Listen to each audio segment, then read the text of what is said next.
Innovators. Archie, feel free to introduce yourself. Bismillah ar-Rahman ar-Rahim. Thank you so much to the MENA Climate Week, IRENA, all the partners. It's really a pleasure to be here. I'm Archie Ayub Muhammad, CEO of Oxygenate Bamboo. We are in the provisioning of bioengineered bamboo trees for carbon sequestration and production of renewable energy. It's really a pleasure. Thank you. Thank you so much. And Dochi? I'm Ahmed, thank you very much, and thank you very much to the partners for organizing this panel. I'm Duccio Mariatentin, I'm team leader of energy at the UNDP Rome Center for Energy Transition and Climate Action, implementing also the Youth for Climate initiative. Pleasure to have you, Dochi. Walid? Good morning, everyone. So my name is Mohamed Walid Jomni. I'm from Tunisia, and today I represent the Arab Youth for COP initiative, as well as I'm part of the group of young negotiators in Tunisia, where I lead the negotiation at the COP on climate finance and loss and damage. And so happy and excited to be with you today. Thank you so much. Well, as you can see, our esteemed panelists are having a diverse backgrounds, and we are pleased to have this intergenerational dialogue to foster this discussion between the perspective of the youth and how we are engaging in navigating the just transition, especially in MENA region. I would start first by asking you, Benjamin, Student Energy is an amazing example of renowned for its commitment of empowering the young individuals in the MENA region and or generally in the energy sector. In this context, the MENA region just a transition towards greening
I come from Poland, a country where 80,000 people are directly employed in coal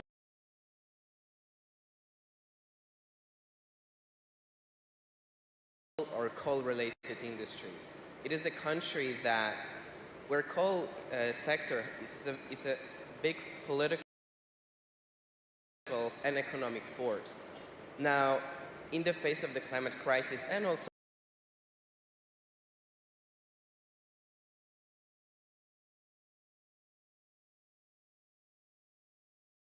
economic conditions around the coal sector, it is clear to everyone that this sector needs to be phased out. And so I think the work on just transition in my country can be informative for how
found that focused action in 6 target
years ago, in 2018, with some pilot initiatives aiming at increasing our outreach to young generation.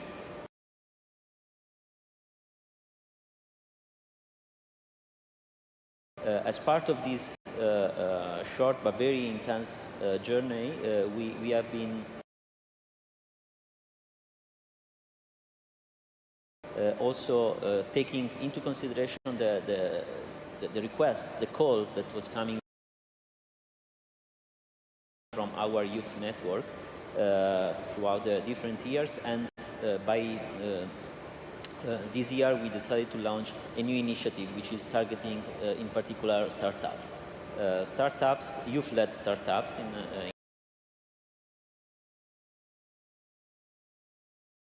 particular, from different regions, from different also with different backgrounds, with different also objectives, but of course all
and the merit of this solution to the world. I'm really optimistic about how the implementation can happen worldwide, because we are now taking this not just from the Middle East, but also to different countries with the support of IRENA and the New Gen Accelerator program. There is so much interface between policymakers, between the public-private sector, in terms of understanding how the agendas could assimilate and find a common ground for implementation. So it's really a great time to be here. And of course, at the MENA Climate Week, we see a lot of interest and understanding in terms of amalgamating the agenda for bamboo as the next disruptive technology for global warming. Thank you. Thank you. Wow, amazing work. And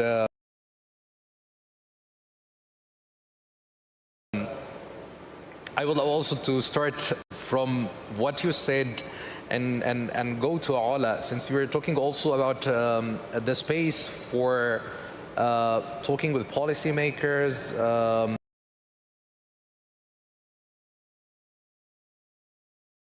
getting the space to get knowledge, understanding the context, and to scale up the innovation. I want to go now for you, Ala, as you're representing Yungu, and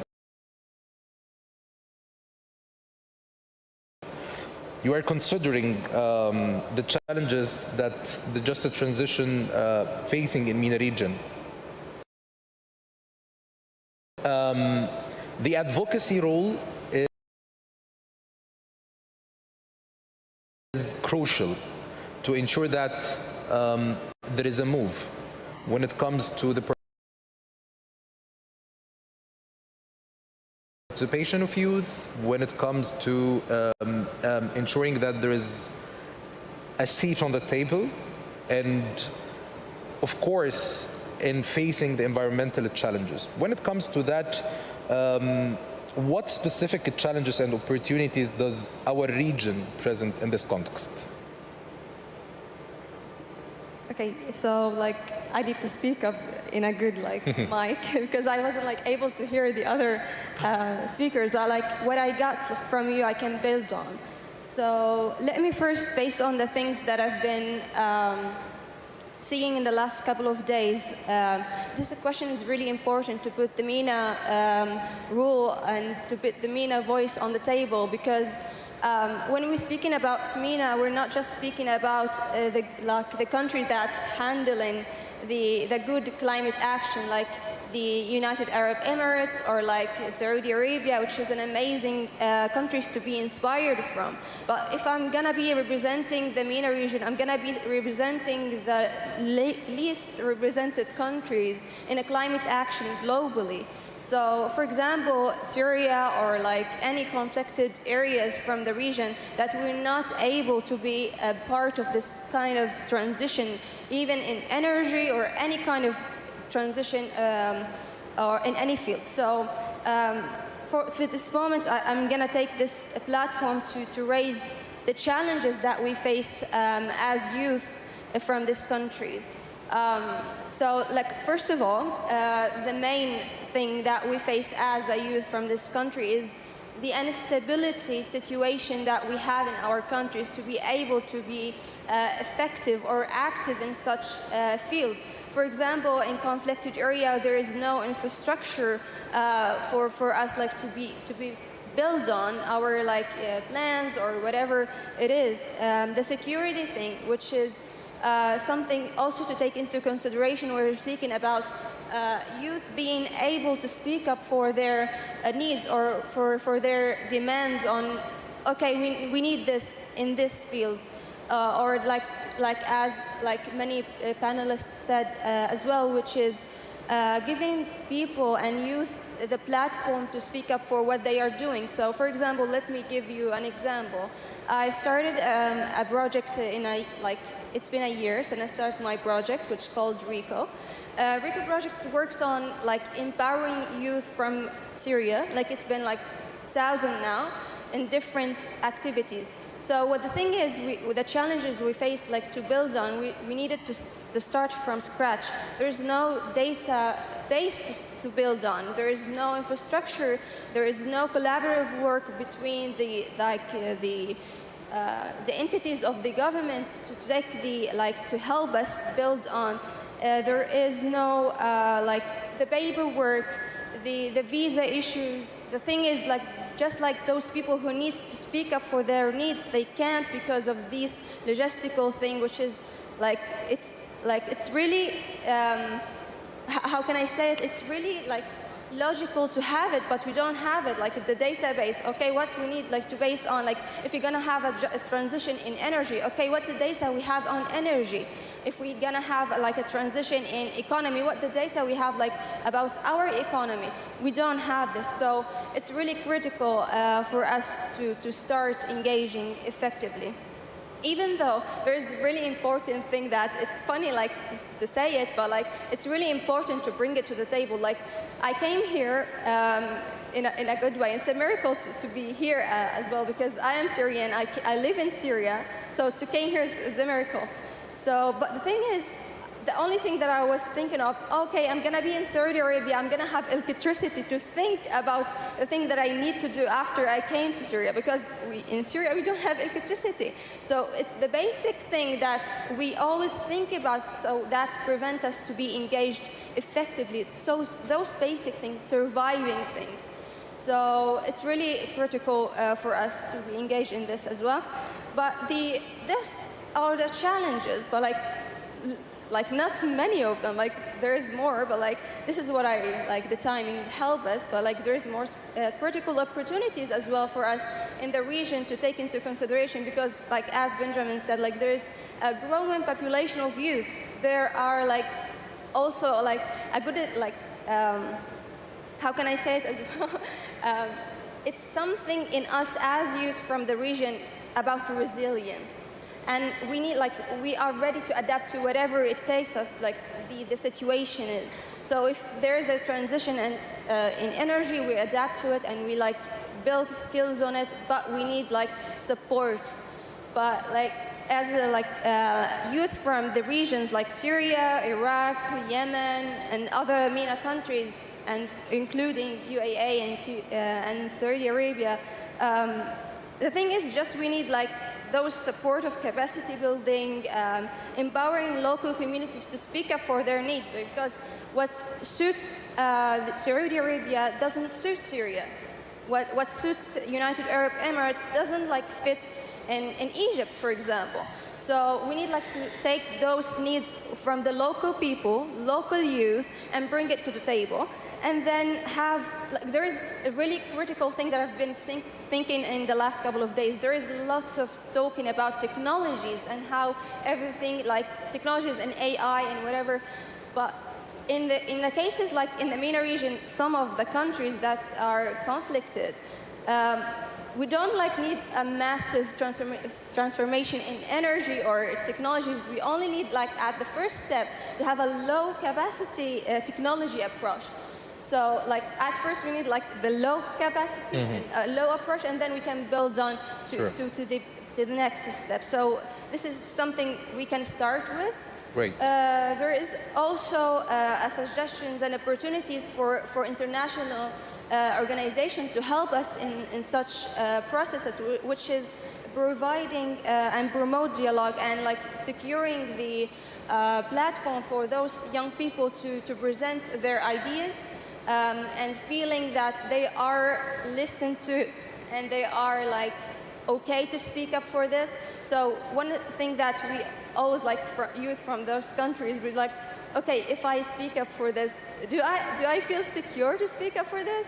So it's really critical for us from the youth from this country.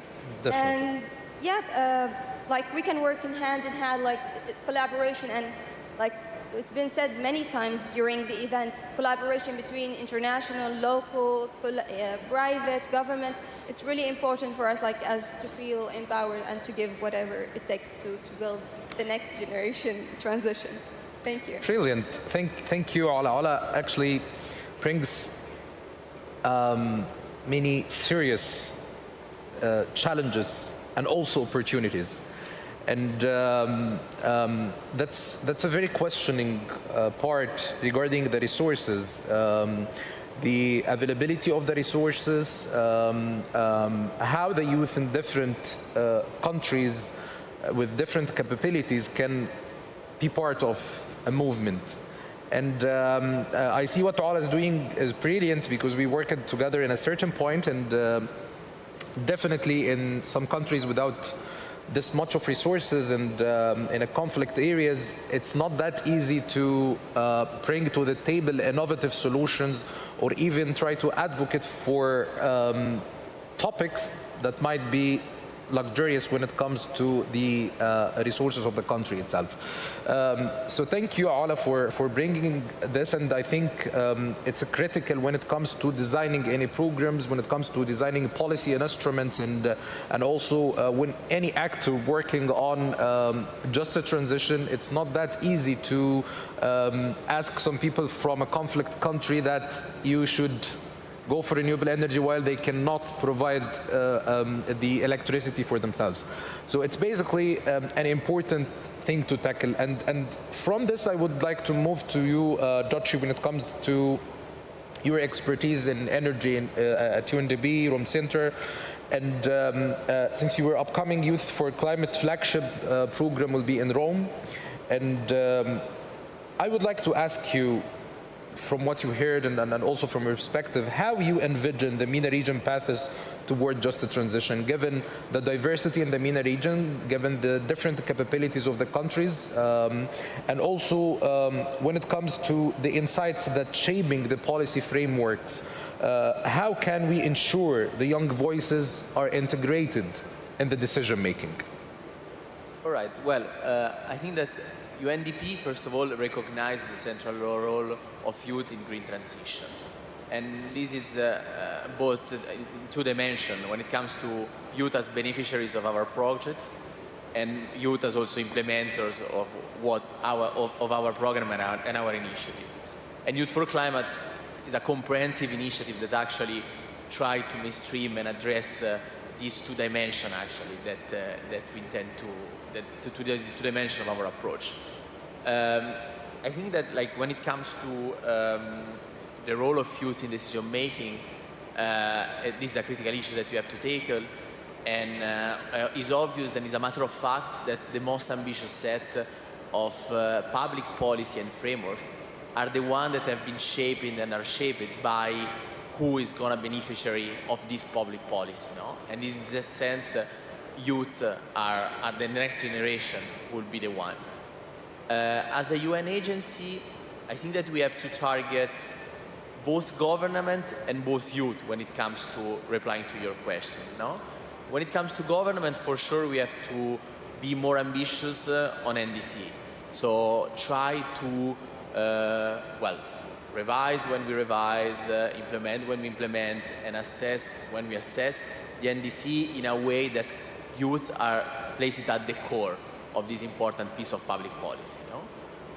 Youth have to be at the core when it comes to consulting them, when it comes to shaping the policy, but when it comes also to assessing the NDC in a way that they comply with the fight and with what youth have to be at the core. And then we, for sure, there's the target on youth, no, that is an agency have to do, that is basically equip them of the necessary tool and training to act in a meaningful way when it comes to advocacy, when it comes to be able to participate to this public policy making. I think that these two dimensions are very essential. Sounds great. Thank you so much, Dutch. And I think this is taking us directly to Walid, since you are a youth negotiator.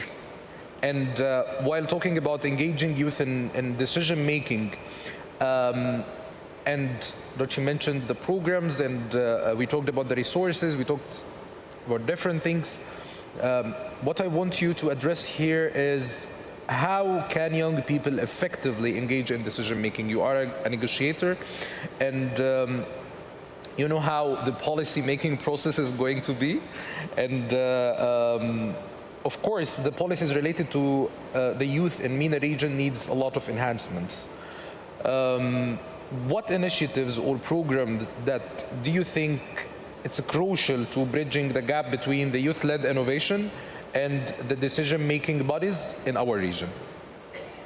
Okay, thank you so much, Mohammed, for your questions. So first, I would like to say that I was a bit privileged in the previous 2 years to be a negotiator within the Tunisian government as a negotiator, but I think the way is quite far to reach what we expect as youth. Since what I can notice during these big events is that the number of young negotiators within the negotiation tables is so small, so we are trying more and more to foster the initiative we had in Tunisia, which is the group of young negotiators that we started 2 years ago, and now we are 15 or 16 members in the group, and we are leading the negotiation on behalf of Tunisia. So maybe I can have some highlights or some remarks about these experiences, the challenges we had. So first, maybe what I can notice is the first pillar, which is about to having a strong capacity building for all the members. Since many of us in the group will have some technical knowledge about adaptation, mitigation, loss, and damage, but we are lacking about the skills of negotiation, the skills to go and interact with others and have some concrete proposals, some concrete decisions. So I guess having some strong capacity building for youth on both the technicalities, loss and damage, trying to mainstream the knowledge and go very deeper within the technical we use as negotiator.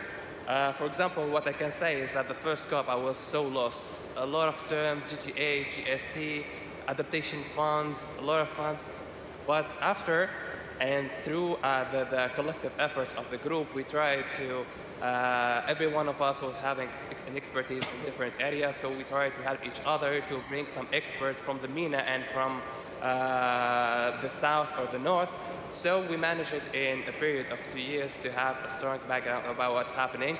And I can assure you that the things and the information that are shared in the social media or in the reports or anywhere are very different about what's happening in the negotiation room. So, for example, for climate finance, it's not the same kind of information we all know. So first, we should start, as I have said, with climate education. Second, to build a stronger relationship with decision makers, since it's not enough to just give the youth the capacity building, but you should maybe showcase the successful initiatives that are running in the Arab region to encourage the leaders to integrate the youth.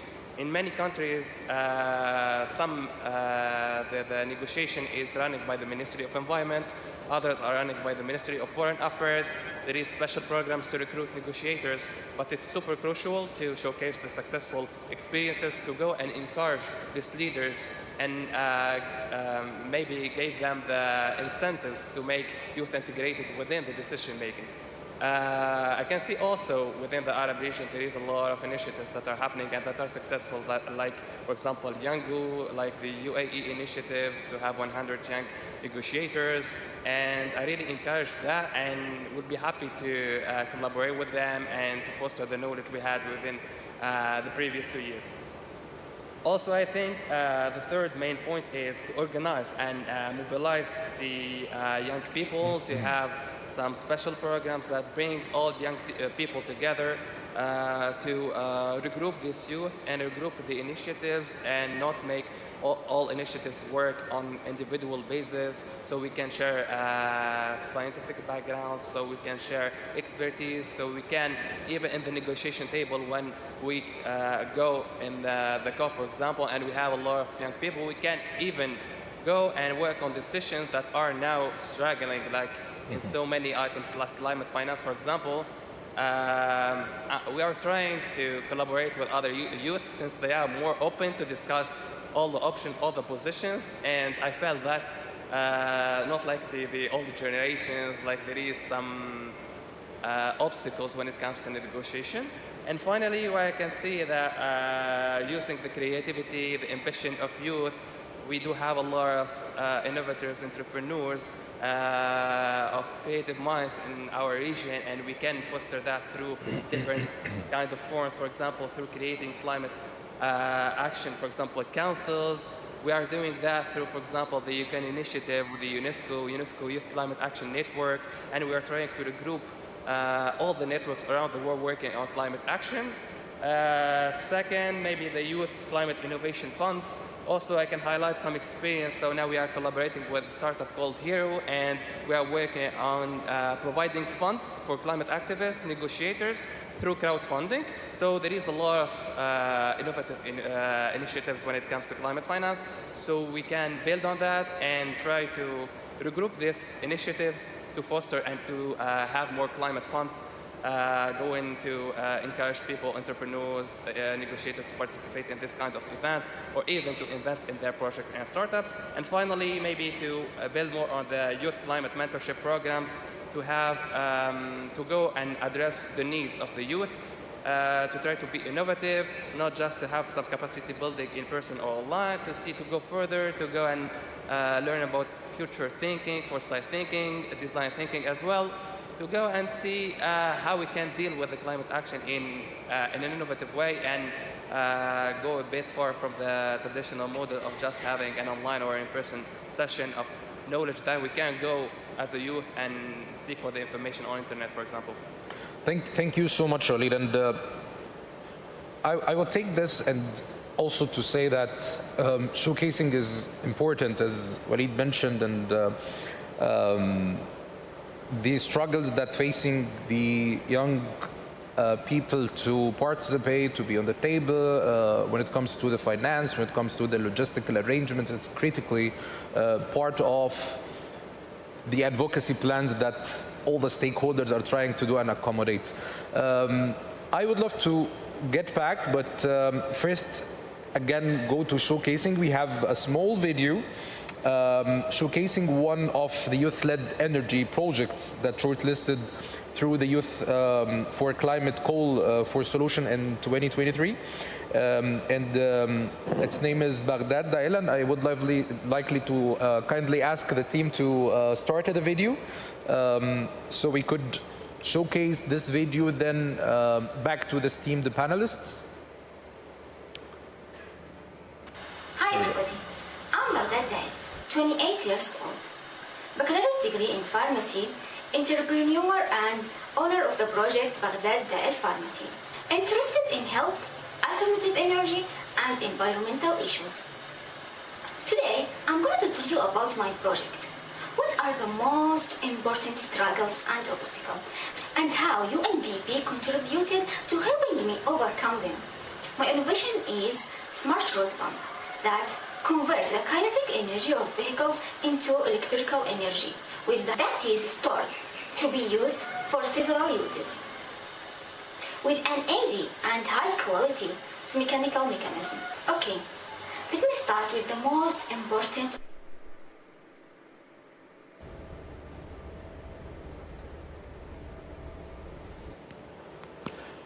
Okay, so back to the panel again and our flow. I would go for you again, Benjamin. And from your experience with student energy, how can educational institutions and organizations collaborate to equip the young individuals with the necessary skills and knowledge to lead the energy transition? And specifically in MENA region, and how also the students' energy plan to support and amplify these efforts. In 2 minutes, please. Yeah, thank you so much. I think that education is critical even before we get into career opportunities, jobs, because if there's one thing any person should and can do is to educate themselves. Because if we educate ourselves, we know what we need to do. That's a question that young people often ask. What is my role in the energy transition? What is my role in climate action?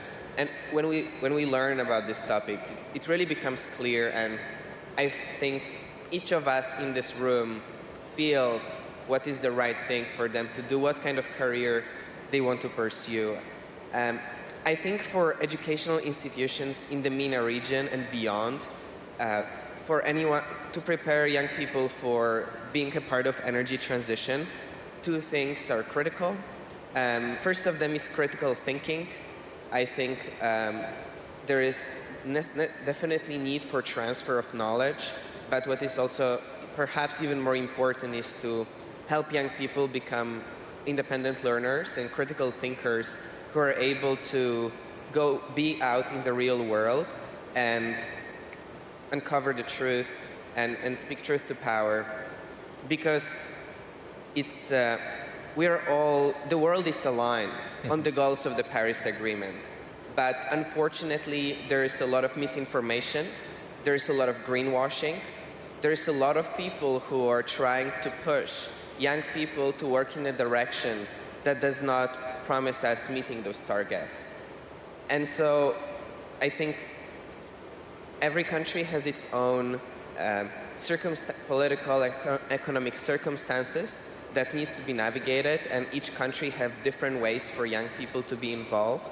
But I think being able to take what the science tells us, what the IPCC, the IEA, and the IRENA reports tell us about the need for no more oil and gas exploration, about the need to decarbonize electricity systems by 2030 in developed countries and 2035 in developing countries, about the need to bring forward the net zero economy-wide goals to at latest 2050.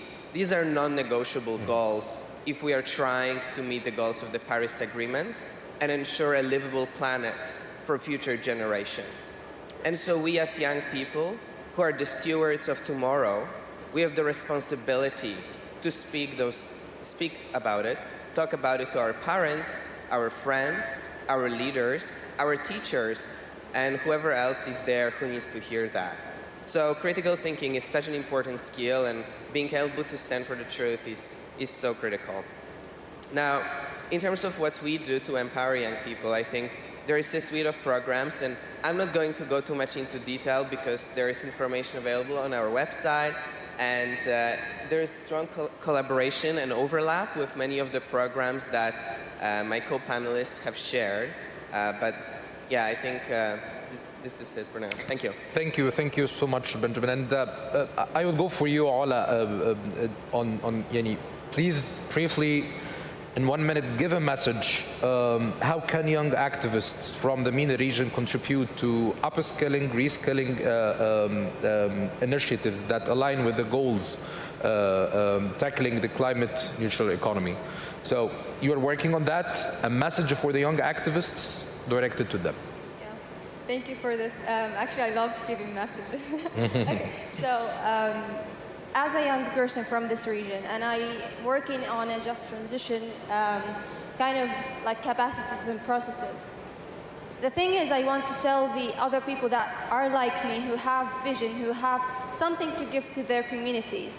Just like take the first step, take the responsibility of bringing all you've learned and like teach yourself and like look for a network, look for someone and places to learn from, and then bring it to your community if it's your community needs it. Be the change you want to see in the world. So take the first step and be that person who bring to your communities those changes.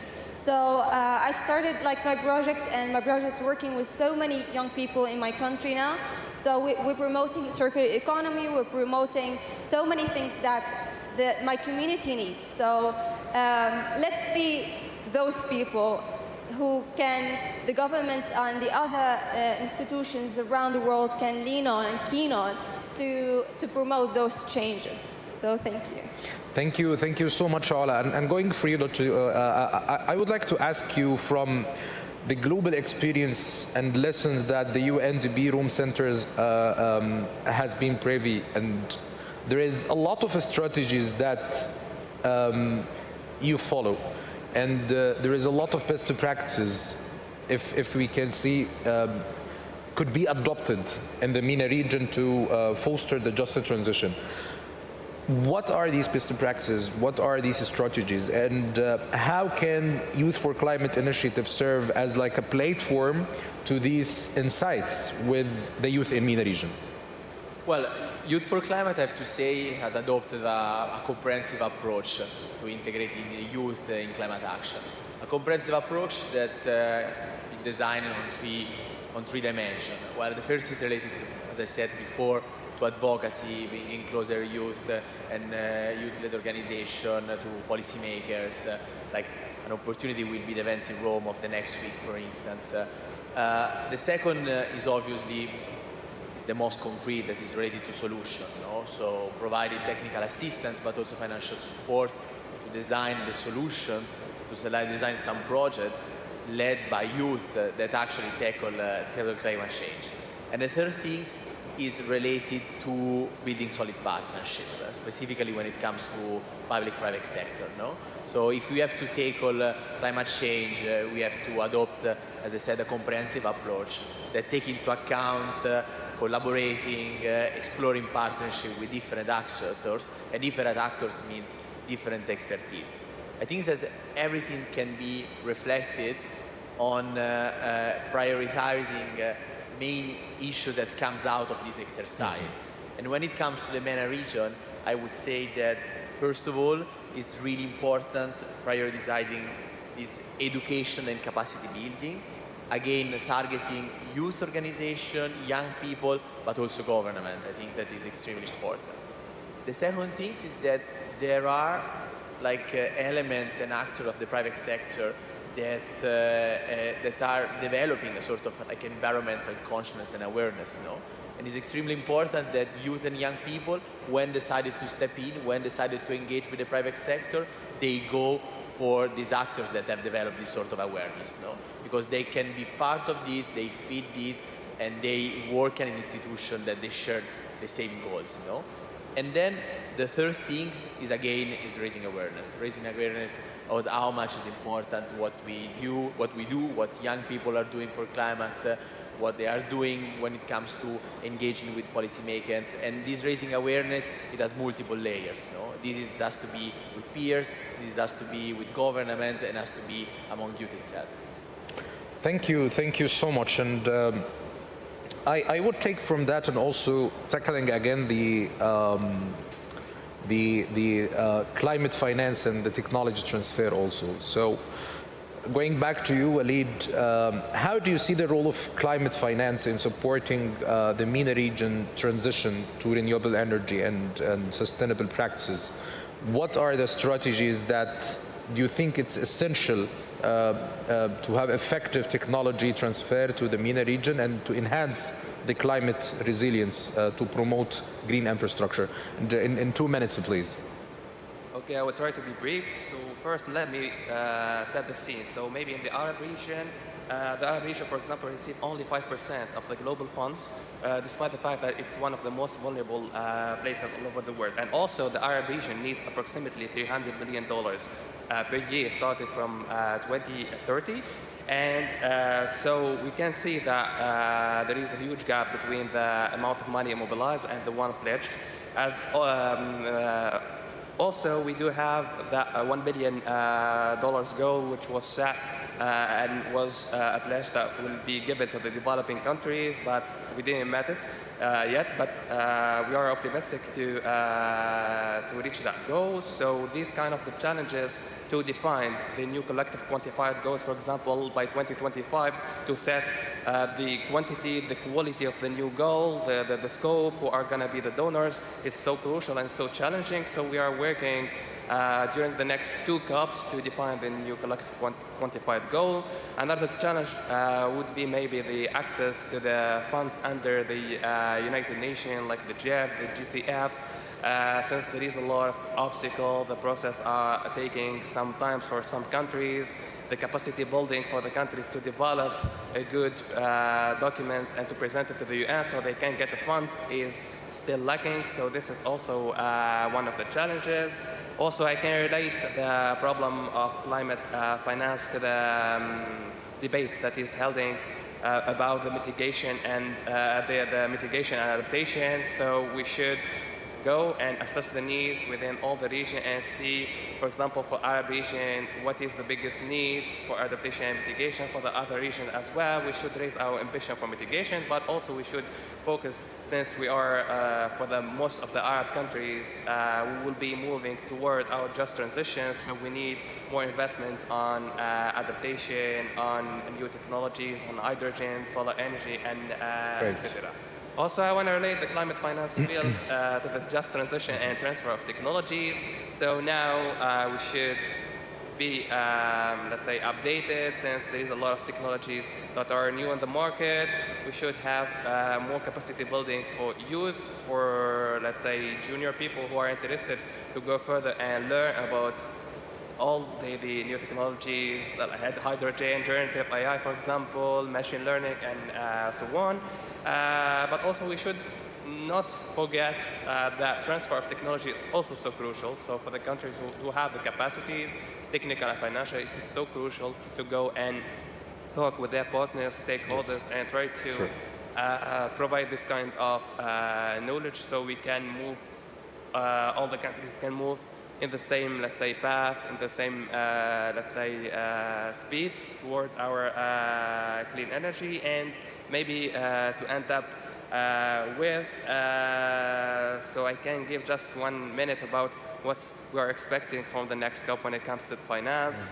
The GST will be developed during the next COP in UAE. It's going to be the year of GST, which refer to the global stock take, and one of the pillars is the implementation when it comes to the finance. So determining how much we need, the quality, who is going to be involved, whether the private sector, the public sector, the scope, whether we are going for adaptation, mitigation, or loss and damage. So we should start working from now so we can have unified positions as parties, and so we can deliver during the next COP and also in 2025 when we'll be going to deliver the new collective quantified goal. And I'm optimistic about that. Great. Thank you, Walid. And going to you, Ricardo, quickly on and also Walid mentioned the public-private partnerships. And I would like to ask you, from your experience and work in IRENA, how do you see the public-private partnerships could shape a crucial transformation toward just transition in MENA region? Public-private partnership actually should be at the center of the transition in order to ensure that demands and also responses are aligned. As IRENA, we do collaborate with the private sector. We have launched actually around 2015 already the Coalition for Action, which is a very well established initiative at IRENA, where basically we bring together 100 of stakeholders, more or less 300 members are part of the Coalition for Action. And of course, they are also promoting youth engagement and youth empowerment, which again is a key element of this private and public partnership.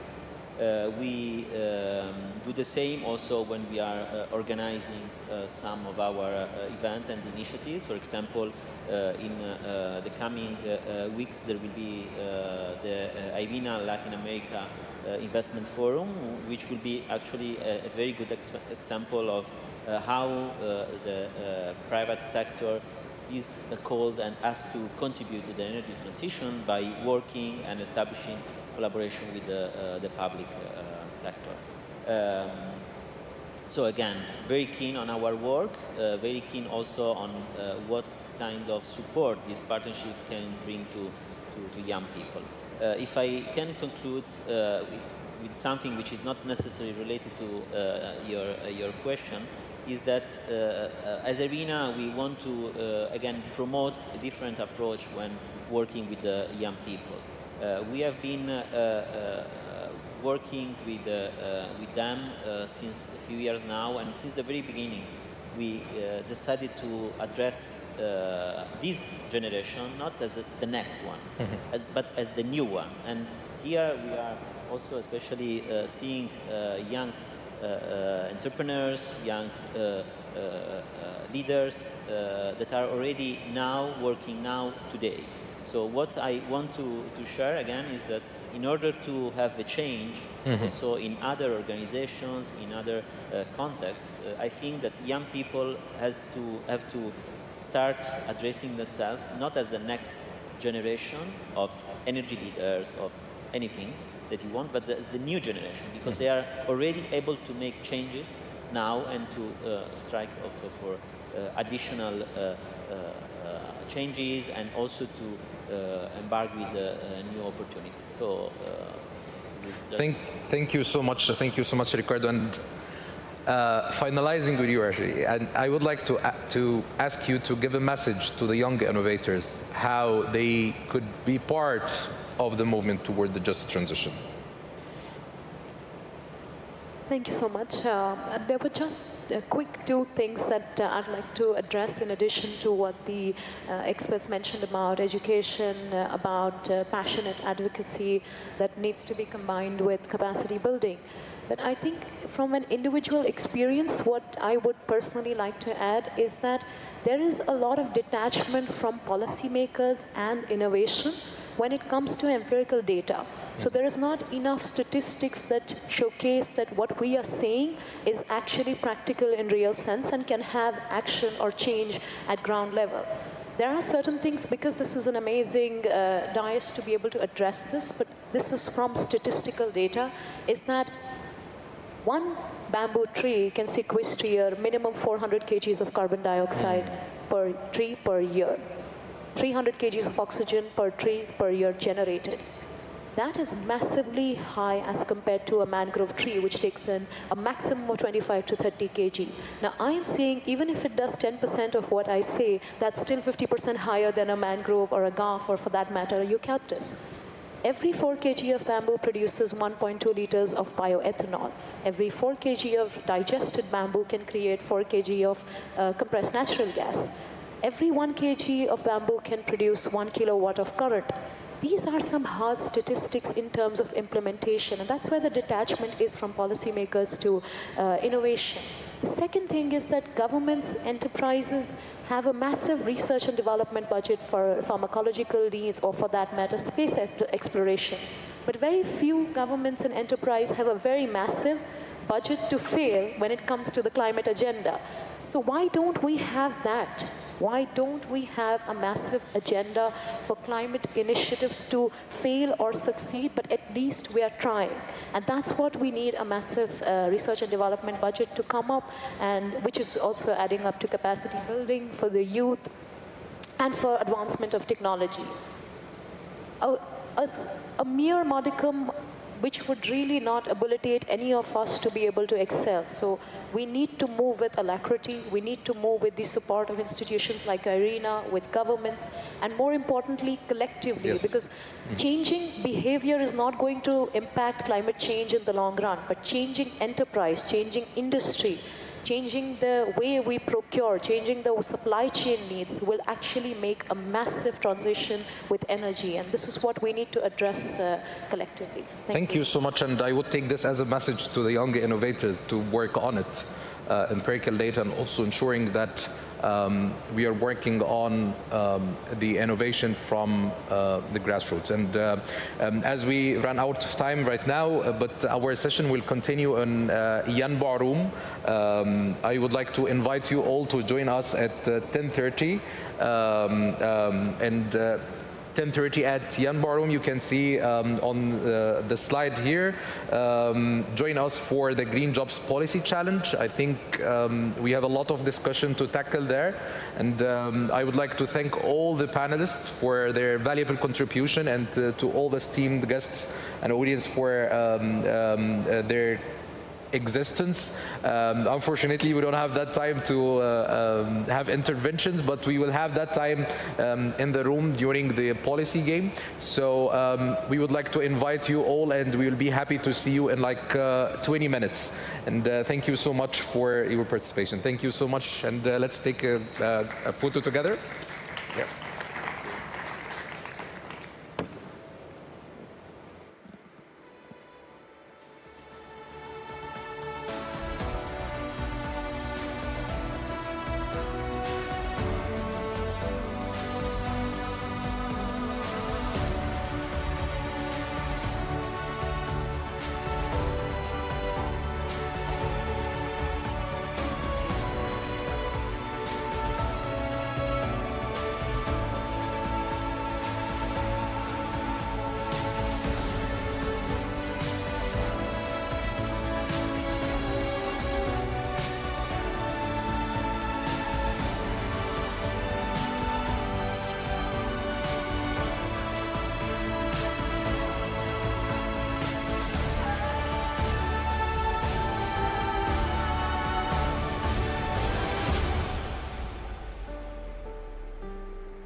something that has been doing exactly that for close to 2 decades. And so I think just to kind of wrap things up, I think some points that I'd like to bring across in terms of my own experience working on this topic is, I think I'd like to encourage, when we think about innovation, it's not always about creating new things. I think the innovation can also be around asking questions that existing infrastructure that we have available, is it adequately funded? Are we maximizing the potential of what is already in place? And I think that sometimes it may not be as exciting, it may not sort of have those headlines, but I think if we really are thinking about transformation, food systems transformation or general transformations, it's not always about new. I think it's about going back and making sure solutions that are in place are really operating at that maximum. Another area that often comes up is interdisciplinary. So crop diversity is a great example. It feeds into climate change, biodiversity, nutrition, livelihoods, but at the same time, it's on the periphery of many of those conversations. We need to be having more conversations with people from different areas, thinking about exactly these topics that are interdisciplinary, that actually feed into a multiple number of goals. And I think finally, I would also just like to highlight that sometimes our financing flows are going to areas that are the most easily investable, that sort of suit best the financial instruments that we have at hand. And I think we should sometimes also kind of turn that question on its head and ask ourselves, we shouldn't just be financing the things that are the easiest to finance or that are the most investable. Are we really directing financing to the top priorities, to those building blocks where lots of other solutions are actually depending upon and relying upon? And that's really where I'd like to kind of draw a close and leave you with that idea that a well-funded gene bank system is critical. It's critical to climate change resilience. It's critical to food system resilience. And so please keep that in mind. Thank you.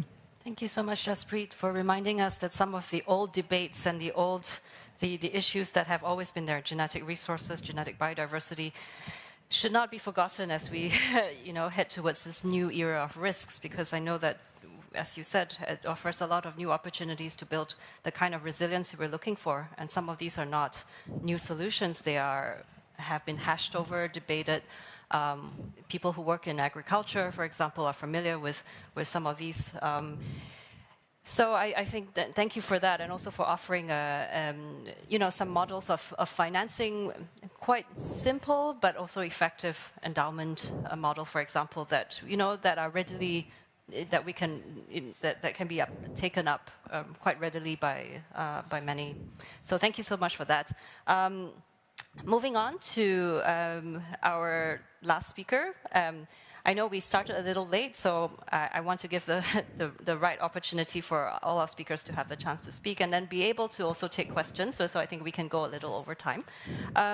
So Mr. Jerome Pont-Rouge, who is the head of company engagement for BNP Paribas for Middle East and Africa. So can you tell us, ready to go. All right, can you tell us the BNP Paribas perspective towards this question of innovative financing for the Nexus? Sure, thank you. I know a lot is expected from the private sector and therefore the private bank, the commercial banks, as we call them sometimes. I'd like to remind first and foremost that banking starts with risk, assessing the risk that we deal with, macro and micro risks. The other affirmation that we have built at BNP Paribas is nature is core to reduce climate risks and increase resilience. Why does it matter for the bank that I represent? It's because we consider sustainability as absolutely essential in our strategy today. And we are in business for 200 years, so I hope this makes sense from a long-term investor's perspective interested in funding the industry, by the way, not only BNP Paribas, but finance at large. Now, maybe a few words to clarify what BNP Paribas is. We are a bank headquartered in Europe. We are the reference bank in Europe, given our size. Our resources comprise a little bit short of 200,000 employees across those 65 countries. And we have a shareholder surplus available to play with, dare I say, which is 122 billion euros. Those are finite resources which qualify our expertise to engage the economy and serve our clients, both on the expertise side and on the capital side. I'm expected to speak about innovative financing. I think sustainable finance is meant to innovate, but as a matter of fact, sustainable finance is a minority of global finance. However, we ensure that being the leader in sustainable finance worldwide, bonds and loans, of course, I can speak with some comfort about what sustainable finance is because we lead this market. However, let's not be distracted from the vast majority of finance, and this is where you need to have a very robust CSR, a very robust set of CSR policies.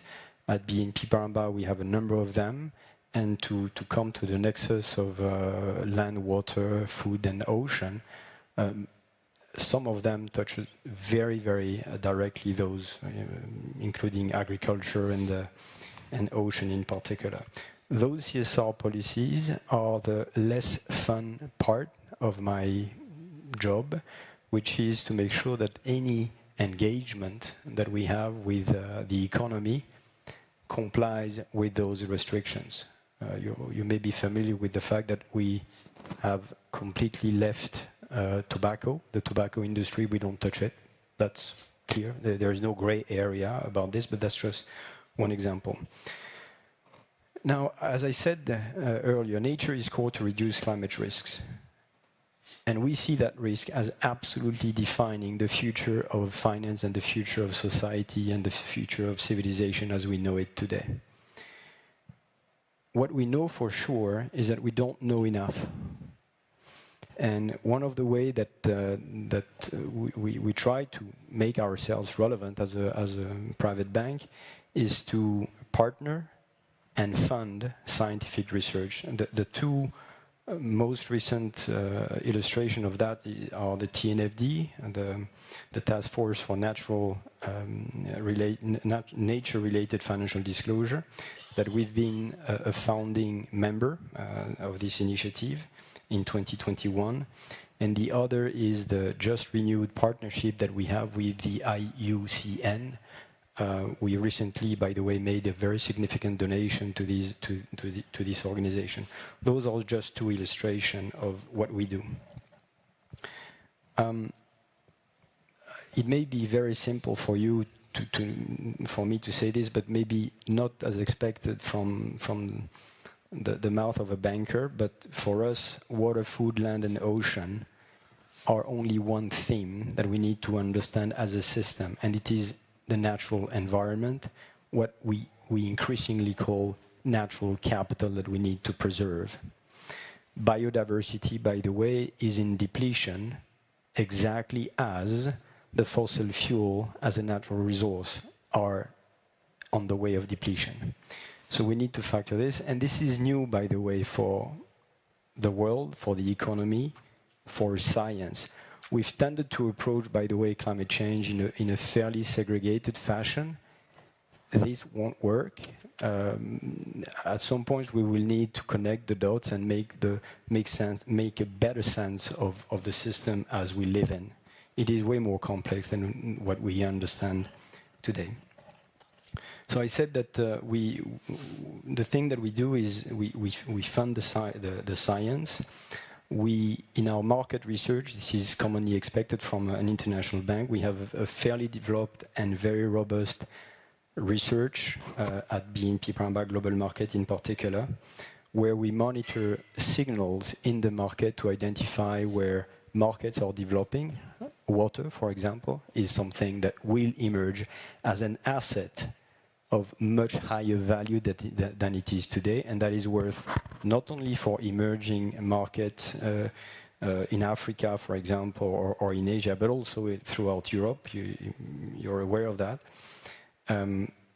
So this is completely embedded in what we do every single day with our clients, meeting the expectations of our investors' client, the long capital that we need to manage, including the endowment fund that we've heard about a minute ago. Innovation.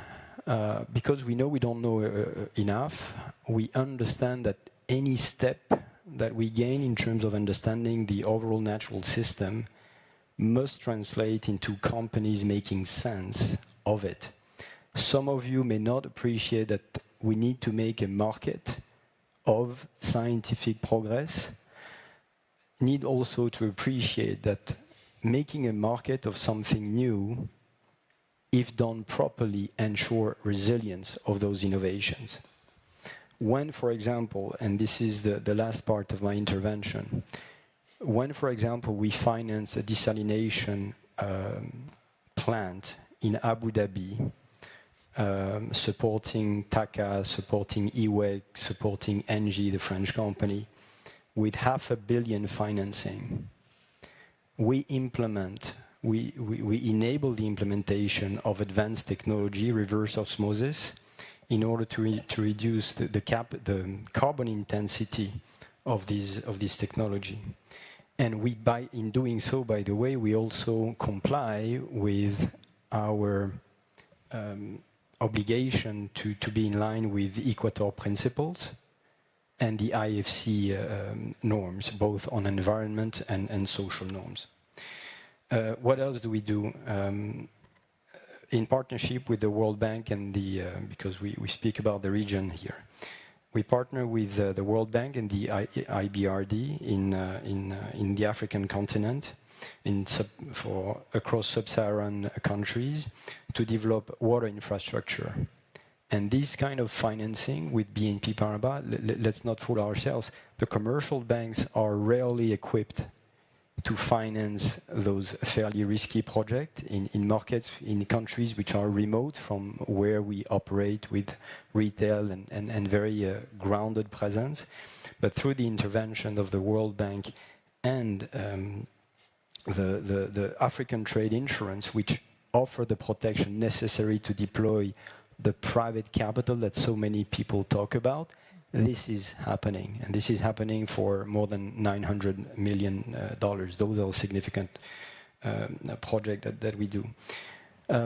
Other product that we do relates to the increasing ESG investor demand, and that's all the fund product that we do: water-linked equity basket, BNP Paribas Aqua Fund, regenerative agricultural fund. I mean, I'm not going to advertise what we do, but this is just an attempt to explain what we do. And I'll conclude on this. I think this year we concluded the acquisition of a majority stake in a company which is based in Denmark. The name is IWC, International Woodland Company. Because despite our size, the size of our balance sheet is only 2.6 trillion euros, we know what we don't know. There are so many things that we don't understand about this system. And one of them is the fact that we don't understand enough nature and how it relates. We needed to take a stake in this fund manager because for 30 years, this very advanced, scientifically advanced company managed forestry. Forestry which is sustainable, biodiverse, and still produce product, wood, for human use. That is the kind of thing that we do. Thank you very much, Jerome, for that. Sure.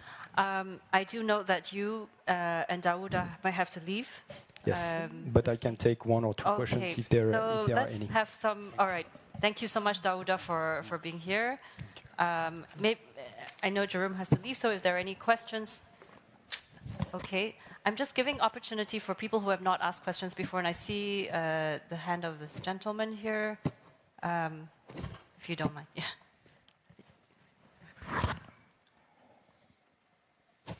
Hello, everyone, and good morning. I'm Omar Al-Sulami. I'm a bachelor student in environmental science in King Abdulaziz University. First, I'd like to thank all the speakers for that informative session. And my question is going to be regarding the topic that Dr. Muhammad talked about, which is there's some research and studies suggesting that the coral reefs of the Red Sea have a very high capacity and resilience to the climate change. And as we know that the global ecosystem, the coral ecosystem globally are facing an enormous threats, starting by pollution, the coastal development, and the climate change. So my question is, what is the role that the Kingdom of Saudi Arabia can play regarding the conservation and preservation of the global coral ecosystems? As we know that more specifically, are there any policies or agreement of the genetic exchange between the centers, for instance, in Australia or in Florida? Thank you. That's my question. Thank you. So we'll take a few questions. For the interest of time, if you could stay for another 5-10 minutes. I know we're a little over. Sorry, lady at the back, please. Thank you. And this is a question for Mr. Jerome. You mentioned that right now the way that we think about climate is very siloed and climate impacts. So from a financial services perspective, from a banking perspective, how can investors operate in a more integrated way so that we are not thinking about water separate from carbon, separate from biodiversity and forestry, etc. So if you could share your thoughts on how we can innovate when it comes to the financial services side and integration, that would be great. Yeah, sure. The situation is improving, by the way, siloed but improving. The answer is 2 words, ESG assessment. ESG assessment for any company is a profound driver for management decision making. In a bank, as I said earlier, risk is the essence of our activity.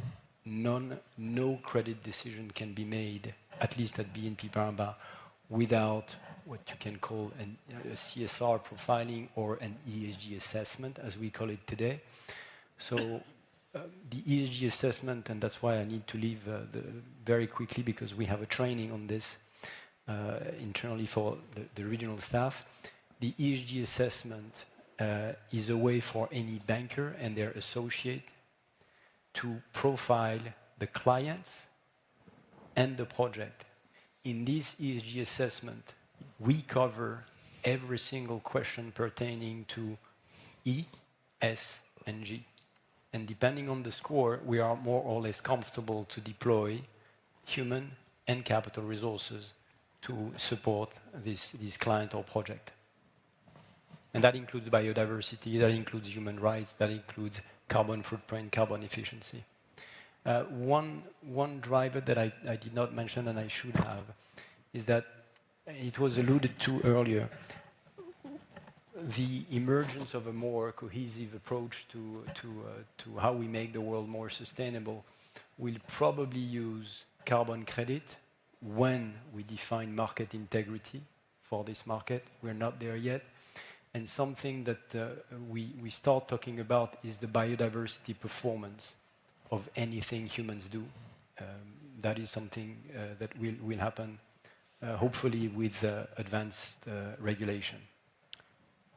Thank you, Jerome. I'm glad we got a chance to ask you a question. I'm getting signals, is that right, that we have to end? Sorry? 6 minutes. Okay, so I think maybe See you very let's soon. have, are there any, just one more burning question in the audience? If we could then save the last word for Dr. Mohammed to answer the question about coral reefs, but maybe zooming in on the policy, the policy side of things, because I think that was not covered so much in the presentation. Okay, thank you so much. Thank you, Omar, for the question. I think, yes, Kingdom Saudi Arabia working very hard to really protect the coral reef and contribute globally to save this ecosystem more than just animal. I think one of the contribution from the kingdom, in the last G20 we had in Saudi Arabia, and previously, we had a platform called Cordab. This is just focusing on the research and support for all the innovation and R&D, research and development for the coral reef in the world. And now the kingdom, I think through King Abdullah University Coast, they are managing this platform. Plus, we contribute in one of the organization called ICRI, and now we are part of them, and we're working with them to protect the coral reef in the world. Plus, we are doing a lot of monitoring to look at if there is any kind of a change with the temperature in the seawater, and how we really do the protection and rehabilitation of the coral reef. Now, King Abdullah University working in many research areas in the coral reef, especially the 3D printing and the rehabilitation of the coral reef in different areas, like in NEOM and Red Sea Global Company and other parts. And we're going to work very soon with the National Center for Wildlife in order to rehab those important ecosystems. Thank you. Okay, thank you so much. I think we do have to close because there might be another session. I know we started a few minutes late, but I just want to thank you. Sorry. Can I just say, this is the blue holes. Thanks for the organizer really to put it. Okay. But this is what we discovered. Just 1 minute, less than a minute, by the way. But look how rich the story started in February 2022 when we had the Red Sea expedition. In the 21st century, we may have the impression that we have already explored the oceans and that there is no more room for discoveries. But then to find something like the blue hole, globally unique feature, is still a surprise. The journey of the National Center of Wildlife from south to north, the Red Sea, was really unique because it allowed us to discover these blue holes.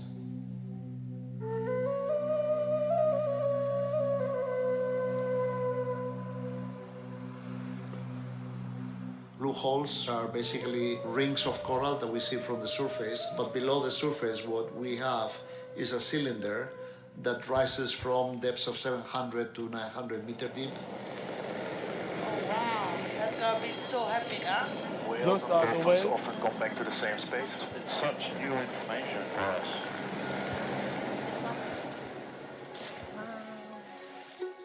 Look how rich it is. We are lucky to be here in the blue holes because we are the first people here doing the dive and discover the blue hole and to see what's in the blue hole.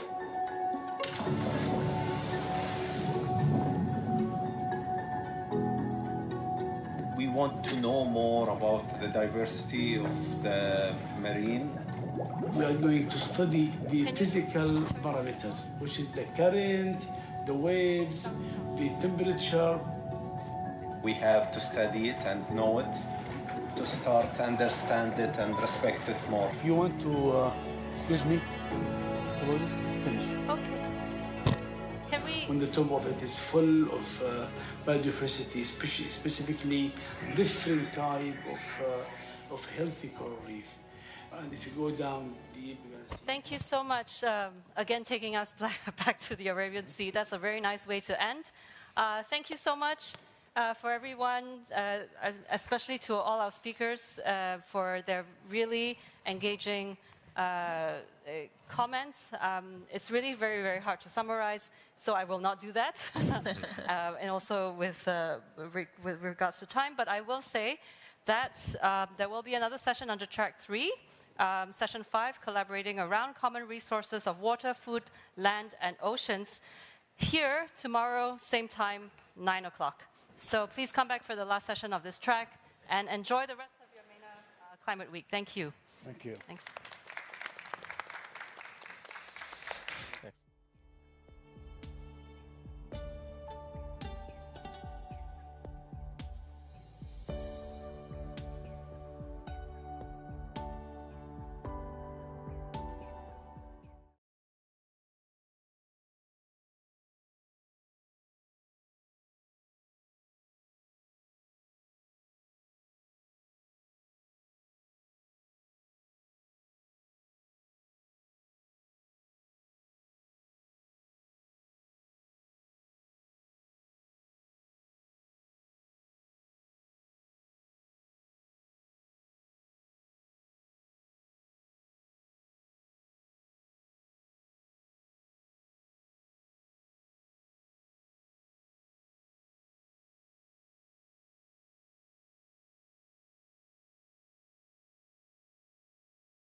This, we are, I think, around 85% of what globally we speak about hydrogen. Now, the other aspect, I don't want to elaborate more on that, but I just want to say that the strategies that are put in place, some of them are like a roadmap because the market readiness is not there yet. And you need to ensure that you have certain enablers to put hydrogen on track in terms of financing and the ESG compliance. So in order to ensure that it's accepted also from the global community and since we are in the MENA Climate Week as well, so this is our entry point in this platform. But at the same time, take it from an integrated approach from the economic and social and environmental dimension. And the other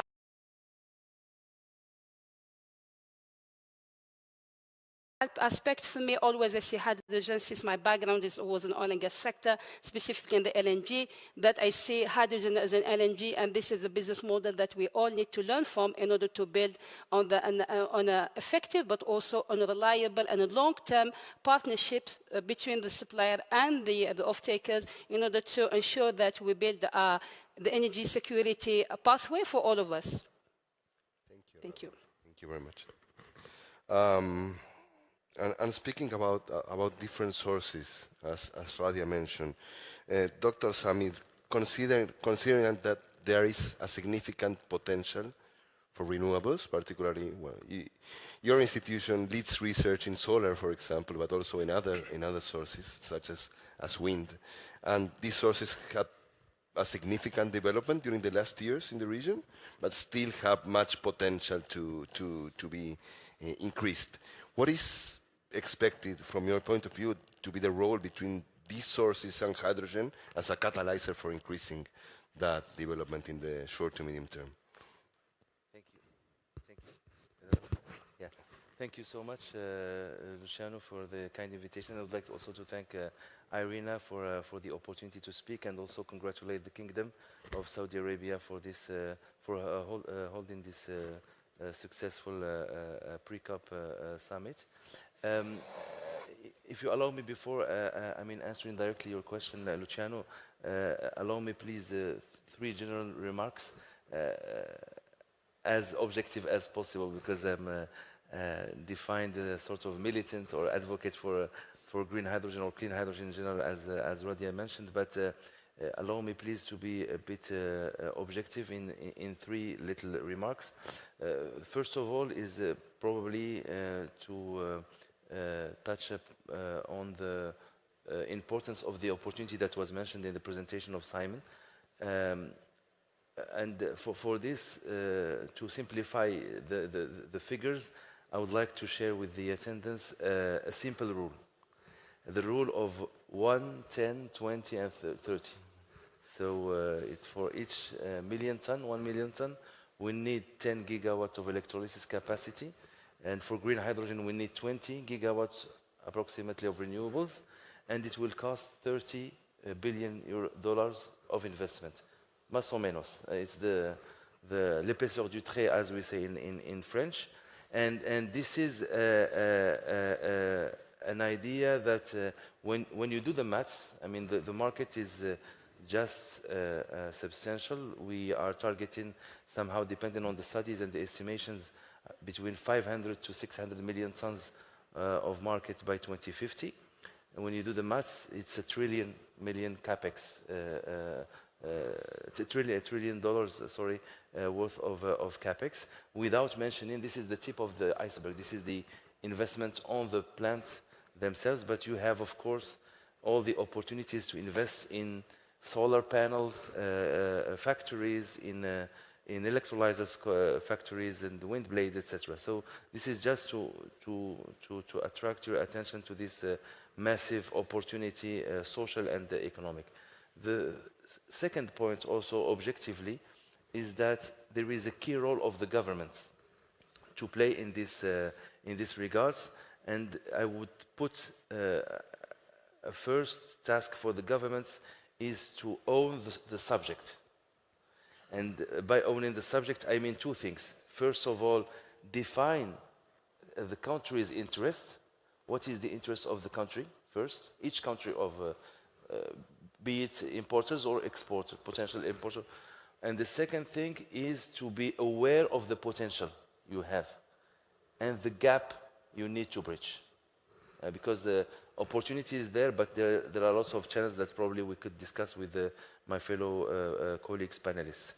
And the third thing I would like also to bring as an introductory remark is the massive opportunity of cooperation in the MENA region between the countries. Because we have approximately the same potential in terms of renewables, solar and wind, with some challenges and heterogeneities in terms of water scarcity for desalination, etc., in some region, and also combination between both wind and solar. And this is somehow the question you asked. And also in terms of challenges when it comes to infrastructure, human capacity, human capabilities to run those projects. But also, and most importantly, I would say that the need of synergies and cooperation between the MENA region countries in this regards would be enabling when it comes to negotiating a global trade framework with the potential offtake or off-takers. Because recently, I don't know if you followed, but there has been an issue of or an issuance, sorry, of a regulation standard from the EU regarding the RFNBOs, the renewable fuels from non-biogenic origins. And in this regulation, or in this first version, we are somehow, and please don't take it negatively, we have been frustrated as potential exporters because the rules that has been put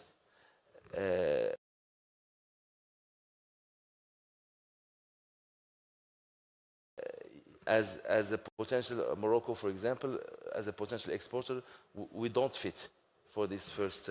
So this is just to contextualize a little bit the discussion, but this is, of course, has nothing to do with the potential of the region. I would just emphasize on the necessity of having both solar and wind in order to reduce the cost of hydrogen or ammonia. But it's not,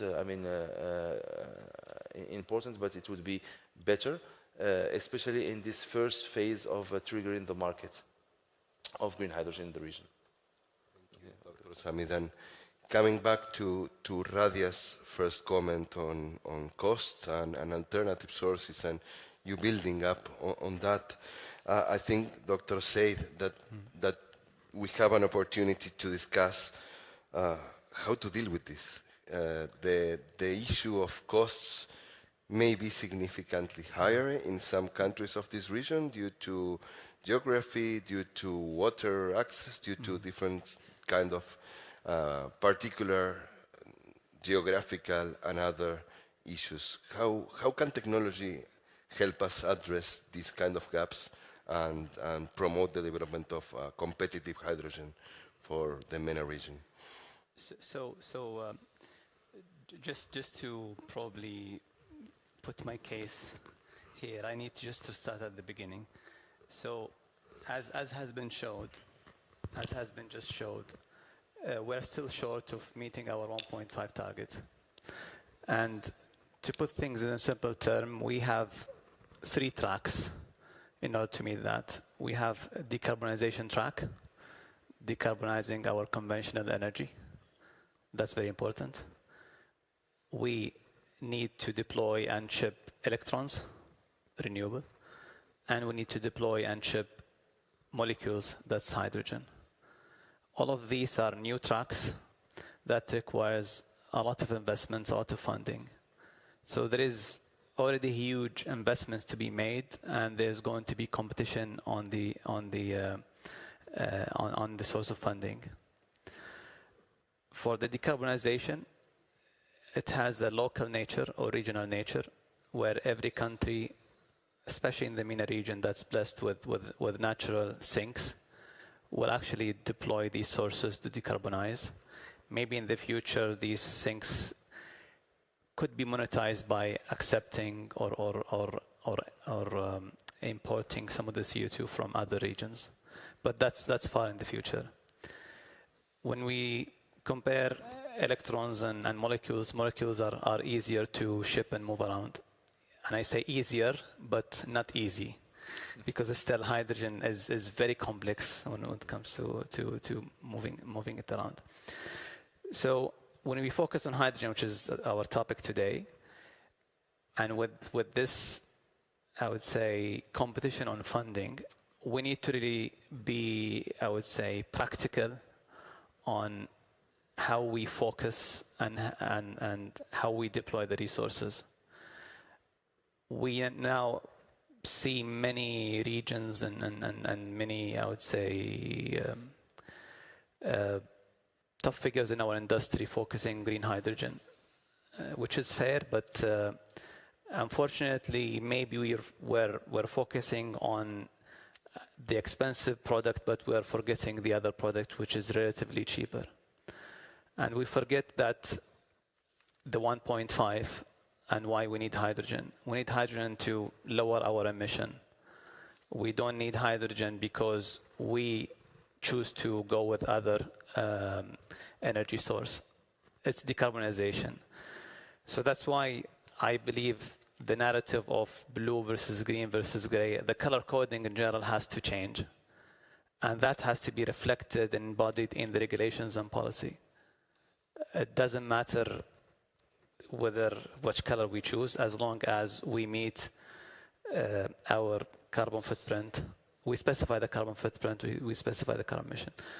Technology will play a major role, and technology should be actually advancing for all types of hydrogen, blue, green, and the other shades that still exist. So in order for us to deploy technology, we need to really start scaling up. Scaling up will help us to really test technology and fine-tune as we go further. And this goes back to our dilemma, which we are discussing yesterday and the day before, which is the availability of off-takers. The challenge is that because we are publicly saying that hydrogen costs will go down, and it will definitely go down. That's nature of life. As you scale up, it will go down. But it will not go down magically. It will go down when you scale up. So waiting until 2030 will not get us to the $1 per kilogram. what will get us to $1 per kilogram is scaling up projects. And if we just focus on one type, our worry is that we are not scaling up fast enough. So technology is very important, but we need to really start scaling up so that we can test technologies and we can enhance technologies. And that, of course, technology as one lever will help us to get to that $1 per kilogram. But scaling up is very, very important. And that's what I believe we should do. We should refine our regulations. Regulations means clarity, means visibility. And changing regulations every once in a while will actually make the situation worse because now you're increasing uncertainty. So we need to focus on get the right regulations, and the right regulation will drive scaling up and will drive the deployment of technology. Thank you, Dr. Said. And building on that need for certainty about the rules of the game from now on, and stable rules of the game, and the challenge to scale up, and for scaling up, there's one key thing apart, which is infrastructure. We need to deploy a large infrastructure which will be different in different regions, in different countries, and that is why I want to ask Dr. Majid about that. Which is the challenge for infrastructural building in the MENA region related to hydrogen development? Is it different from other regions? What are the particular needs and challenges that we are facing here right now to achieve those scales through infrastructure? Thank you very much. In fact, the debate is very nice. And can you hear me well? No, we can't. Yes. Okay, can you hear me now? Okay.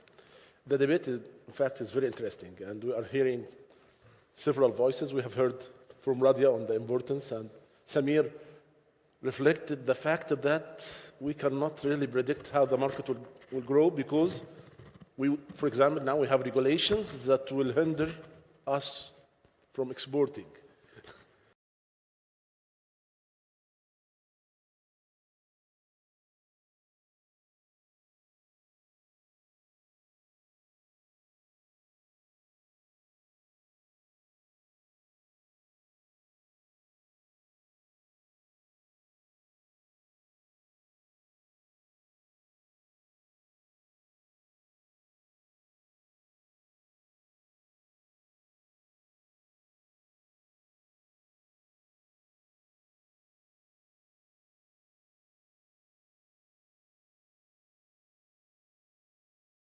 And this sometimes importing gas, but exporting, gas, for example, natural gas, but importing oil. And so there are different needs.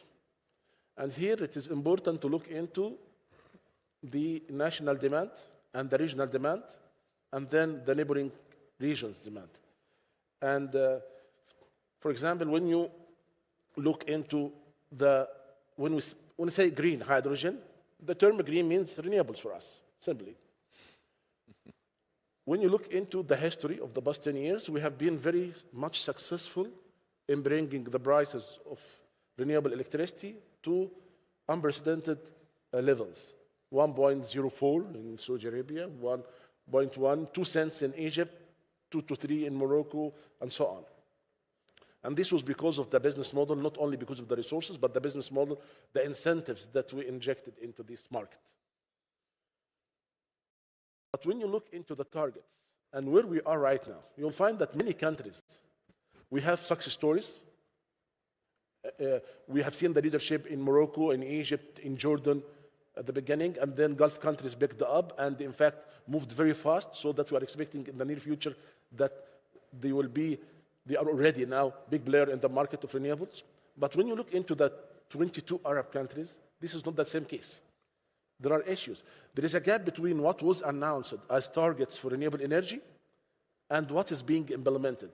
And if you took, for example, the big two leading markets for electricity in the regions, Saudi Arabia and Egypt, the targets that were announced before hydrogen buzz, before all the talks about hydrogen, were around 59 gigawatts in Saudi Arabia by 2030, something like that. And in Egypt, It's 42% from the electricity mix, which translates, based on my calculation, up to 50 gigawatts, additional gigawatts.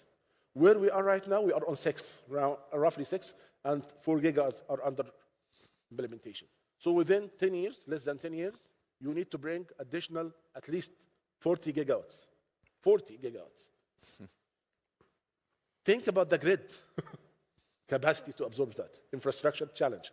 We are speaking about the renewable energy on its own. When you add hydrogen, and now Radia referred to around 60 projects in the region. My calculations are around 64 Radia also. This is based on the announced. Some of them are already producing, like in Emirate, like in Egypt, in the Free Suez Canal zone, 100 meg. But when you think about how we are aspiring to scale up this, and think on the readiness of the grid alone, if you combine the renewable energy targets with the green hydrogen targets, and then you think about, wow, this is gigantic scale. This is an opportunity also for the market to grow, but we need to plan. If we fail to plan, we plan to fail in this regard. I'll steal that for you. Mm-hmm. I'll steal that phrase from you. Okay, please, go ahead. And in Egypt, we say, the best way to dream is to wake up. We need to wake up in order to achieve our dreams. Yes. قبل ما تحلم فوق in Arabic. Simply. This is a song, by the way. Yes. So, just speaking about green showed us that we have a very, I would say, very good possibility to grow, but very challenging also in terms of making the grid flexible enough to absorb renewables, fluctuating renewables, making sure that the electrolyzers will always produce, so you need the backup from the grid, the balancing power, etc. So this is one word, green. When we took into hydrogen, when to get into hydrogen, I'm sorry. And I agree very much on the concept that now it is a time for cooperation of competitors to create clean hydrogen economy so that we have the mass, the scale, that we can reduce costs. I agree. This is called co-opetition, cooperation of competitors. This is what we need right now. So till we scale them up, we can see also other forms of hydrogen to grow hand in hand till we have the green. The green will prevail at the end. We are sure of that. Being Irina or Rikri, we are sure that the green will prevail at the end. But till we have that, we need to scale up the market, as was indicated. Getting into which technology we should go for. We do not have the size of electrolyzers. We have seen from Simon, it's only 1 gigawatt now worldwide. To have this scale that we are all looking at, which technology would prevail? We have seen that the technology reduction in photovoltaic was mainly because of the cost disruption in the technology itself, because of the technology development. So would it be alkaline electrolyzers, BMs, others? Who knows?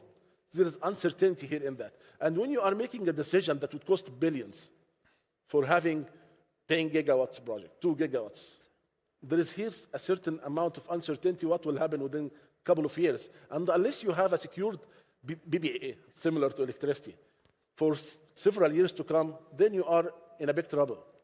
And if you think about the incentives that is given, for example, in the States, through the IRA, $3 per kilogram, then should we compete in making incentives? When you look into the regulation for the European Hydrogen Bank, which is not yet having international leg, we are promised that they will have international leg that we can use.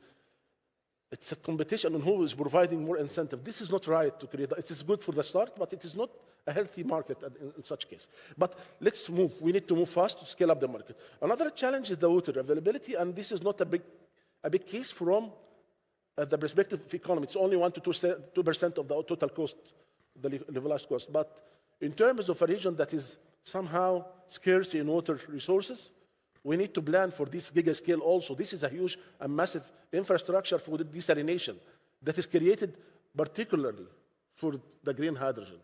So you need to work in that also. Another thing is we produced the hydrogen, green hydrogen, clean hydrogen. I will not speak about the infrastructure needs for carbon capture and sequestrations. This is another story. But now we need to compress or liquefy this hydrogen and transport it. And then when you think about the cost of compression now, it's from $1 to $7 per kilogram. And if you look into the cost of liquefaction, it's up to $12, $13, $14 per kilogram. And for the liquefaction, you need to maintain very low temperature, and you need to keep this low temperature. This is a cost, additional cost. And if you would like to get the natural gas pipelines ready to have it as a gas, then you need to check the existing pipelines and what is the capacity that they can tolerate. So each element of this. And then you think about the delivery facility. And if we ship it as ammonia, you need to think about the other side, how to crack the ammonia again to hydrogen, and this is additional cost. So all these elements are part of the value chain. I'm not saying that these are barriers to develop, but these are things that we can improve all over the way so that we bring the market to a real healthy market with good competition, with good work. I'm sorry for taking long. Thank you very much. Thank you very much, Dr. Mahid. And we talked about scale, we talked about the upstream of hydrogen, we talked about the midstream, the ancillary services, let's call it that way, and all of that needs vast amounts of investment.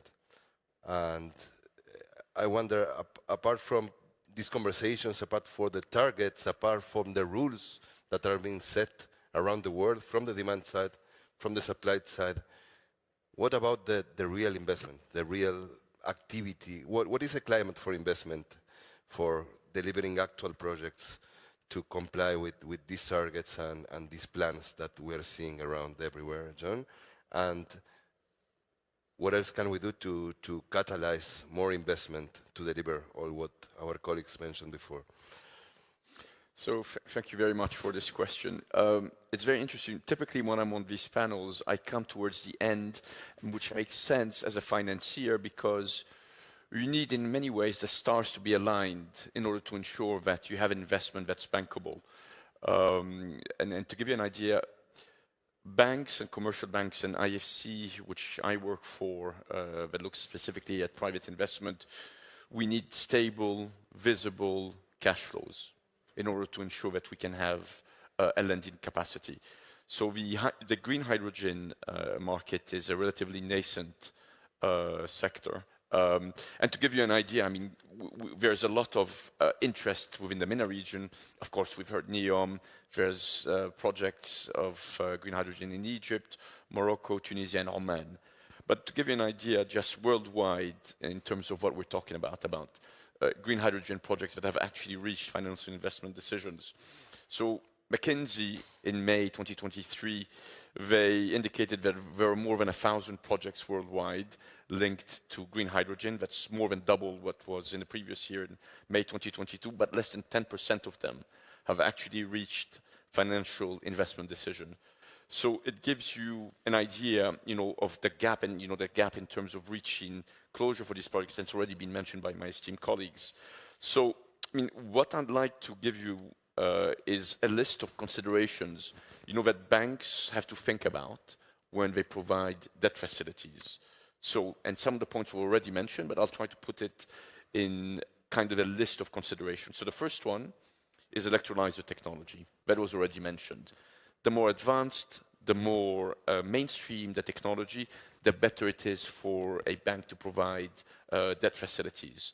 You also need to take into consideration, the type of electrolyzers and the system lifetimes. More often than not, it is expected that they last 7 to 15 years. But if you're going to go on a green hydrogen project, as was demonstrated with the NEOM project, you need 30 years. So what does this mean? It means you need to think about maintaining your electrolyzers, perhaps refurbishing or replacing them over the lifetime of your project. You need to also consider performance guarantees from the electrolyzer manufacturers. So when you put all of these things together, that's one aspect. It's the electrolyzer technology.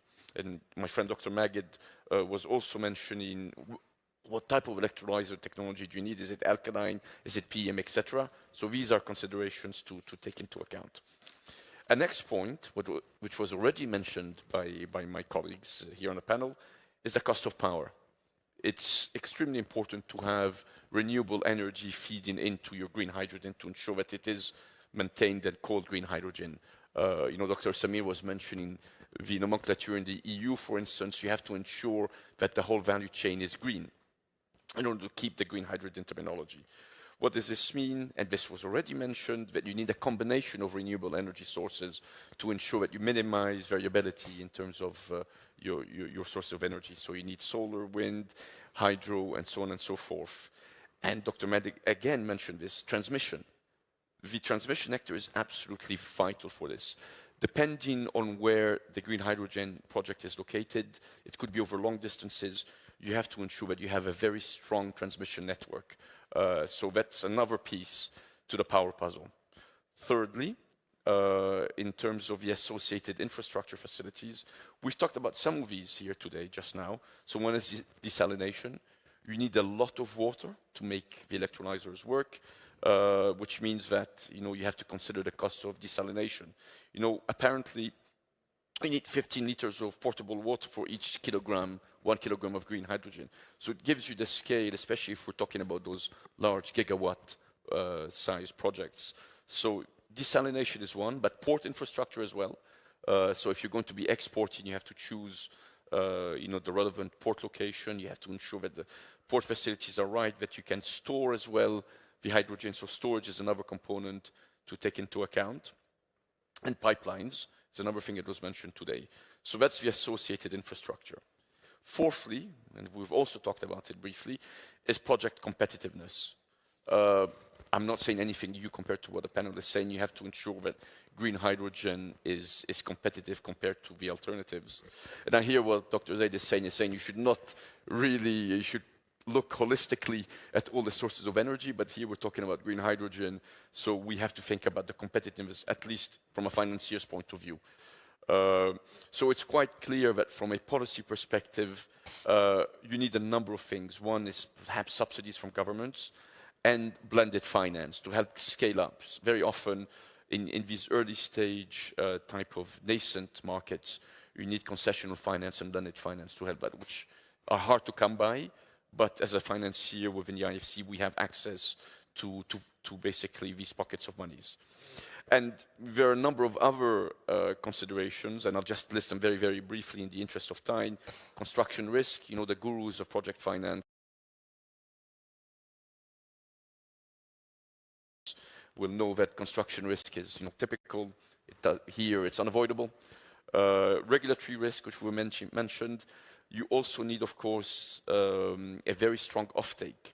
If you look at the NEOM case, it was a 30-year offtake, take or pay, with a known price. And it's absolutely vital for a financier to have an offtake with a known price, because I believe it would be difficult for commercial banks to take merchant risk on at least today on a green hydrogen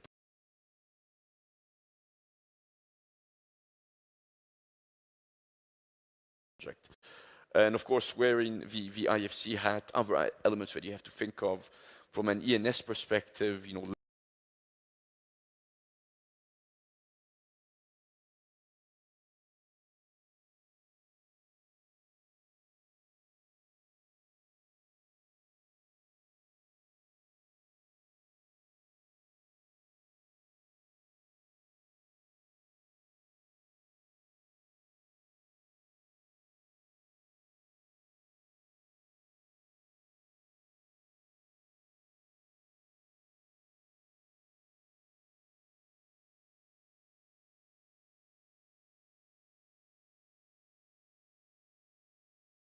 globally. So I wonder, what is the role of policy here? Which are the gaps that policy can fill into and try to address to make this finance happening for having this infrastructure and upstream projects on the ground as soon as possible?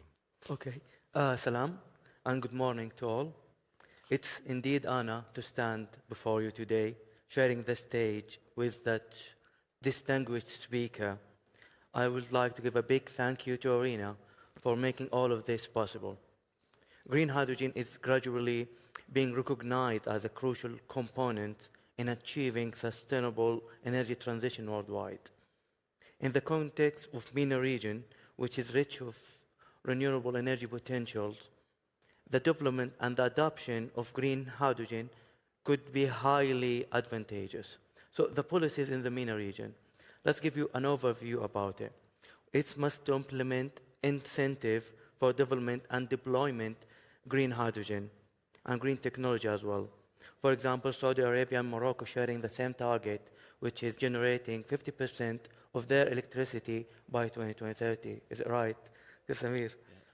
So we should provide subsidies, tax benefits for green hydrogen projects to increase and stimulate investment for green hydrogen projects.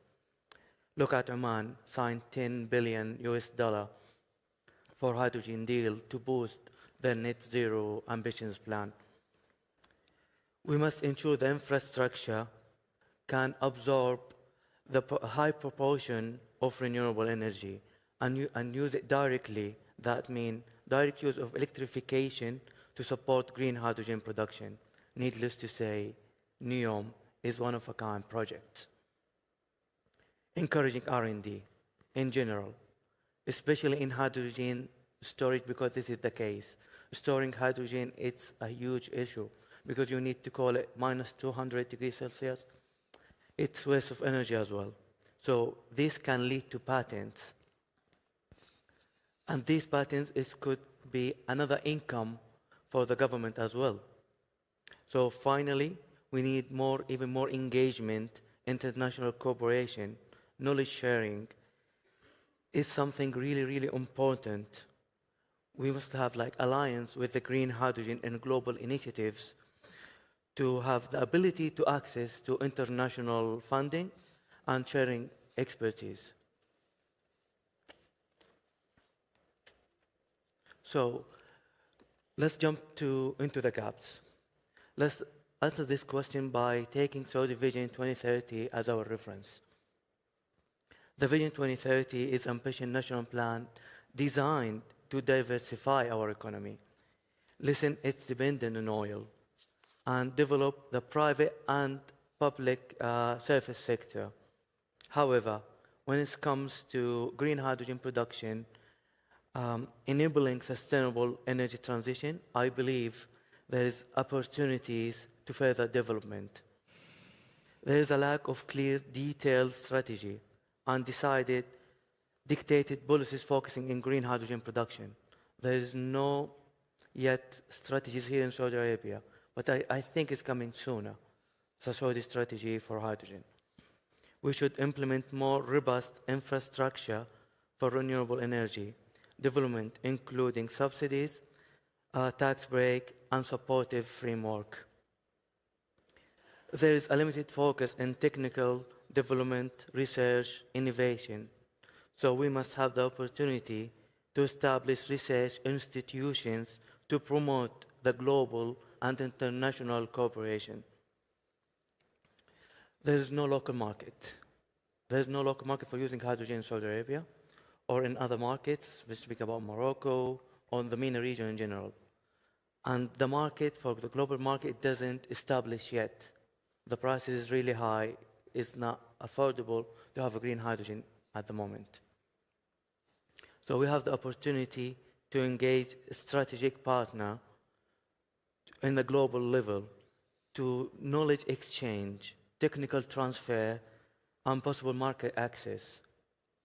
So to summarize all of that,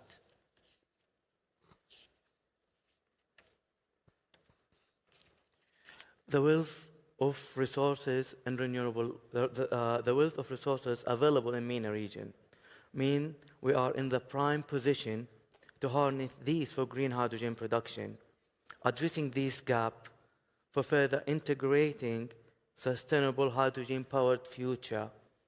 So I can't wait to be part of this future with you all together, and thank you all for listening.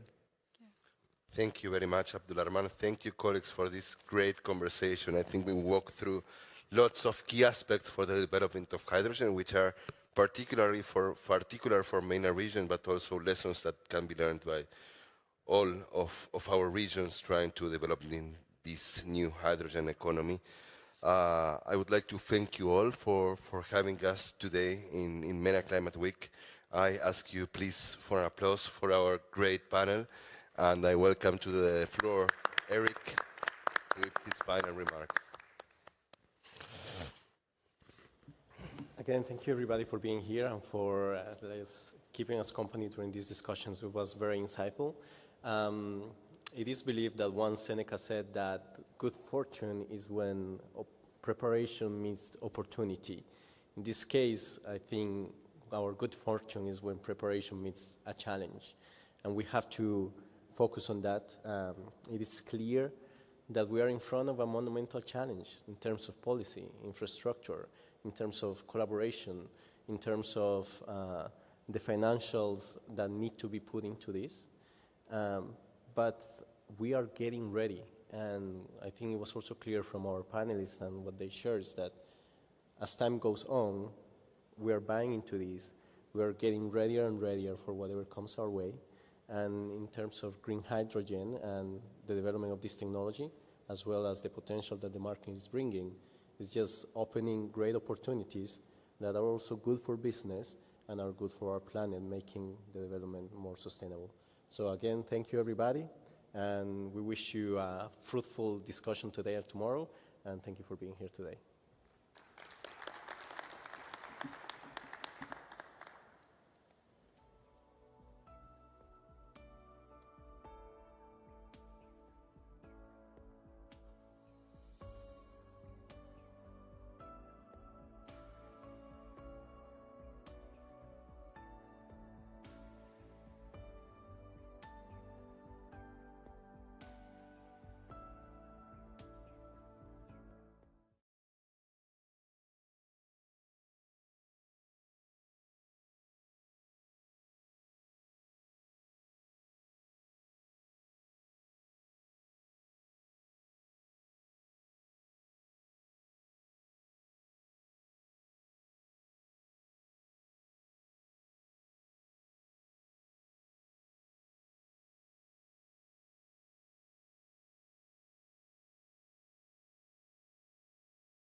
home. 70% of the refugees and internally displaced people all over the world reside in our member countries. 8 out of 12 refugee hosting countries also reside over here.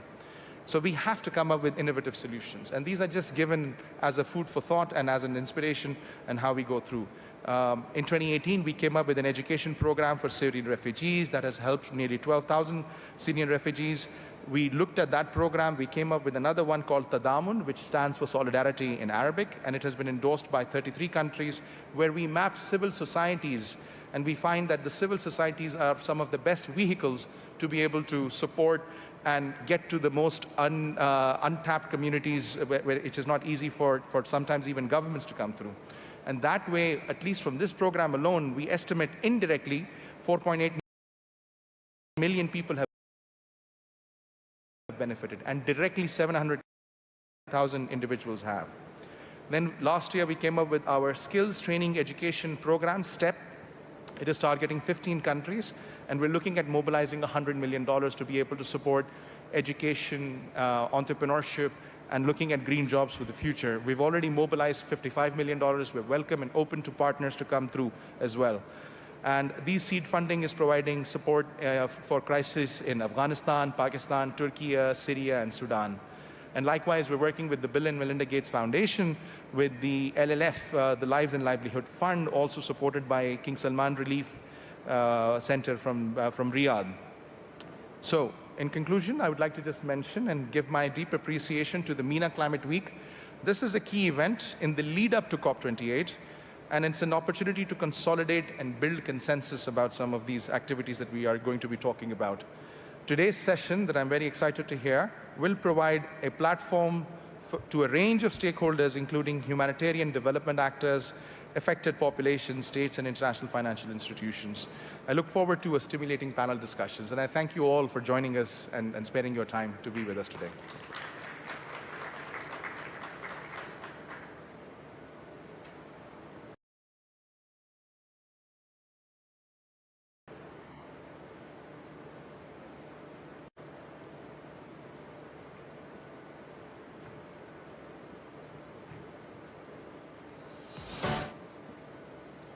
Thank you so much, Mr. Qadri, for your statement and super exciting things happening from Islamic Development Bank, and we're looking forward to continuing partnering with you.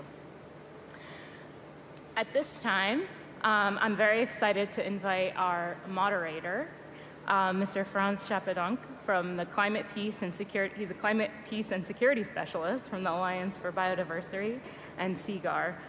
Please feel free to come up as your name is called, and please wait at your chair. He will be joined by our esteemed panelists, Claire Dalton, Head of Mission to the United Nations, to the UAE, International Committee of the Red Cross, Mr. Paul Hanley, Head of the Regional Office for OCHA, for MENA, will be joining us online, Mr. Ali Reza Qureshi, Country Director for Iraq from the World Food Program, Mr. Muhyiddin Bushra Abdul Karim Jubara, COP28 Youth Delegate and Climate Change and Environment Activist, and Mr. Mamadou Tonkara, Regional Director for MENA from the Global Green Growth Initiative.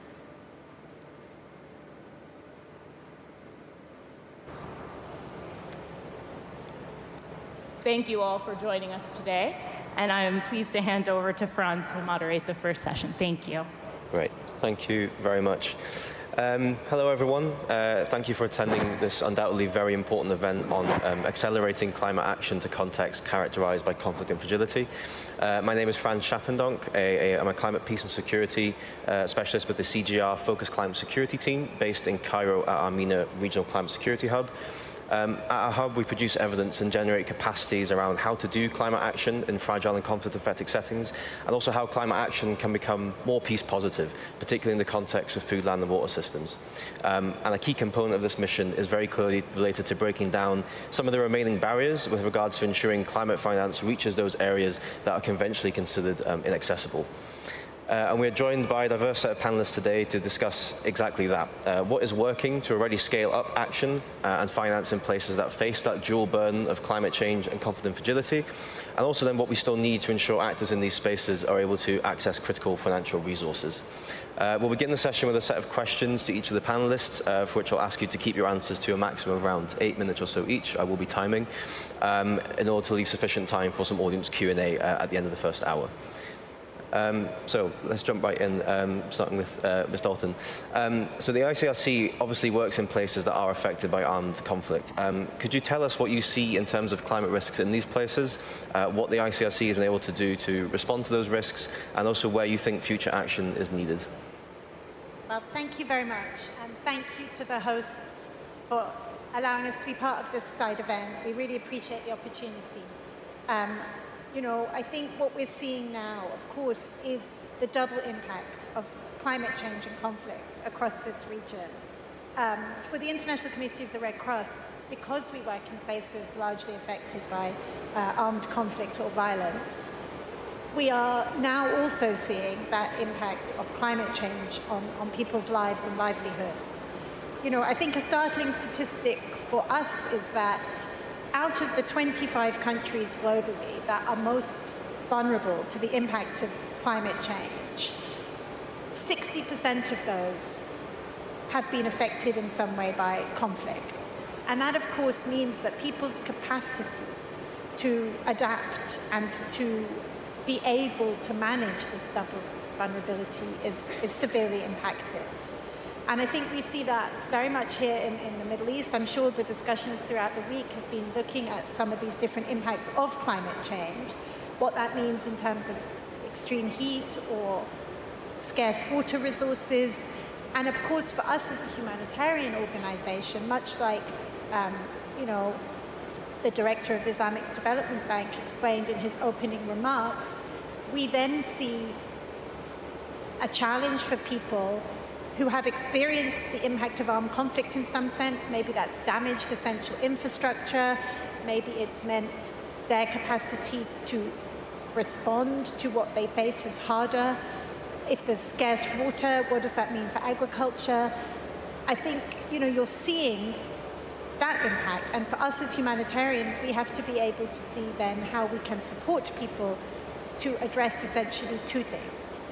While we're working in conflict or in countries that have experienced conflict, how can we assure that our response is also enabling people to adapt or manage the changing impact of the climate? And I think, you know, it's no surprise that all these things are interlinked. So scarce resources may have an impact on agricultural productivity, I mean scarce water resources. And if the country has experienced conflict, much like we may see in countries in the region, Iraq, Syria, Yemen, often essential infrastructure has been damaged to some degree.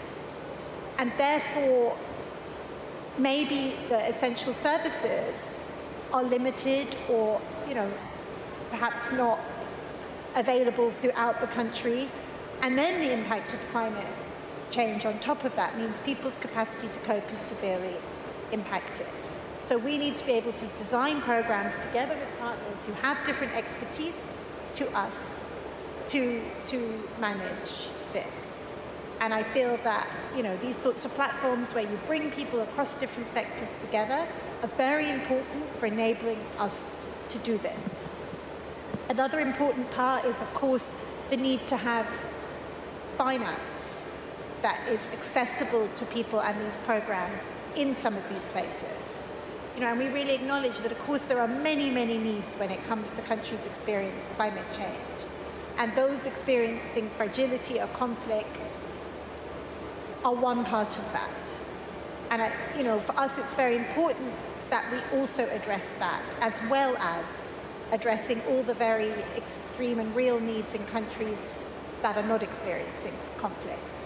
And adapting finance to conflict settings is difficult. You know, it's not always easy. There are challenges brought about because of the context. Maybe financial institutions have been impacted by the conflict. Maybe there isn't an accessible, there isn't the labor market. Maybe there's not the services conflict can have a really big impact on many, many things. However, that shouldn't be a barrier for us trying to find solutions because of the double vulnerability that people face. And I think finally, this coming COP is very much an opportunity. As mentioned in the opening remarks, we have this day on the 3rd of December that is looking at relief, recovery, and peace. And this is an important moment for us to look at how we can work together to mitigate the impact of climate change in conflict-affected countries and also help people adapt, or rather adapt to the adaptation that is needed in those places. Yeah. Great, thank you very much. Thank you for highlighting the importance of recognizing that compound risk landscape that we're facing now, and how climate change is affecting those very fundamental coping and resilience capacities, and also the need for integrated multi-sectoral responses that really produce co-benefits across those risks. Moving to Mr. Hanley, I hope you can hear us online. What are the main challenges faced by fragile, conflict and vulnerable states when it comes to actually coping with the impacts of climate change? And what is OCHA doing to address this, especially as we head in towards COP28?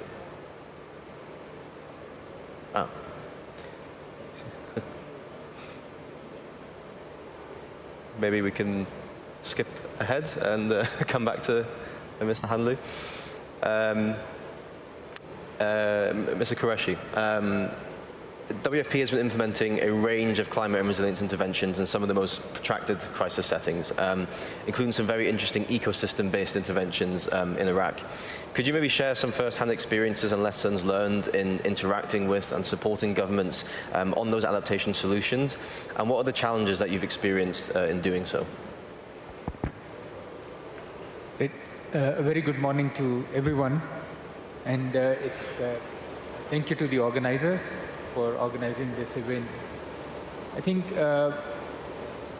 before answering your question, if I may just take a bit of a tangent and talk about the global context in which when we talk about climate crisis and the impact that it is having.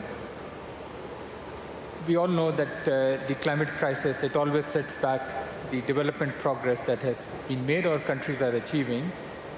Now, it undermines the human security like never before. And when you put that in a fragile context where peace or like this,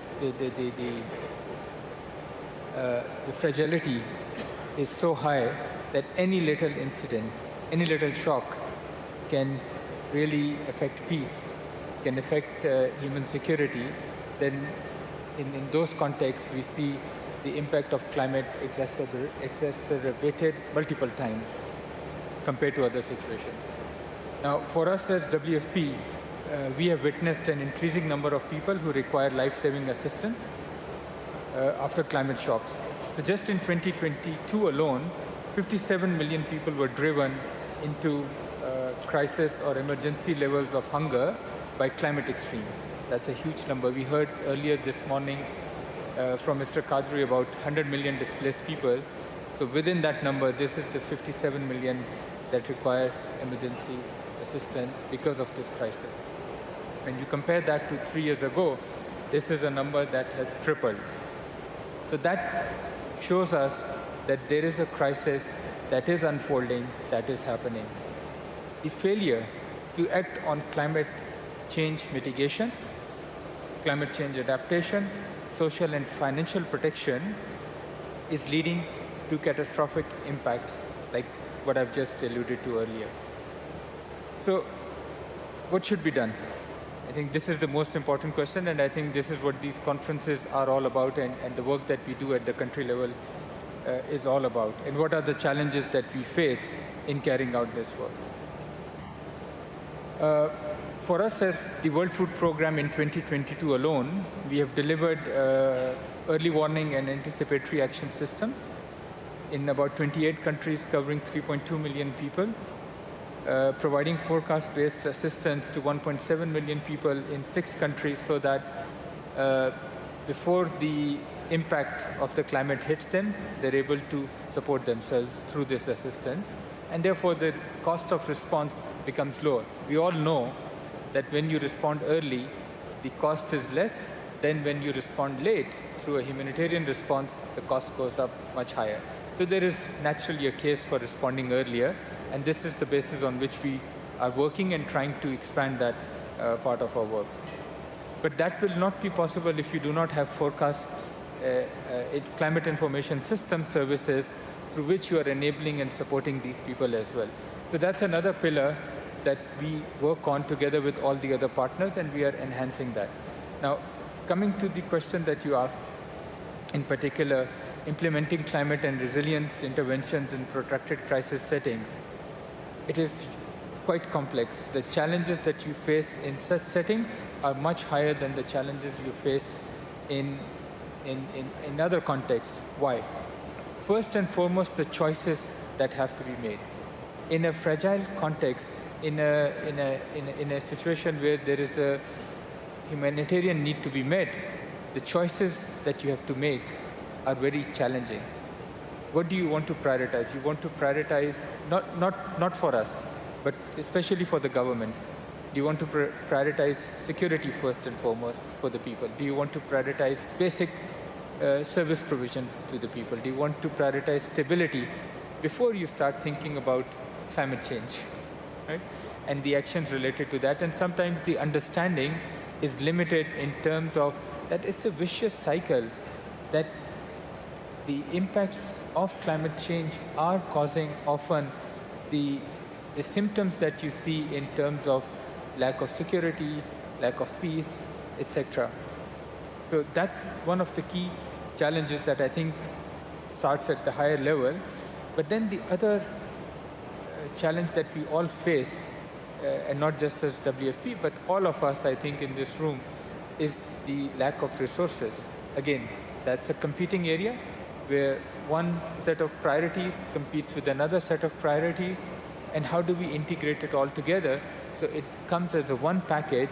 It's not about this silo on energy and this silo on food security and this silo on water security and this silo on livelihood, but how do we integrate it all as one package, I think, is the challenge that we all face. And I hope that through this declaration at COP28, we will all come together and package it all around not just the loss and damage initiative, which will enable financing support, but how do we integrate these programs better, but also learn regionally.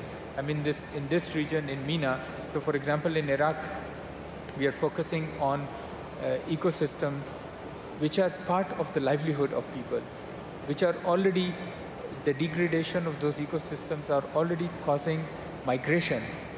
Over 100,000 people have already migrated when the marshlands of Iraq have gone dry. They're drying every day. And what is happening? People are migrating, people are moving, they're losing their livelihood. When they lose their livelihood, they move to other areas searching for livelihood, increasing the risk of social conflict, tearing down the fabric of social cohesion, right? Now, all of that happens in the backdrop of climate change. Then, in addition to that, when you look at fragile settings where we work, the fragmented governance is a big issue. I think, as I was saying earlier, when you look at some countries and the achievements that they have made, the host country of this conference, the governance always plays an important role. So fragmented governance is one issue that we face, and what that leads to is lack of coordination, and decision-making becomes extremely complex in such settings. Data and information gaps continue to be a big challenge. The mobility of the population, as I mentioned earlier, and then focusing on today's needs and not long-term solutions is the norm in such settings. I think what needs to be done, if I may just come quickly to the solutions and then I'll wrap up, is the engagement. The most important part is the engagement of the communities, the people that are affected. I think making them understand how the climate actions are linked to their longer-term prosperity is the most important part. For them, climate change means nothing. We have to break it down into how it impacts their lives, and often we fail to do that. The second important part is the technical support and assistance to the governments. When you look at many of these governments, their capacities are eroded by conflict, by dealing with conflict. Their focus has been on managing security in the country first and foremost, then coming to these issues. They also experience brain drain, because when things start going wrong in a country, people who have capacities, they leave, they migrate, they move to other countries. Now, when some kind of fragile peace is established, those people are not coming back immediately. So how do we help the governments through the technical capacity, through regional collaboration in such a way that they are able to learn from others what has worked in other countries without having to invest in R&D again, but bring it to those countries, contextualize to that country and implement at scale solutions that are required. I think I've talked earlier about the multi-sectoral approach, which is very, very critical, and that to me is often, we talk about it a lot, but in practice, we are not that good at it. So I think that's something we need to work on harder, and having longer-term commitment, advocacy and awareness, but most importantly, making finance available. Without that, you will always have this vicious cycle of having to come in and respond through expensive humanitarian operations. Great. Thank you very much. Yeah, well, you sketched out a whole range of different challenges there very effectively. I won't be able to summarize them all, but thank you for highlighting this complex operating and decision-making environment and the need to really balance shorter-term, longer-term needs, and also how resource disbursement needs to recognize that it's a package of solutions and the sequencing is a bit artificial. And also for, of course, highlighting this lack of capacity or understanding of what climate change and conflict actually looks like, both at the higher level and crucially also at the community level. So thank you very much. Moving back to Mr. Hanley, I hope this time we're able to hear your responses. What are the main challenges faced by fragile, conflict and vulnerable states when it comes to coping with the impacts of climate change? And could you sketch out what OCHA is actually doing to address this as we head into COP28? Thank you. Thanks.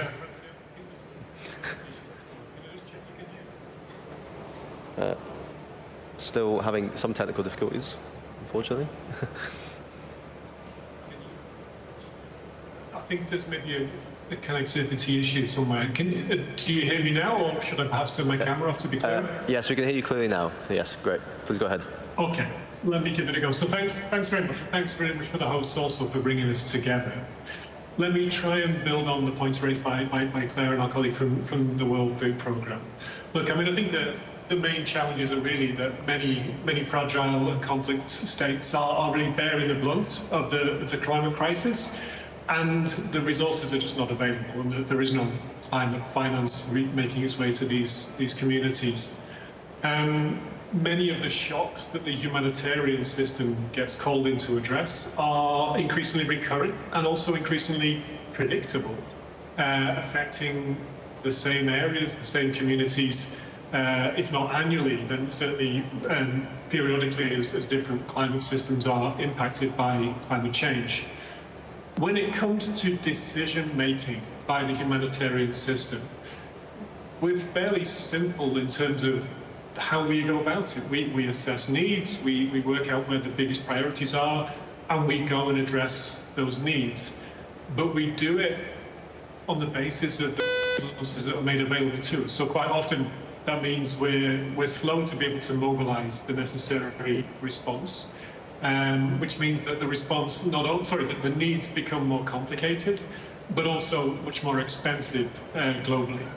So there are several things that we're looking for. One is that those investments in terms of climate financing to support adaptation and resilience, but also to ensure that the humanitarian system has got more resources available to it quickly in the immediate aftermath of early warning or a rapid onset crises. Decision-making by the development system is much more complicated. Quite often we have examples where efficiency is prioritized over equity. And that means that development funds are going to areas with high population density, with better infrastructure, amongst communities that have better access to services or are well educated, whereas other communities that are more vulnerable for a range of reasons are the ones who then suffer the brunt of climate shock and require humanitarian intervention.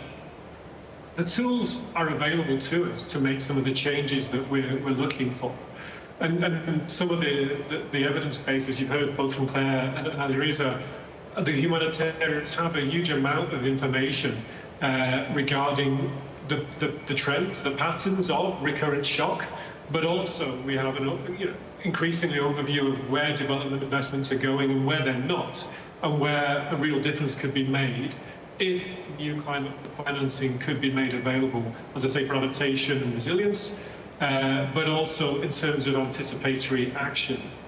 In terms of things that we're asking for and things that we're doing as the Office for the Coordination of Humanitarian Affairs, one of the things that we do is we manage pooled funding mechanisms, multi-donor pooled funds, both at country levels and globally through the Central Emergency Response Fund. And we're trying to ensure that these are increasingly climate ready. Already in 2022, over half of global anticipatory action funding came through the Central Emergency Response Fund. That's over the last 3 years, that's around $89 million. And since its creation 15 years ago, around $2 billion has been channeled via the SURF for climate hazards. So one of the things we're trying to do now is to set up a dedicated climate account to be part of SURF that would allow donors to fund in an earmarked manner to help OCHA channel resources to better invest in preparedness, anticipatory action and response, particularly looking at fragile and conflict vulnerable states. And we're looking for donors to help us do much more in that domain. And then we're also partnering together with the ICRC, IFRC, the World Bank, the World Food Programme and the Islamic Development Bank to launch a declaration at the Relief, Recovery and Peace Day of COP28, outlining a package of solutions regarding access, capacity strengthening and programming to accelerate climate action and finance to fragile and conflict states, and to help prevent further fallout regarding climate change and peace and stability. I think just to summarise that, I think of many of the global challenges that we face in trying to deal with the impact of climate change as the humanitarian development system, this one has a fairly straightforward solution, and the changes we're asking for we don't see as particularly radical, but it does mean a change in the current ways of working to try and address what are recurrent or increasingly recurrent and predictable shocks that are affecting those in these fragile and conflict settings. Thank you. Back to you. Thank you, Paul. Yeah, I think it's very important to emphasize what you said, that shocks are recurrent and increasingly predictable. And because resource dispersals are slow, needs evolve, costs become higher, and so particularly in that context, climate finance for anticipatory action, preparedness is obviously ever more critical, perhaps also demanding a change in operational logics as well. Then moving on to Mr. Mohadin, if that's okay. You've been selected as COP28 youth delegate. Many countries that are most vulnerable to climate change have increasingly or very young populations and young demographics. And it's precisely those settings that are also affected by conflict and protracted humanitarian crises. So what outcomes do you hope to see for youth at COP on the acceleration of climate action and finance to fragile and conflict-affected areas? What role do you see for youth in actually shaping this relatively new agenda? And what are your recommendations to ensuring that climate action responds to the needs and priorities of young women and men? Thank you. Hello.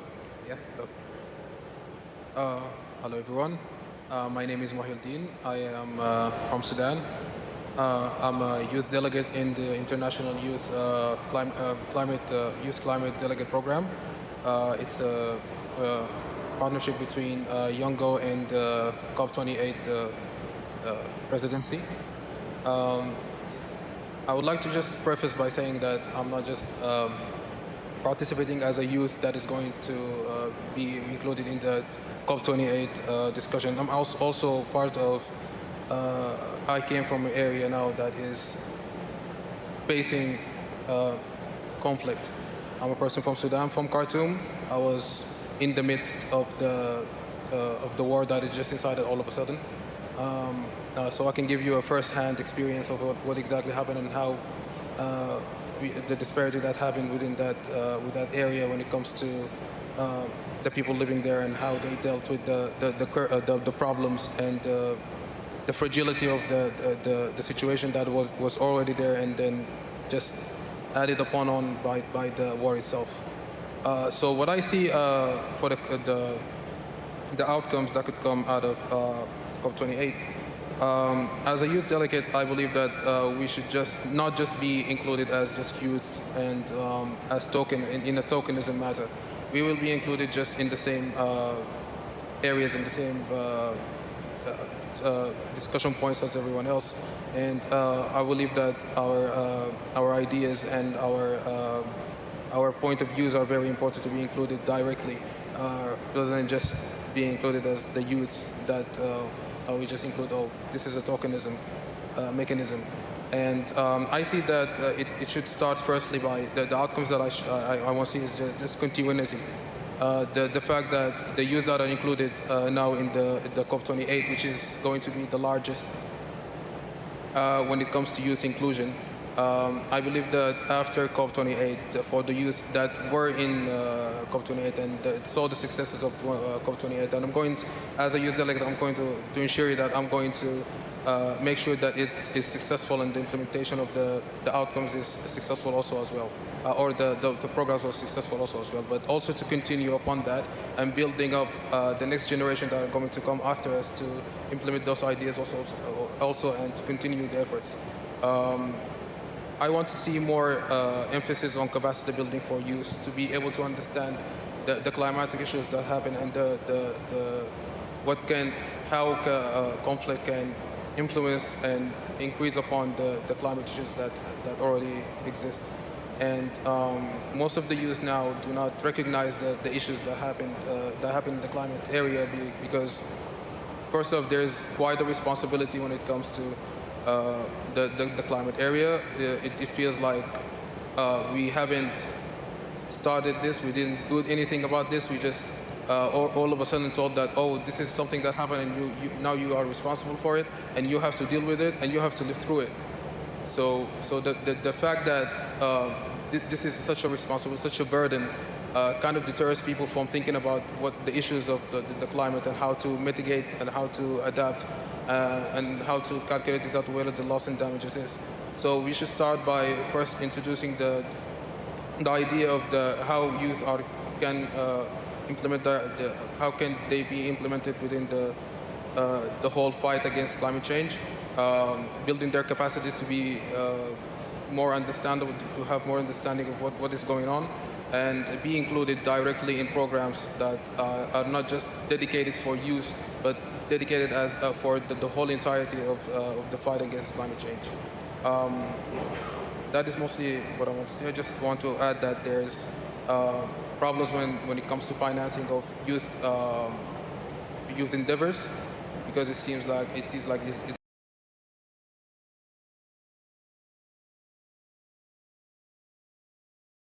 it is now in the midst of implementing projects. So of course, it stopped because of the war. Projects that mostly it mostly focused on early warning systems in Sudan, especially in adaptation for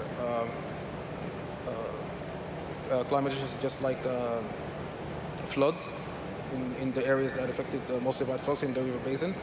So I believe that if we focus on things like this and endeavors like this and support endeavors like this, especially when there's more focus on the heritage and the local communities to be implemented in these areas and these projects, I think it is going to be very beneficial that it will go through, it will be able to, the scalability of it is quite high, and it could have great impact in the future. So, thank you.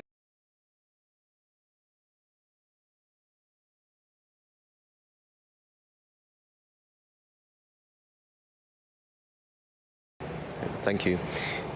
Yeah, I think it's very important, like you said, to highlight the role of youth critically also in decision-making processes, not just tokenism. And I think because youth are particularly vulnerable to that intersection of climate change and conflict, you know, their inclusion is necessary for that whole of society approach to resilience and peace, absolutely. Moving on then to Mr. Tunkara. So GGGI supports members in the transformation of their economies into a new green growth economic model. Could you provide some examples of successful country programs in countries specifically that are affected or threatened by conflict and fragility or facing high humanitarian needs?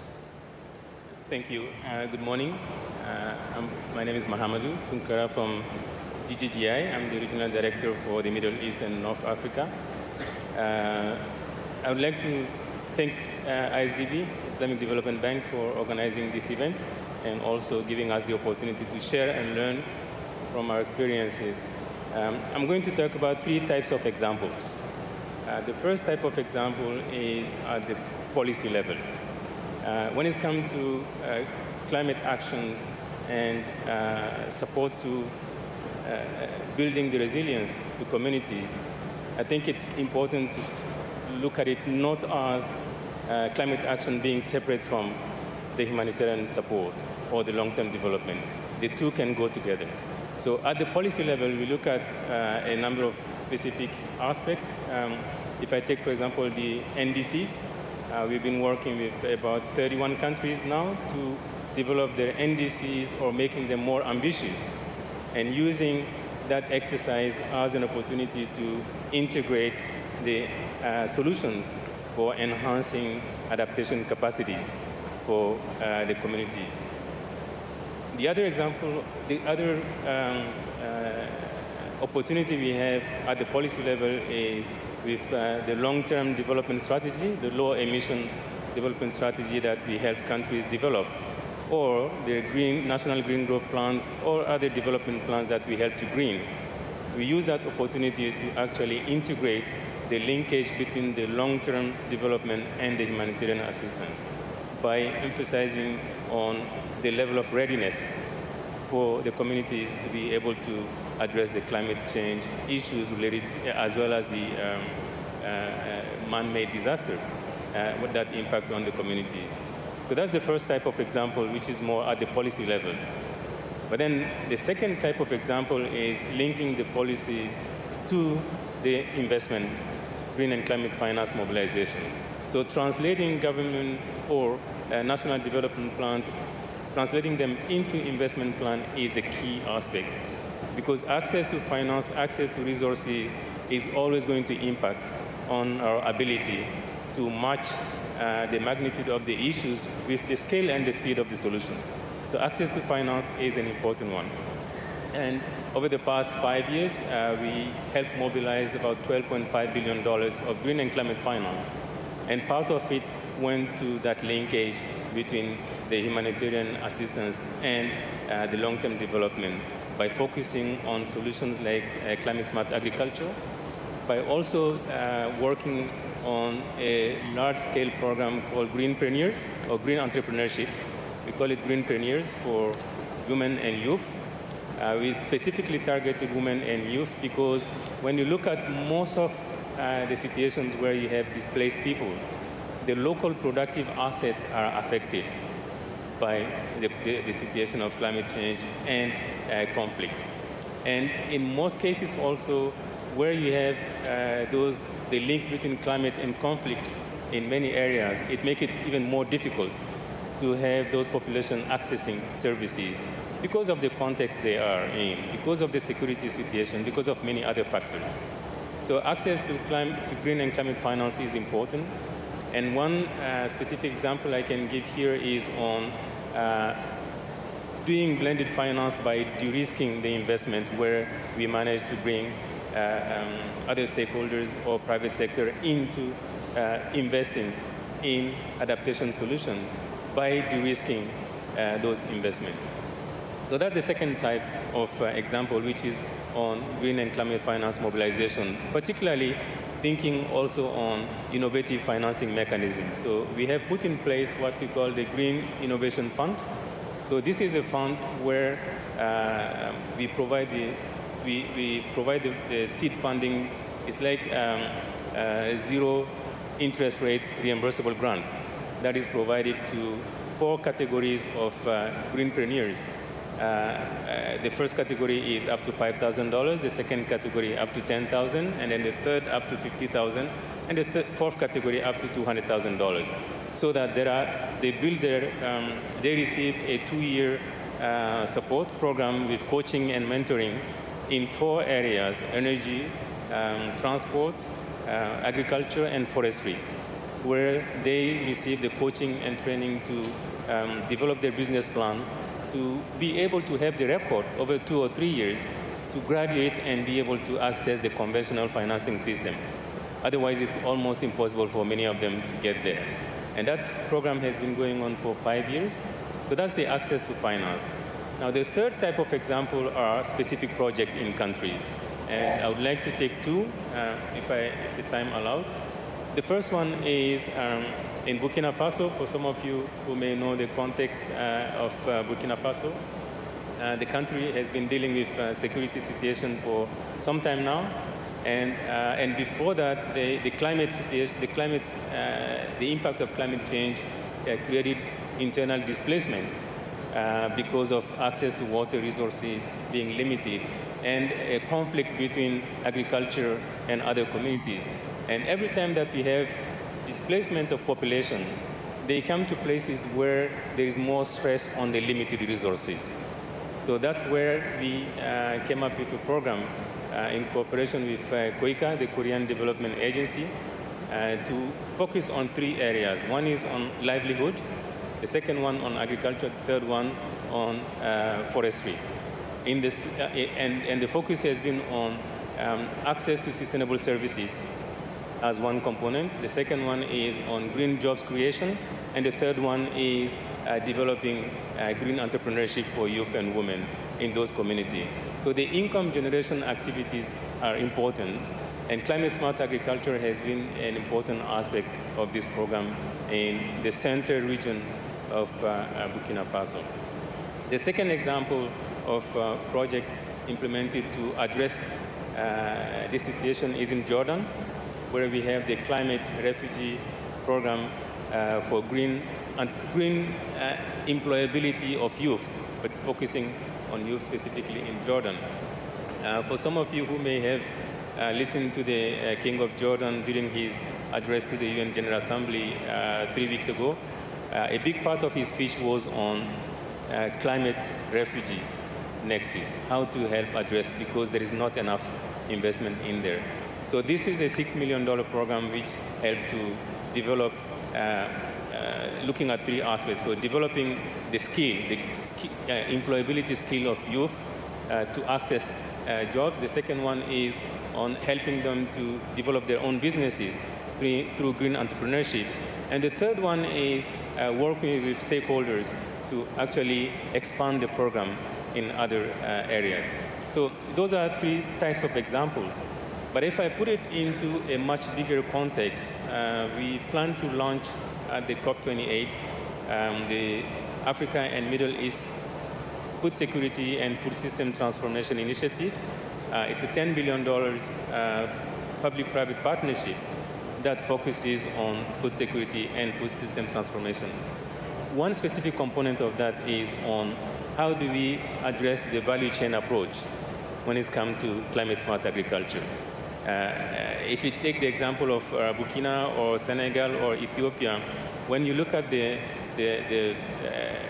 climate-smart agriculture approach, at least the one we use in GGGI, linking humanitarian and long-term development, we see that the green entrepreneurs, women and youth who are in the sector, there is a big difference between those who are in the program and those who are not. For example, if you go to the market and you speak to those who are selling fruits and vegetables, the maximum number of days they have before they throw away their fruit and vegetable is 2 or 3 days.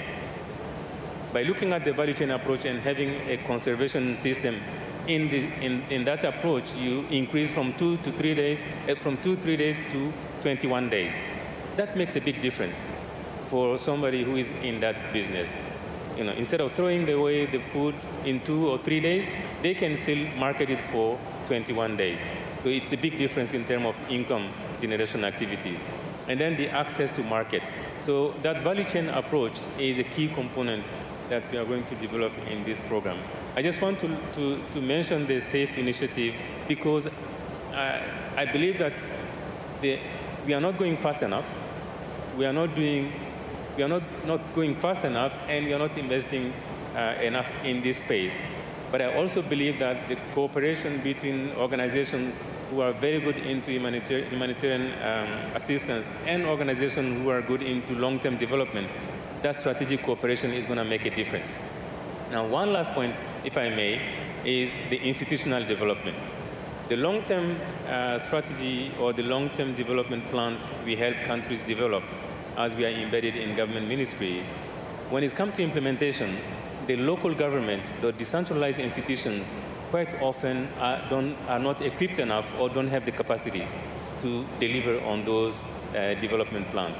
So what we have been doing systematically is to work with local governments at the regional and provincial level to actually have development plans in place where the disaster risk reduction or preparedness is built in there, but helping to develop flagship programs which can be translated into investment plan and get market ready for funding. If I take Rwanda or Senegal, for example, or some of the countries in the Sahel, we have been doing what we call the Green Secondary Cities program, which is a large program in a number of countries where it helps to actually absorb a lot of IDPs into those cities, but building something around agriculture, transport, energy, and forestry, where you have job creation. I hope I didn't take too long, but I'll stop here. Thank you. Thank you very much. You're all good. Yeah, thank you for that intervention. Obviously, a lot was mentioned, but I think one of the things, again, that came out was this, first of all, this need to find synergies across shorter and longer term time horizons. I think most panelists have kind of identified that, but also for pointing out the need to operate and offer support at multiple levels, ranging from the national through to the local, and then also find the appropriate multi-level, multi-scalar ways to link those interventions. So that's great. Thank you. I believe we have time for one more kind of quick fire round of questions, for which I'm going to ask you to keep your interventions as short as possible. The COP28 presidency has announced, some of you mentioned it, that it will host a dedicated relief, recovery and peace day on December 3rd, and also that it will launch a declaration and accompanying package of information, pact of solutions with the intention to support climate action and scale up financial resources for places affected by climate risks, conflict and security. What are the two elements that you would like to see reflected in that declaration and that package? Maybe starting with you, Ms. Dalton, if that's okay. Thank you. Oops. You're falling down. No, indeed. I mean, as I mentioned, that the vision of that day is really good news for us as a humanitarian actor, and also for all of us trying to work together to find potential solutions. I think to your question, I mean, for the international community of the Red Cross, we've kind of got three aims when it comes to that day, but also to the COP more broadly. I mean, firstly, obviously, that the international community commit to bold political action to reduce emissions. I mean, that's clear. It may not be, as a humanitarian actor, something that we can have a huge impact on. However, that's the really important priority for COP. Secondly, we want to see, and this in a way is what that day you mentioned is doing, is that the international community also acknowledge the high vulnerability of countries affected by conflict or fragility that are also enduring climate risks. And I think seeing that day is, in a way, we can be humble, a recognition of the work done by all our organizations, also many others, to see this happen. And the fact that that day is happening in COP, like I say, is really good news, because it's acknowledging that it's important to have this conversation and look for concrete outcomes that will support people enduring fragility and also climate risk. And so finally, we also want to see this financial piece, that there is a possibility to ensure that climate action is strengthened in these kind of countries by fit-for-purpose, accessible financing. And I think post-COP, we also need to see how this becomes a reality in the countries we've been talking about during this panel. I think we all know from our various experience, work, practice, it's one thing to make an agreement.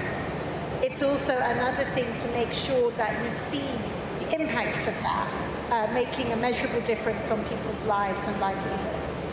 So I think for us, that's what we'd like to see. I do think that it's possible. However, it will take, the combined work of all of our different organizations and approaches to look at what that might look like in practice in these countries. And we also, finally, I think, have to include very much the perspective of people living in these places in terms of what would make sense given what they're experiencing in terms of the support needed. Absolutely. Thank you very much. Mr. Qureshi, please, your intervention. Same question. So I think the event itself is a commitment. It's a sign and a clear signal from the world leaders that this is an important topic for the people that are affected by climate change, but also the cost that countries and the communities bear in terms of not just the financial damages, but also the social fabric, the ecosystems, the environment, but peace and security itself. So what I think, I fully agree with my colleague, but in addition, if I may, I think just building on what she said, we need to see tangible, concrete actions for implementation. Just like, last COP we heard about loss and damage fund, but there's still work that needs to be done. So just like when this declaration is made, part of this declaration should be on how to implement what comes out of it. That to me is the most critical piece. And of course, financing at the end of the day is always there, because these fragile contexts and countries do not have the resources that are often required. And again, it should not be about limited one small project that does support maybe 100 or 200 or 5,000 people here. When we look at the needs, and the needs are larger, then the innovative financing solutions need to be commensurate with the scale of the problem as well. That to me is also very critical. And lastly, the collaborations, partnerships in enhancing the capacity through technical assistance of the relevant government institutions. Because at the end of the day, these governments are primarily responsible for their people. We are there to help, assist, support, but the governments need to be in the driving seat. Great, yes, thank you very much. Mr. Hanley, please, over to you. Same question again. Oh, maybe we're having some technical difficulties. Okay, instead they're moving over to Mr. Jabara, please. Again, same question to you, 2 recommendations. Yeah, please go ahead. Yes? Yes. Do you want to repeat the question? Or? Do you Please. Just pull it up. So in the Relief, Recovery and Peace Day on December 3rd, what are 2 elements that you would like to see reflected on the day and also in the attached declaration and package with regards to climate finance for conflict and fragility in fragile affected areas? I think this hits to the things that I've said previously.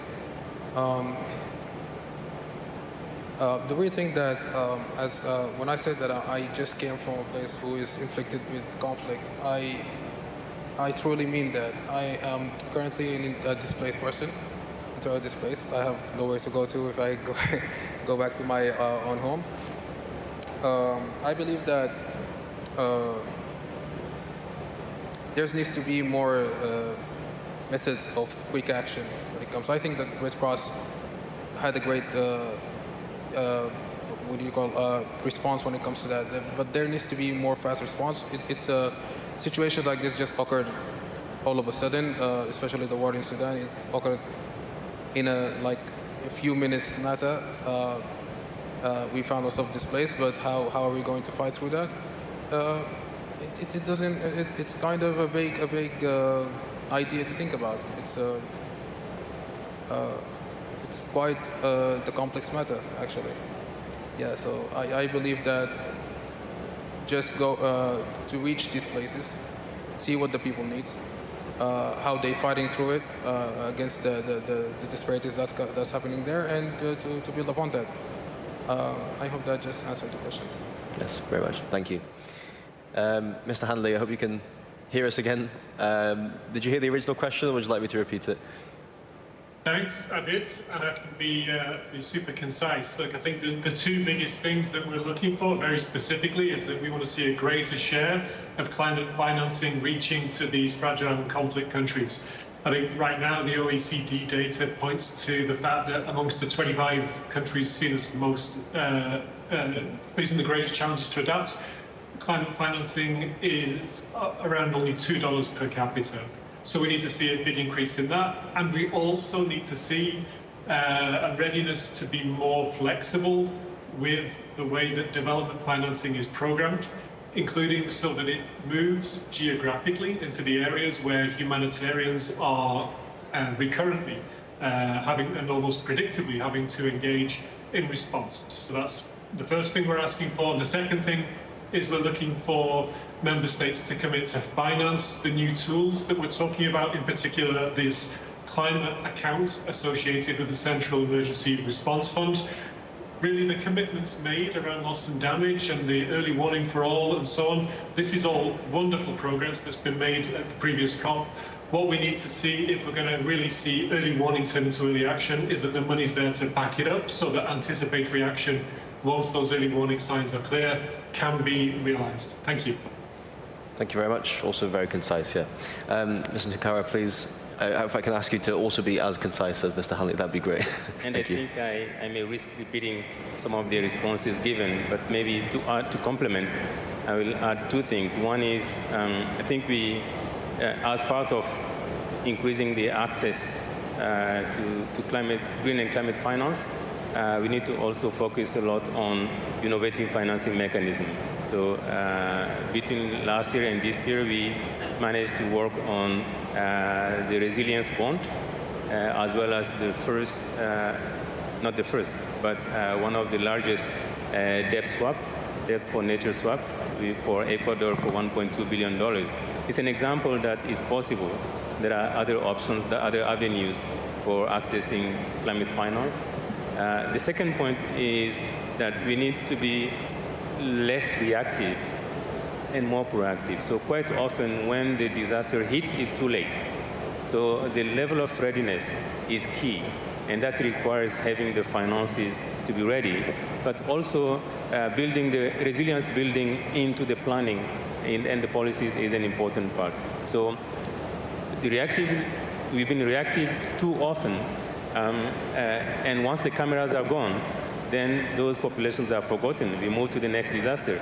But if we build more and we enhance the adaptation capacities, we build the resilience, not only after the recovery or humanitarian response, but before, and get them ready, I think that will help a lot. Lastly, I think when we go to big forums like the COP or other regional forums, the declaration needs to be more result-oriented.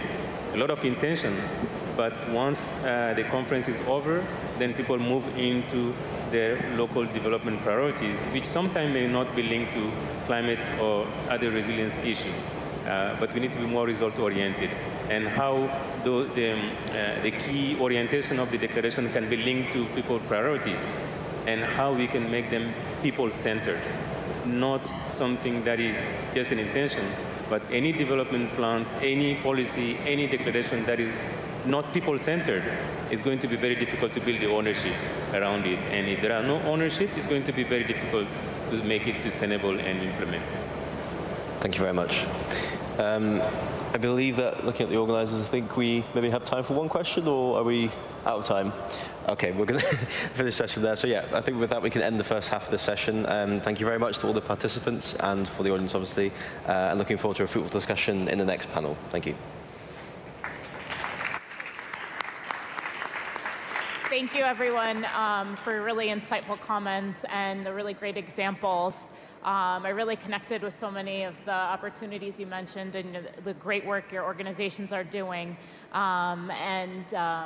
particularly on capacity building. If we don't know how to do what we're doing, we won't be able to be successful. But I think if all of the events are like this last panel, I think we have a really great shot.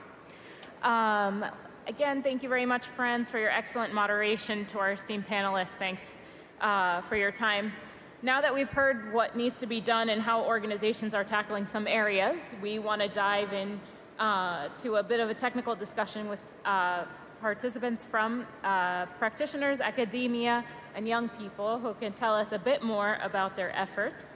I would like to invite to the stage Mr. Mohammed Sheikh Ali, ICRC Head of Mission here in Riyadh, and our speakers, Mr. Daoud Nindaye, Manager of Climate Change and Environment Division from the Islamic Development Bank, Mr. Adil Abbas Saeed from the Regional Climate Change Coordinator from the World Bank, Mr. Hussam Shaheen, Head of the Climate Financing Hub from UNHCR, Madame Ruba Ajour, Manager of the Climate Change Studies Division at the Royal Scientific Society of Jordan, Ms. Farah Abdullah Al-Joaib, National Program Officer from UNDP, KSA.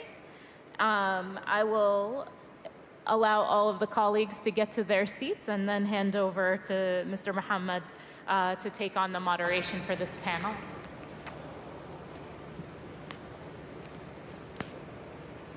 Welcome, colleagues, and please, Mr. Mohammed, you have the floor. Yeah.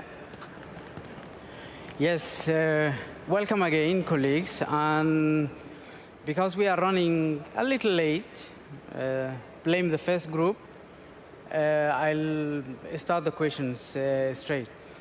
And I have a number of questions for each of the panelists, and we'll see how we go. And starting with Mr. India, and we know many of the Islamic Development Bank members or member states are affected by conflict and fragility. So can you please talk to us what is working already to get finance to places affected by conflict? Thank you for the invitation and thank you for the question. As my director, Saeed Khadri, explained earlier, we have 31 out of our 57 member countries that are either in state of fragility or are countries affected by conflicts. So to be able to operate on a normal basis in countries affected by fragility and to have climate finance accessing communities in those countries, we needed to establish flexible procurement systems. So that's the first part, by having flexible procurement systems that allow sometimes for single sourcing in terms of procurement, also having the opportunity to use grassroots organizations, specialized UN organizations and other UN organizations that we can work with and establish agreements in different projects. It allows us to really, in an efficient way, to disperse in operations that we have in these countries. So I think that's the first part, to really be able to have these flexible procurement systems. Second aspect is when we look at the climate finance itself. Of course, with the ambition to have at least 35% of our financing being climate finance overall, 35% of our operations. When we look at the numbers in 2021 and 2022, in the countries that are identified as fragile or having affected by conflicts, we had 60% of our climate finance is in 2021 going to those countries. And it makes sense. I mean, if you look at the numbers, 31 out of 57. So that was in 2021. But then in 2022, you can see a big shift. 31% of our climate finance went to these countries. So it means that it depends on the year, it depends on different circumstances where you would have such level of climate finance. How to make it more systematic, how to have systematically a good portion of our climate finance to go to those countries, we need to work on the upstream aspects, supporting more and more of the NDCs of those countries, supporting the long-term strategies, mainstreaming in our member country partnership strategies that we have every 4 years with those countries, how to make sure that we are looking at that aspect, the nexus between climate, some of the humanitarian work that needs to be done, looking at how to address climate, peace, security at the same time as development in these countries. So we are part of different networks, of course, different mechanisms. Early warning system for all is something that is building up. We want to make sure that we have the early warning systems in place in countries to make sure that we are addressing these issues. We want also to make sure that when we are looking at the sector platforms that collectively with MDBs we want to establish how all these issues are being taken care of.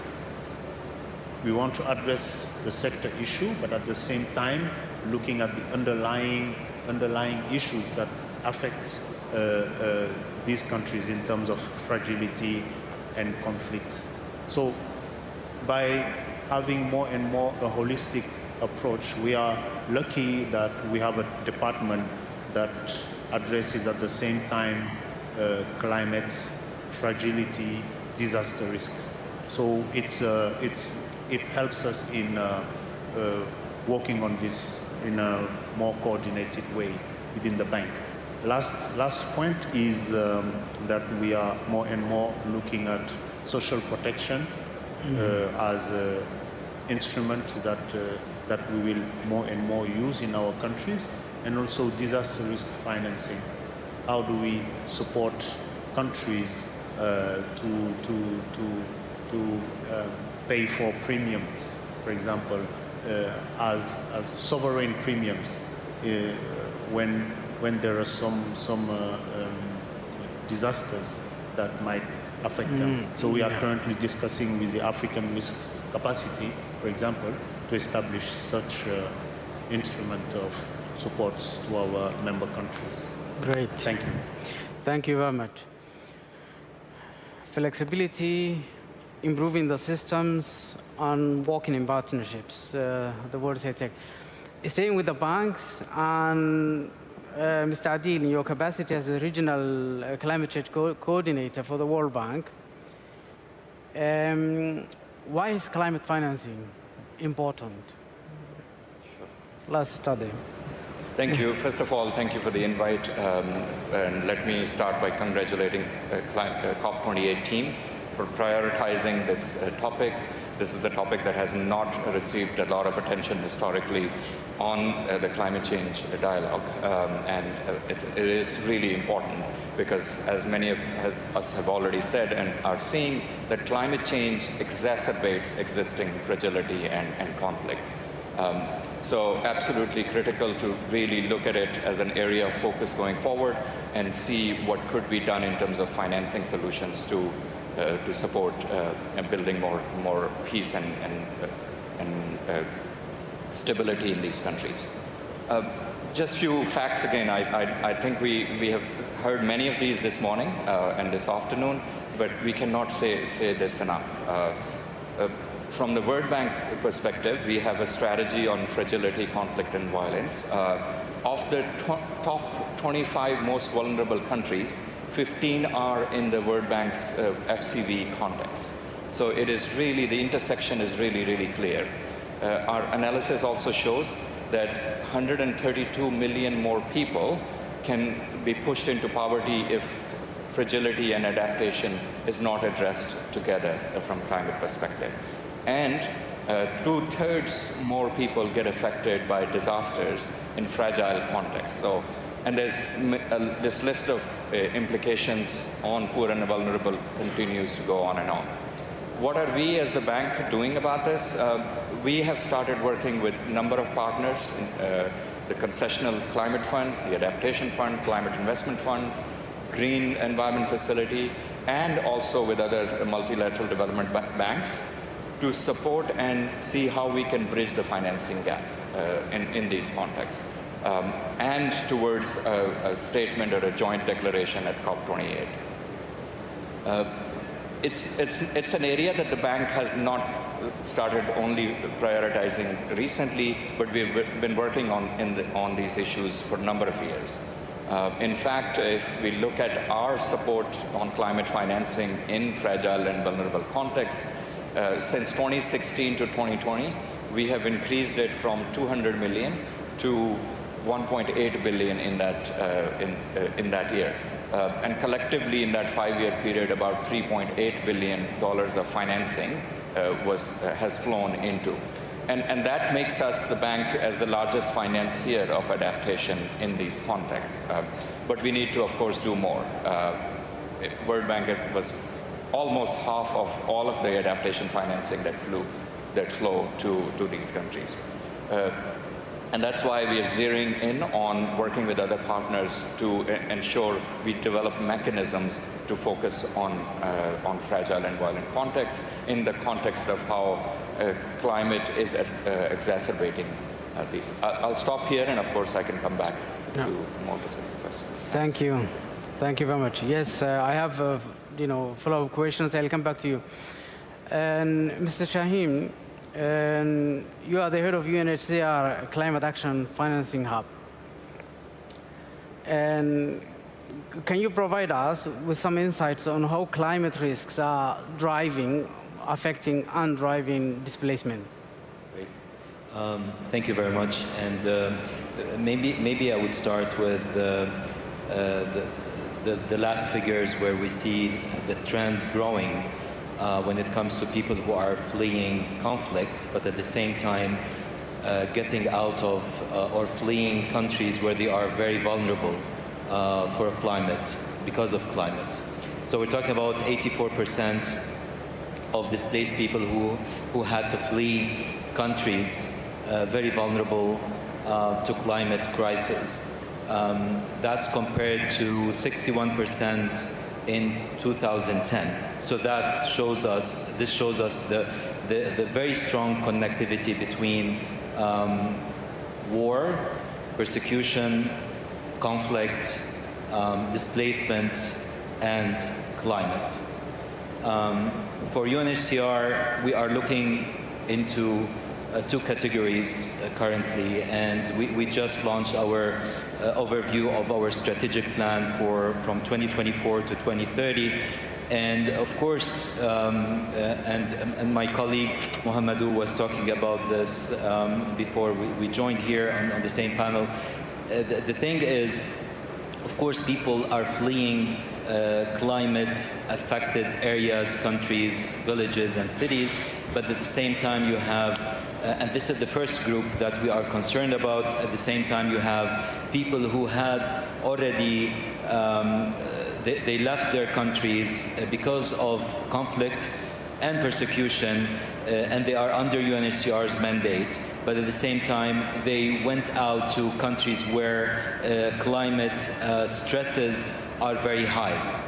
Currently we're talking about 25 countries globally where we have around 40 million people are displaced, and these 25 countries on the hazards level are so high for the future because of climate change. This is very concerning, and UNHCR is very concerned that we are still in the conversation, and we're so hopeful now for the lead to the COP28 and the conversations and the discussions till then, that the conversation and adaptation will include as well people who are displaced, as you know very well. The number 110 million people displaced is very concerning, is growing, but at the same time, because of climate change and climate shocks, we need to find a global mechanisms to make sure that countries are protecting host countries, are including refugees, displaced people within their national adaptation plans, and to make sure that these plans are supported by donor countries and supported by programs when it comes to climate financing, when it comes to development financing, and the conversation about humanitarian financing versus development financing. I think it's becoming very interesting. Coming from a humanitarian organization, we know by now that we cannot count only on humanitarian financing to support and serve people of concern. Those are refugees and internally displaced people. That's why UNHCR is currently looking into innovative financing, looking into more negotiation and discussions on how we can, as a humanitarian community, not only UNHCR, tap into the development finance. And what is the change that should happen actually when it comes to these kind of financing in the near future? Otherwise, it can be very late.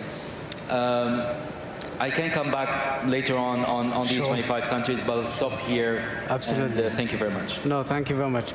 Mr. Ajur, we continue from there. And how? Push? Okay. You have an issue with the... Is it open? Yeah. Okay. And Mr. Shaheen mentioned the integration of the displaced people and the refugees hosted by another country, or the host communities integrating the displaced people into their programs. Can you please elaborate on that? Okay, I work for the Royal Scientific Society. It's an NGO, non-for-profit organization, and we work with the government on the policy level. We give them the scientific, so we can develop a policy that is scientifically based. And also we work on the ground with the refugees within the camps and with the host communities. So first of all, I will shed some light on the process of the NDCs, the nationally determined contributions. Jordan have updated the document in 21, and we have raised our ambition. During this process, we have put the refugees into consideration. As you may all know, maybe 30% of Jordan population is of other nationalities, refugees, Syrians, Iraqis, Palestinians, Yemenis. So we had to put them into consideration when we do the scenarios, the pathways for the reduction, greenhouse gas reductions, or for the risk assessment or the vulnerability assessment as well. So the refugees are well taken into consideration while we do the assessments and the scenarios. And you can imagine how complicated this, because it's all of uncertainty when we are planning on the long term. The nationally determined contribution takes into consideration scenarios till 2030. The LTS, the long-term strategies, till 2050. So it's highly uncertain. We need to put every scenario into consideration. Yeah. And we work on this while analyzing the whole situation and mapping the stakeholders. So we can proudly say that our NDCs take into consideration the refugees and their needs, and even we work with the Ministry of Planning within the aligning our NDCs and climate action to the national response plan that deals with refugees. So, at a different level, we work also as a civil society organization on the ground. We work with the refugees and host communities to increase their resilience and to build their adaptive capacity. We have lots of partners on the ground. We work with lots of development agencies, and we have done so much projects that strengthen their livelihoods and make their adaptive capacity even better. Great. I will stop here. No, thank you very much. Ms. Al-Jaib, we had in the first panel another young person who was fighting for his future, defending his future. And actually what we are talking about is the future of the young people now. And so there are many youth-led, innovative ideas. How are those pivotal for addressing the intersections between climate change and conflict? Thank you very much. So, youth-led initiatives hold immense potential in addressing the critical intersection of climate change and humanitarian crises, particularly in regions like in the Middle East and North Africa, where the impact of climate change is exacerbating fragility and conflict. It's very crucial to harness the energy and ideas of young people. According to UNDP's data, over 50% of the population in conflict-affected countries within the MENA region are under 25 years old, highlighting the youth demographic dividend. So, by investing in youth-led initiatives, we can unlock this potential. In the context of humanitarian crisis, youth can spearhead community-based adaptation strategies. So, for instance, in Yemen, where prolonged conflict and climate stressors have led to food insecurity, youth-led urban farming initiatives have helped provide essential nutrition to vulnerable communities. Platforms like Yemeni youth climate leaders advocate for climate action. They organize climate rallies, cleanup campaigns, and conduct educational workshops to address environmental challenges exacerbated by the crisis. In Lebanon, a country facing political instability and environmental challenges, youth-led initiatives like Juzur Lebanon have been instrumental in reforesting areas devastated by wildfires. Young volunteers engage in tree planting campaigns, promoting ecological restoration and climate resilience. Syrian refugee youth in Jordan, facing the dual challenges of displacement and climate stress, have engaged in recycling and waste management projects in refugee camps. These initiatives promote environmental sustainability while offering economic opportunities to refugee youth. So, I'm sure we all agree, the youth are today's leaders. They are our most powerful asset. Young people are already taking bold steps to address climate change and build a more sustainable future. By investing in their education, providing them with vocational training, as well as equipping them with the skills needed to address the humanitarian implications of climate change, empowering their voices, and involving them in policy dialogues, we can amplify their voices and actions, ensuring that the most vulnerable populations are not left behind in the pursuit of climate action and humanitarian relief. Thank you. Thank you very much. And because of time, I'll take very quickly a few more questions, and I will combine a question for the banks. ISDB, a lot of experience that you mentioned, and your work in the fragile and conflict-affected countries, how can that be scaled up? And what lessons have we learned from there? And the World Bank, you mentioned, crowding in funding and, encouraging other investment banks and donors to direct some of their resources to the fragile states. Can you please elaborate on that very quickly, 1 minute each, please? Okay, no, thank you. There are two aspects. One, operating in a fragile state does not mean that it's at small scale.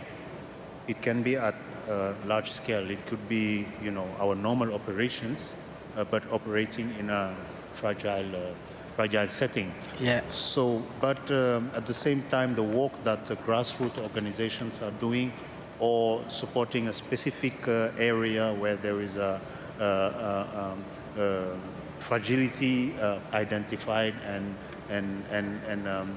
areas that are affected by conflict, then over there you have some of the activities that we have. We have programs like the Diamond program that we're having with UNDP, which is quite successful right now. It's a platform and there are availability of grants supported by different organizations.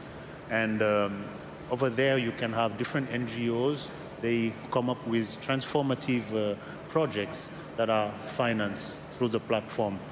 And those projects can be scaled up using some other mechanisms. For example, we have the reverse linkage mechanism, which is a South-South cooperation mechanism that the bank has, where different countries can support each other, different member countries. So these are some of the areas in which some of the mechanisms we can use for scaling up. And of course, by operating at regional level through the regional hubs, by identifying these different activities, we can discuss with the governments on how to scale up those good practices to larger projects financed by the bank. Excellent. And just to build on it and to answer two aspects of your question, of course, as I earlier said, the bank has been already supporting many of these countries in these contexts through climate financing and also development financing. And as we go into COP28, we are helping and working with a number of partners to see what those financing commitments look like. Hopefully, we will see that at COP28 in terms of numbers and how donors have committed and prioritized this financing. But then also, I think more importantly, I feel we could use our existing financing or current channels of financing to prioritize climate financing in the fragile and conflict-affected settings. Having come from humanitarian and recovery community or DRM community before going into an MDB space, I realized that our operating models are not aligned, and there's an opportunity to align some of those operating models. And I can give you a couple of examples. For instance, when we work in post-conflict or post-disaster situations, we have DRM projects that are large investment programs that are one-shot programs. We really need to work with locally led approaches, integrated development models, and really bring all of these competing priorities together, working closely with partners that are on ground so that we can leverage each other's strengths. The other example would be, if you look at some of the root causes of fragility in these developed settings is loss of agricultural productivity. So the farmers are getting affected by losing the value of their crops and the productivity of their crops. And we need to then prioritize specifically working with local partners on how we can direct financing and redirect financing from other sources to really uplift those communities that are most affected. So just those two examples for now. But thank you. Thank you very much. Mr. Shaheen, also in 1 minute, if you can give us some examples of what you are doing to protect or to prevent a reduction in financing, also having an impact on your protection and assistance activities in fragile states. Sure. We do have, we started a few initiatives few years back trying to be more sustainable when it comes to financing of projects and programs related to climate stresses and the climate effects. Maybe I mention one now 2 years old, which is we are engaged with communities who are displaced for them to work on reforestation at the same time on clean cooking, replacing fuel that is usually harmful to climate and to the environment with the clean technologies. And the idea is to translate this, to certify this, and then translate it into carbon credits, and that will go to the market, and then some corporations will step up and buy these credits, and then this will go to the project itself. It's not a very huge scale project, but I think it's growing, and we see more and more interest from refugees and internally displaced communities, but as well that will affect actually very positively the host communities at the same time who are engaged in this, and it gives livelihoods opportunities moving forward to these communities. Just very quickly, the other example, which is lately from Malawi, where we signed with a regional organization and the government of Malawi, the first insurance parametrics scheme, where we're trying to include refugees in any climate shock that would come. In that case, actually, it's drought, and that would come and affect the refugees and as well the host communities, where that will be paid off. This is a start, and we are looking to duplicate this moving forward. Just let me say very quickly as well, we are looking forward to have a more open and serious conversation on development funding for humanitarian funding. This is my main message today, and see how we can work this out. Actually, we are having conversations on partnership with the World Bank, with Islamic Development Bank, started the conversation, but then we are more hopeful towards COP28. Thank you. Thank you very much. I'll also combine a question for Ms. Ajur and Ukht Farah. And we are literally already running out of time, so 1 minute together, please. A lot of good stuff, and we now heard development funding for humanitarian action. How do we bridge the humanitarian, the climate funding, all these different silos? How can we bridge and bring the action as a unified action? I will give an example from one of our projects. It's NDC Action. It's German, funded by Germany, and we are supported by UNFCCC. So within this project, we have worked on a coordination mechanism. This coordination mechanism, it's between development agencies working within the country and within stakeholders as well. Yeah. So we have like a format or template that indicates having lots of meetings, coordination meetings, to ensure we don't replicate what we are doing, so that we have more efficient portfolio within climate action that supports, at the end of the day, the NDC ambition. And the implementation of the NDC. Excellent. And the other example that I'd like to talk about is the investment plan, the sectoral investment plan. We work also with the key stakeholders from the government to ensure that their national priorities are put on the table when we talk about climate action. So we have, at the end of the day as well, a national investment plan that reflects the sectoral needs within the country, and for sure the refugees' best interest as well. Thank you very much. And because we have run out of time, I will just ask Ukht Farah.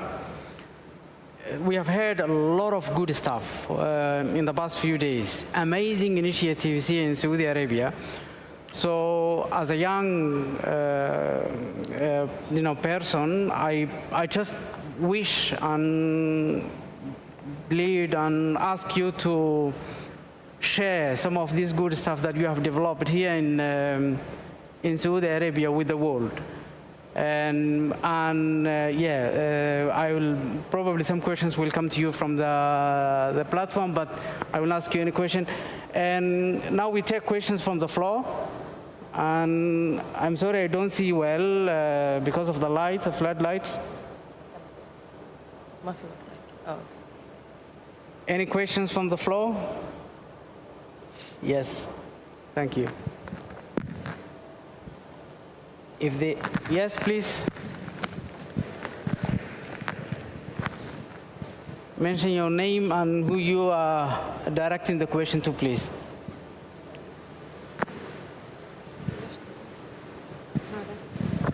Hello. Yeah, thank you very much, and really very insightful discussions in the past 3 days. I'm tagging my question along the one you just asked, and that is not directed to any of the panelists, but anybody can respond to it. I was just wondering that as part of leaving no one behind, which indeed is supposed to be the case, and we know very well also that evidence, as they say, is the loudest voice. And I'm wondering, is there any coordinated effort in terms of evidence regarding how we're tracking this to be sure that indeed no one is left behind within the time frame that we are working with concerted efforts? My name is Charles Adongo from Ghana. Thank you. Yeah, shall I push that question to the banks or to UNHCR? I'm not sure I heard. Can you just repeat it very? Okay, so what I'm trying to say is that evidence is critical in tracking our progress to be sure that no one is left behind. Yeah. And that requires coordinated efforts, or if you like it, a more systemized kind of measurement. And I'm wondering whether if there are any plans in place that indeed we are making progress towards leaving no one left behind. Yeah. I hope that is clearer enough, please. Thank you. Thank you. Just maybe what I can say to that is that definitely, I mean, we do have examples of, listen, UN agencies or even governments, they cannot alone cover the huge growing needs when it comes to whether, you know, whatever we call it, people who are displaced because of climate stresses or people who are already affected by climate shocks and stresses. And this is just going to grow day after day.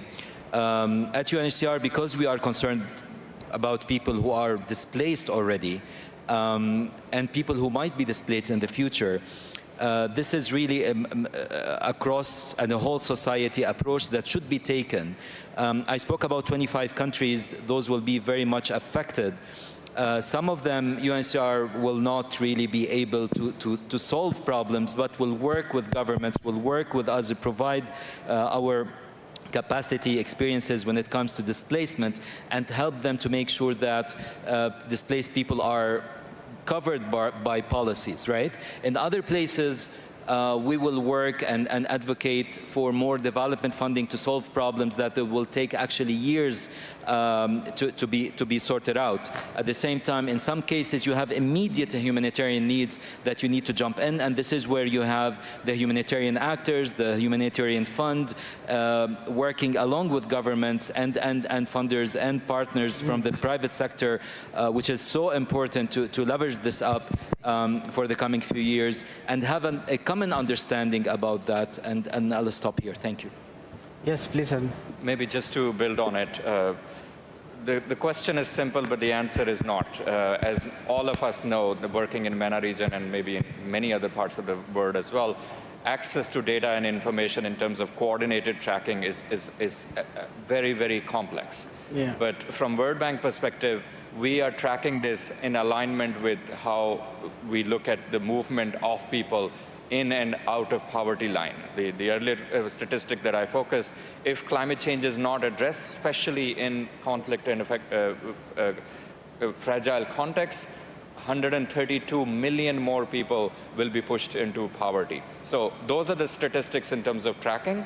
Of course, we need to all work together so that trend does not continue, and we are able to empower people on ground and provide development assistance working with humanitarian partners to ensure that we collectively address that fragility and track it in a more coordinated manner as well.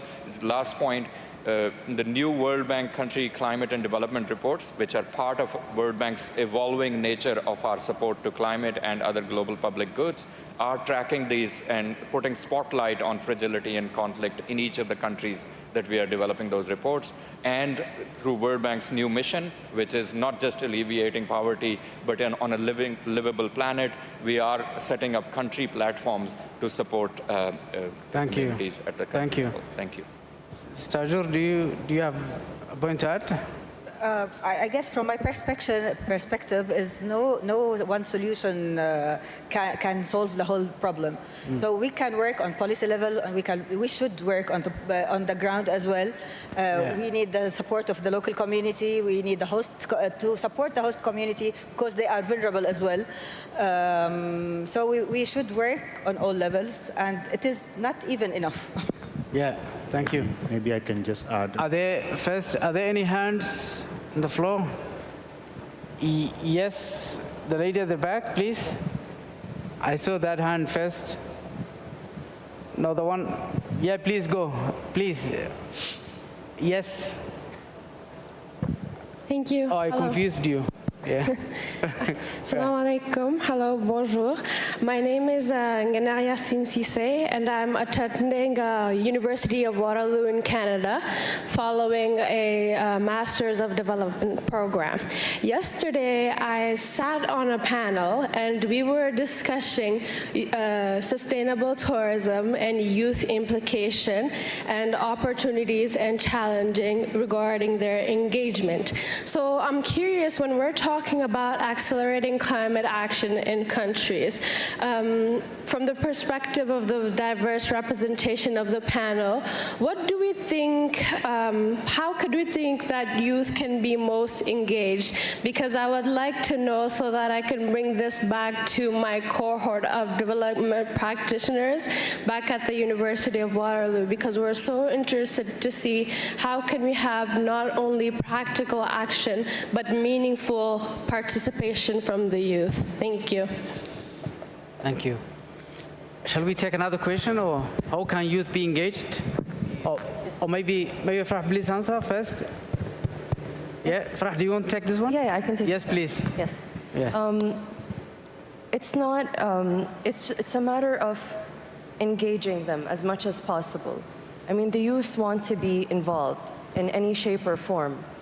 Have it be just a platform to be heard, opportunities for them to just join in any capacity. So I think I speak on behalf of youth when I say it's just a matter of engaging them, involving them in different capacities. Thank you. Yeah, maybe just to say that I think when it comes to youth, we systematically make sure that there is involvement of youth. We have specific metrics that we put in our interventions related to women and youth. At the same time, we're looking at other aspects of the specific sectors. So involvement of youth is key. On top of involvement in different projects, we're looking at upskilling, we're looking at education, we're looking at all those aspects of more involvement of youth in climate-related aspects, green jobs, etc., etc. I just wanted to say about the previous question on how to make sure that different institutions are engaged. You have this COP28 declaration that is coming up, where there was a core group with the World Bank, ICRC, ISDB, working with the COP presidency.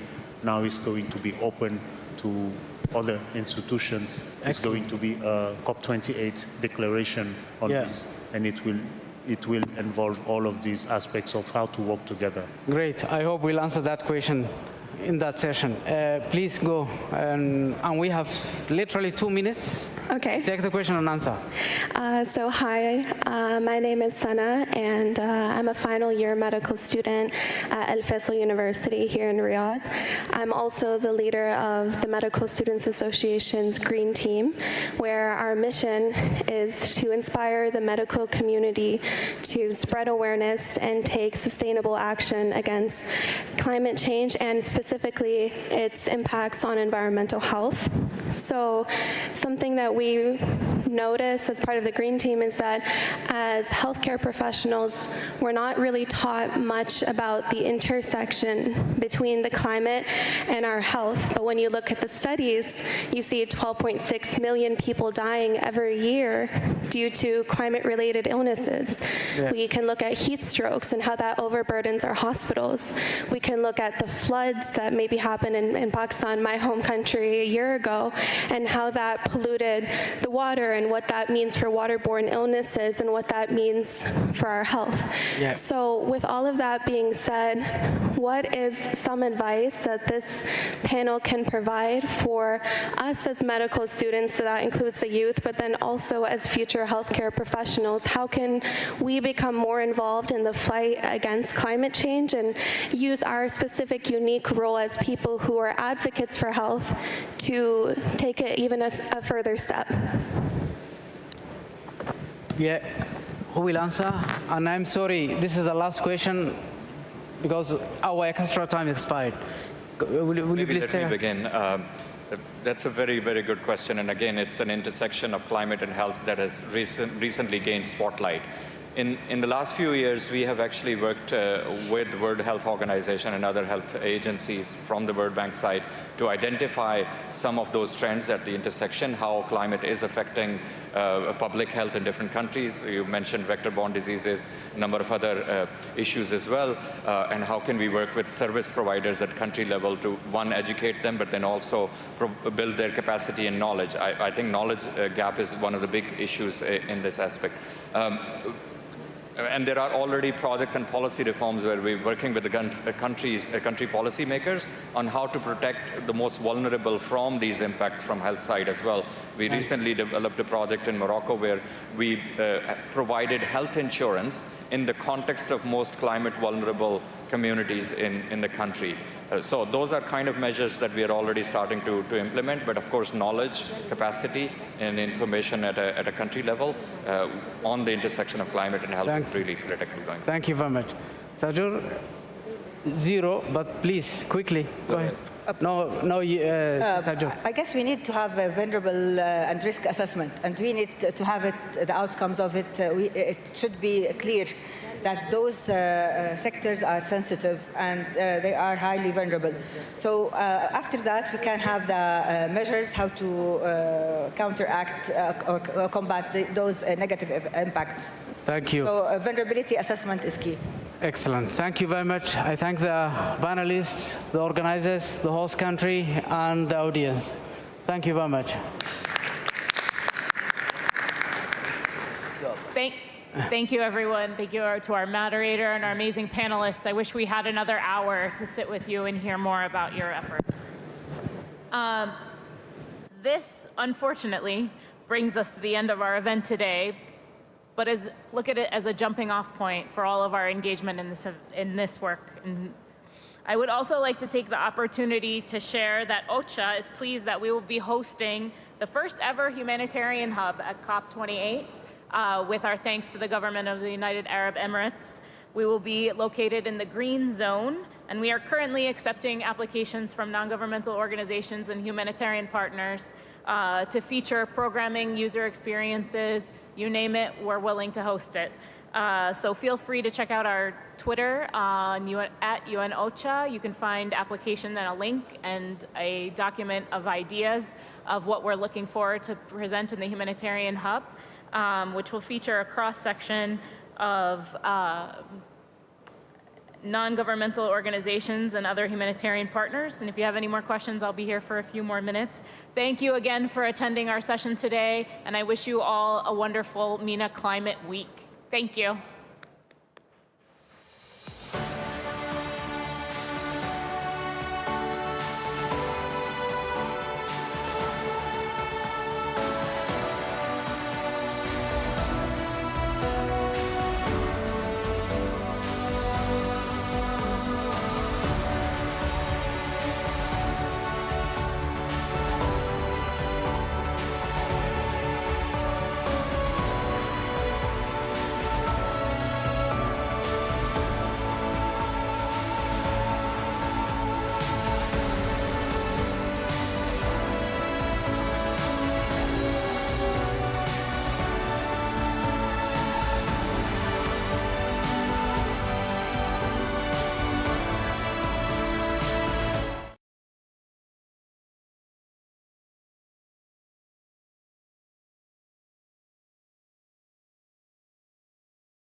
patented actually a very efficient and reliable particle heating receiver, in which actually it doesn't matter with this design what is the color of the particulate, okay?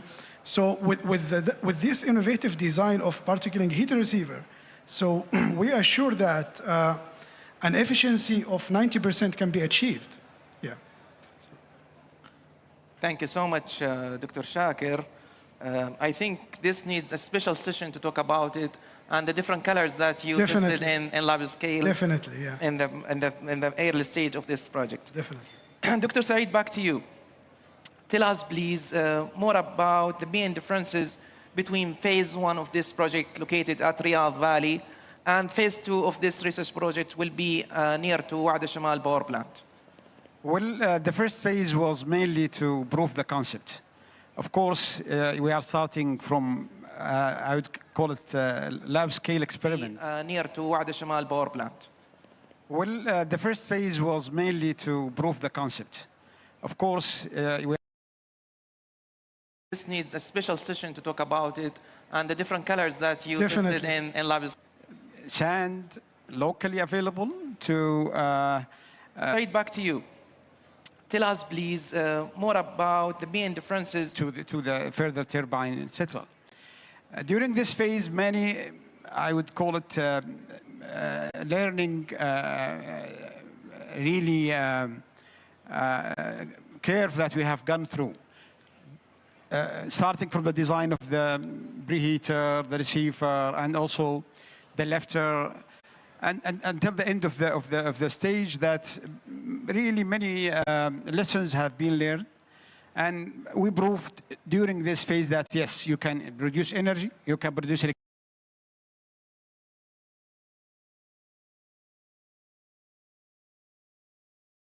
Yes, you can produce energy, you can produce electricity with, I would say, boundaries of and limitations of many parameters that you cannot play with in the small scale, because we have only like 600 square meter area, if you see in the site, yes, to have the mirror. The second phase, I think, we will, after proving this efficiency of the system, even the low scale, we are trying to now do more and more of enlarging the scale for further optimization. That's another aspect, scale up. Try to get benefits from the first phase to the second phase.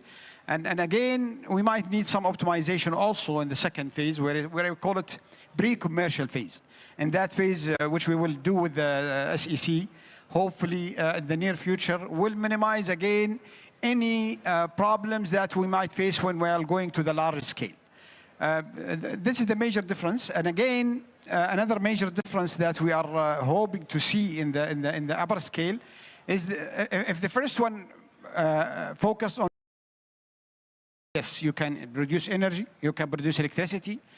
With there are a lot of changes might be taking place, especially you have many parameters that you cannot play with in the small scale, because we have only like 600 square meter area. All these are at the site. Yes. To have. Excellent, Dr. Saeed. Dr. Ziad, how this technology will compete we will in the future with other CSP technologies? This is a good question, and we are trying to now do more. And people like to use prices. So what's the dollar sign in front of the technology? So for CSP, try to get benefits from the first widely available concentrated solar, and again, we might need some optimization around 12 cents per kilowatt. Pre-commercial phase. And that phase, which we will do with the SEC, hopefully in the near future, will minimize again any problems that we might face when we are going to the larger scale.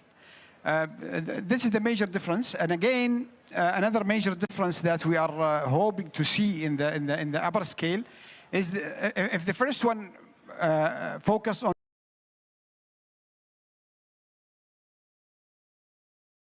can produce energy, you can produce electricity.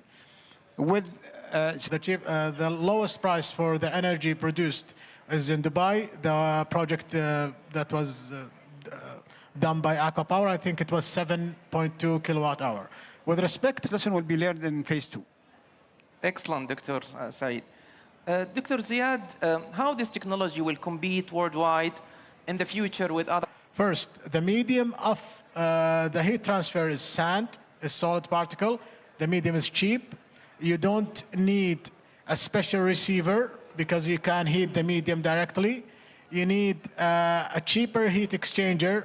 You are avoiding the corrosion that could happen or the freezing that could happen with molten around 12 cents per kilowatt. Pre-commercial phase. And that phase, which we will do with the SEC, hopefully in the near future, will minimize again any problems that we might face when we are going to the large scale. This is the major difference. And again, another major difference that we are hoping to see in the upper scale is if the first one focused on can produce energy, you can produce electricity with salt. But it must be done at the right scale. Yeah, it's so promising, Dr. Ziad. Dr. Shakir, we would like to know the challenges that face this R&D project. Lesson will be learned in phase 2. They're able to obtain a lot of deficiencies in the system. One of heat worldwide in the future with other... First, the medium of the heat transfer is sand, a solid particle. The medium is cheap. You don't need a special the energy storage bin. Only a fraction, I mean, the main outcome actually of phase 1 that we demonstrated that solar energy can be harnessed and fuel consumption can be reduced by at least 25%, even with those deficiencies. However, if we want to achieve the LCOE that Dr. Ziad mentioned, actually we have to improve the efficiencies of every component. So what we have already done, the PHR or the particle heating receiver actually instead of being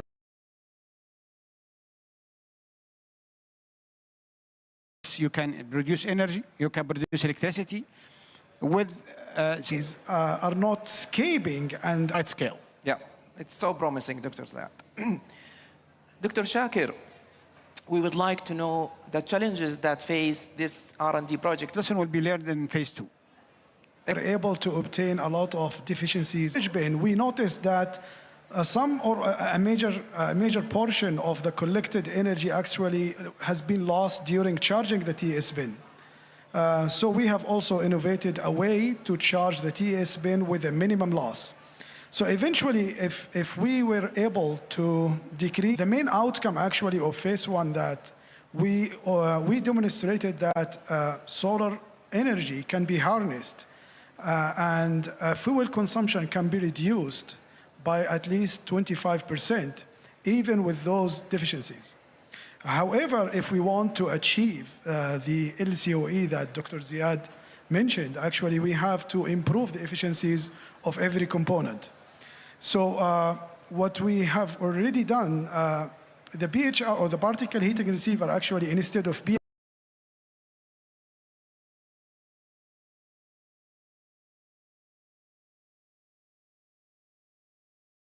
proof that no one can fly alone.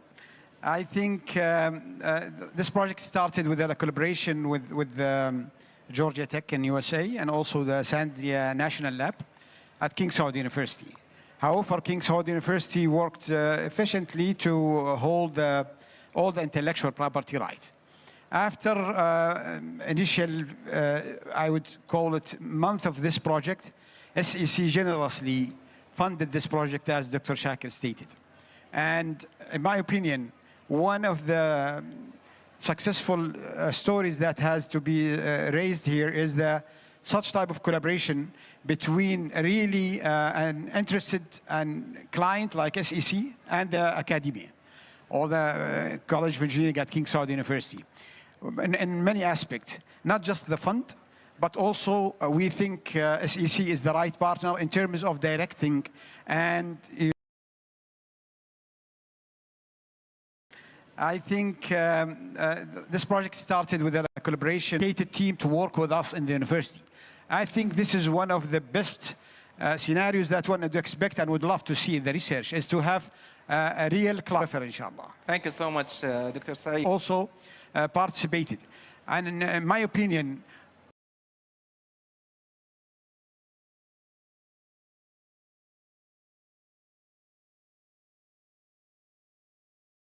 Using molten salt or BV plus batteries. How can you recognize this new technology?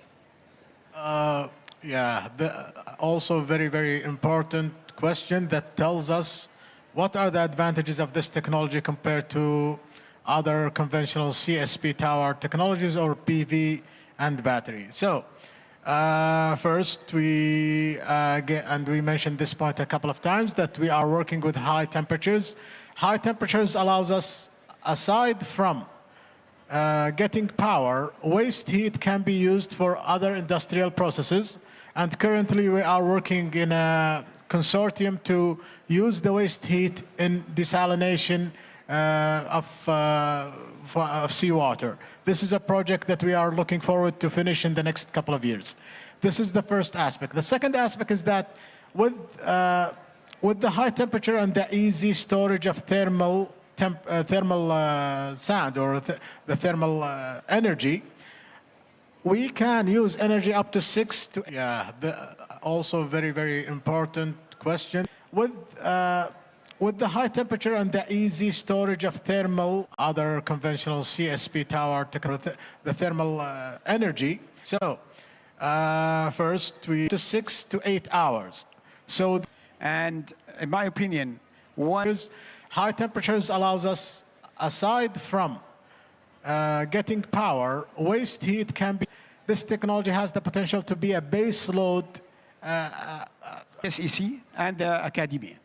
That can be utilized for remote areas or integrated within the grid. These are two advantages that are rarely, I would say, you can't find them in any other technology. Thank you, Dr. Ziad. Actually, I have a lot of questions for you, but I would like to open the floor for the audience to ask their questions and their insights. So please, if you have any questions. Hi, my name is Victoria. I come from Spain, from IE University. So I imagine that the unique requirements of this technology are a potential setback for global integration. If so, if you think so, do you think there's room for adaptation to more common materials or conditions, especially like on a smaller scale, to overcome these challenges and broaden like the applicability of these technologies? So very, very interested question. So just to confirm that I understand it, so the application of regular materials in these technologies, yes?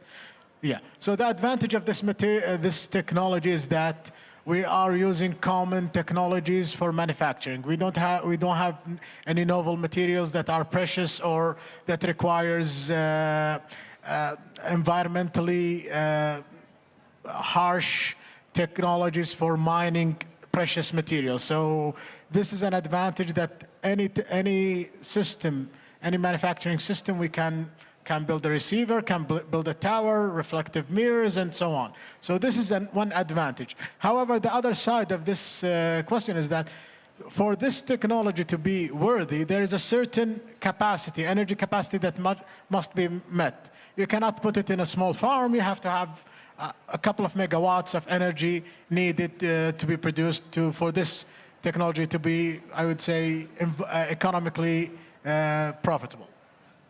Thank you. I think here. Here, please.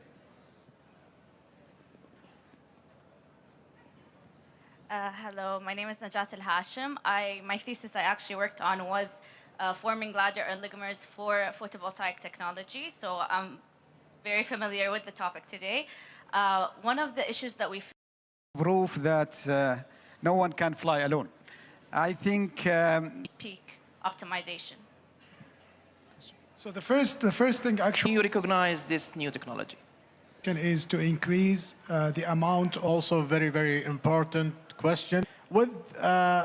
With the high temperature and the easy storage of thermal, other conventional CSP tower, the thermal energy. So first, we to 6 to 8 hours. So, and in my opinion, High temperatures allows us, aside from getting power, waste heat can be. This technology has the potential to be a base load SEC and academia. That can be utilized for remote areas or integrated within the grid. These are two advantages that are rarely, I would say, you can't find them in any other technology. Thank you, Dr. Ziad. Actually, I have a lot of questions for you, but I would like to open the floor for the audience to ask their questions and their insights. So please, if you have any questions. Hi, my name is Victoria. I come from Spain, from IE University. So I imagine that the unique requirements of this technology are a potential setback for global integration. If so, if you think so, do you think there's room for adaptation to more common materials or conditions, especially like on a smaller scale, to overcome these challenges and broaden like the applicability of these technologies? So very, very interested question. So just to confirm that I understand it, so the application of regular materials in these technologies, yes?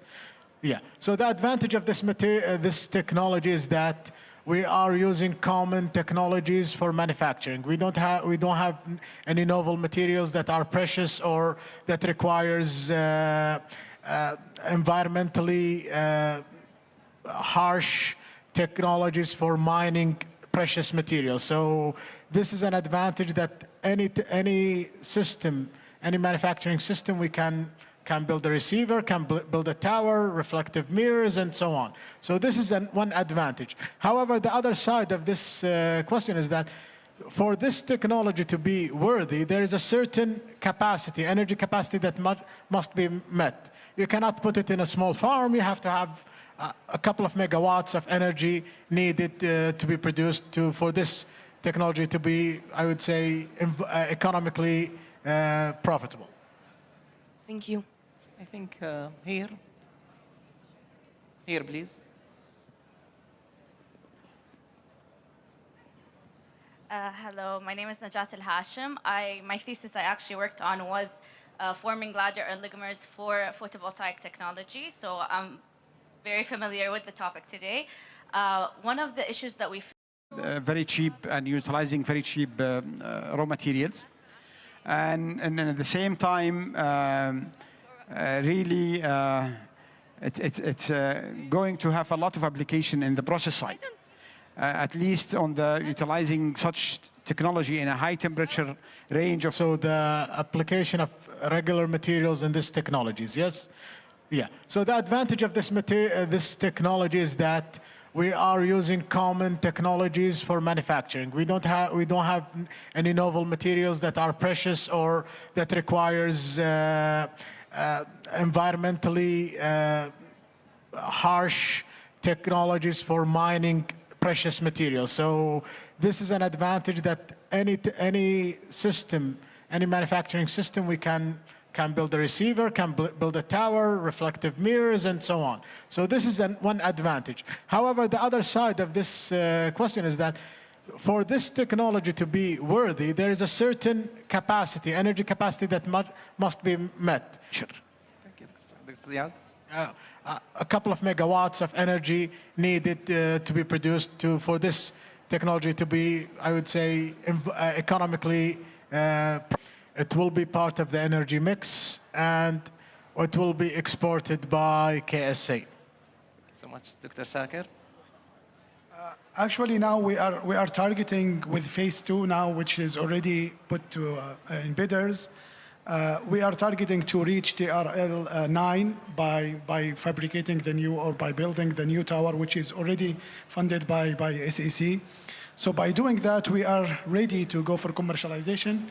So I think we are one step behind, to reach a commercialization state. Yeah. Thank you so much, Dr. Shakir.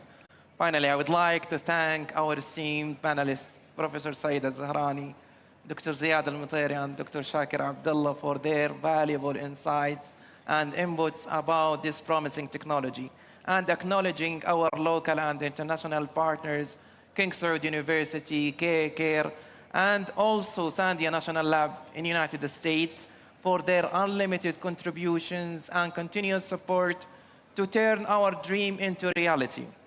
Thank you, our distinguished audience, for your attending and listening. And I will conclude this session by saying, let us all work together to save our planet forever. Thank you so much.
To prove that no one can fly alone.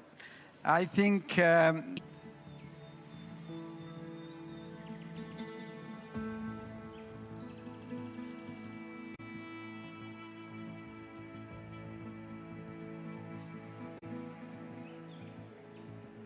the easy storage of thermal, other conventional CSP tower, the thermal energy. So first, we to 6 to 8 hours.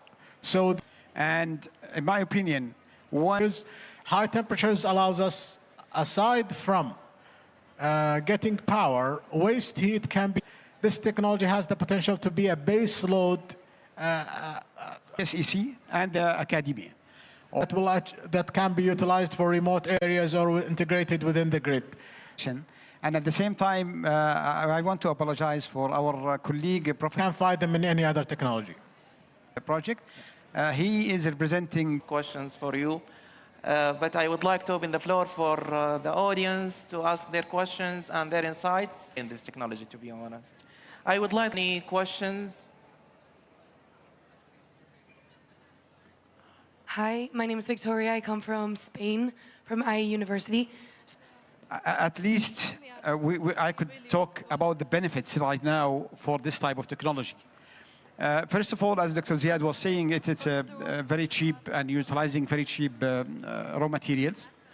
And at the same time, really, it's going to have a lot of application in the process side.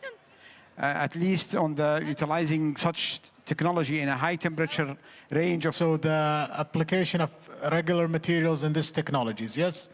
Yeah. So the advantage of this technology is that we are using common technologies for manufacturing. We don't have any novel materials that are precious or that requires environmentally harsh technologies for mining precious materials. So this is an advantage that any system, any manufacturing system, we can build a receiver, can build a tower, reflective mirrors, and so on.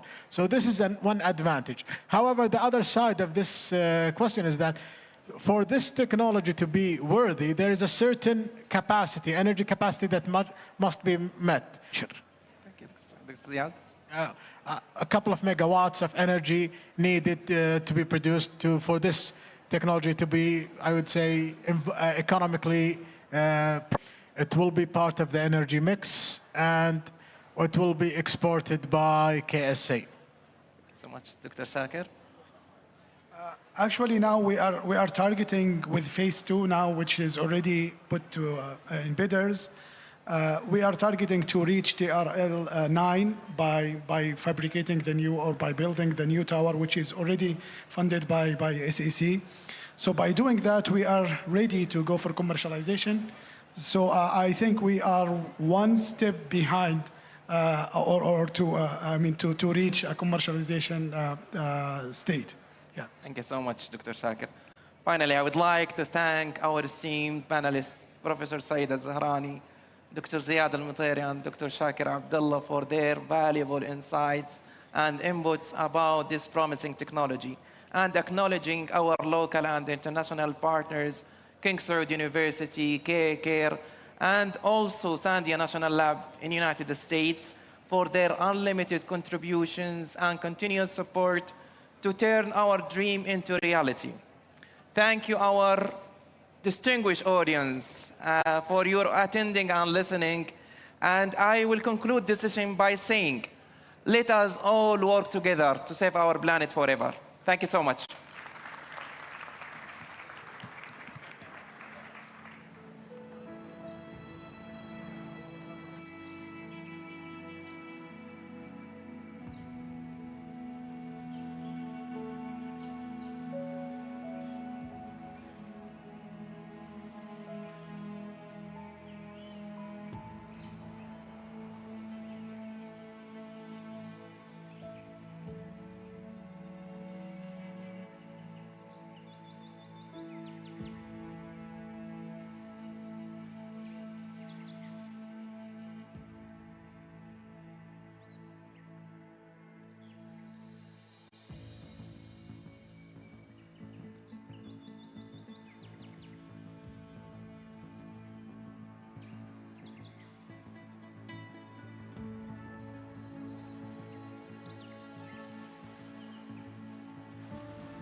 Proof that no one can fly alone.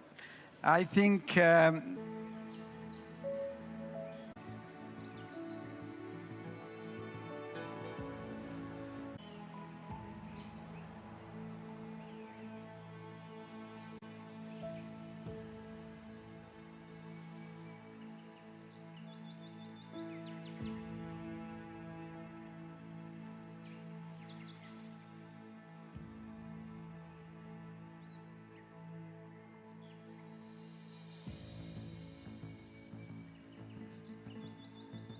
getting power, waste heat can be this. I think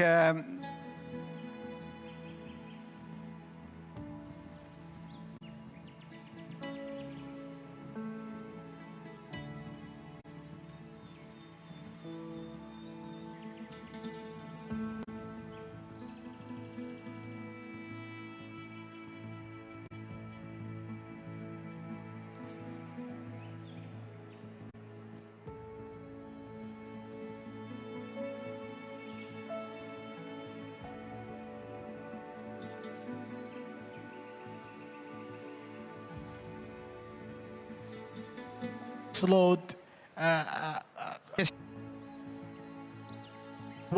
that can be utilized for remote areas or integrated within the grid. And at the same time, I want to apologize for our colleague, Professor. Can't find them in any other technology. Project. He is representing questions for you. But I would like to open the floor for the audience to ask their questions and their insights in this technology, to be honest. I would like any questions.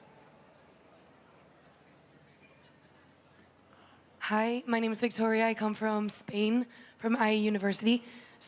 At least I could talk about the benefits right now for this type of technology. First of all, as Dr. Ziad was saying, it's very cheap and utilizing very cheap raw materials. And then at the same time, really, it's going to have a lot of application in the process side, at least on the utilizing such technology in a high temperature range of. So the application of regular materials in these technologies, yes?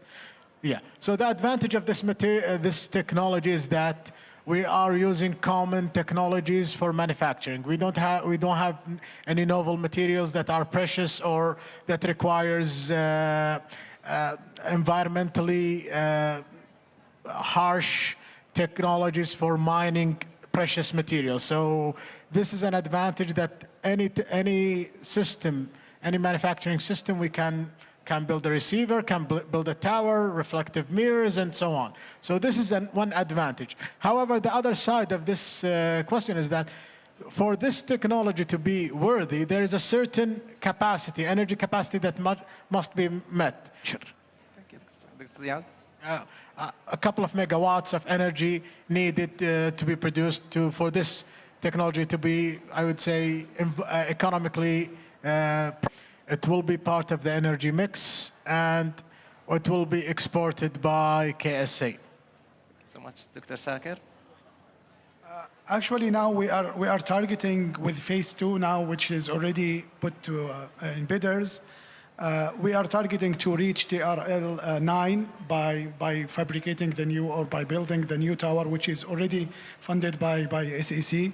So by doing that, we are ready to go for commercialization. So I think we are one step behind, to reach a commercialization state. Yeah. Thank you so much, Dr. Shakir.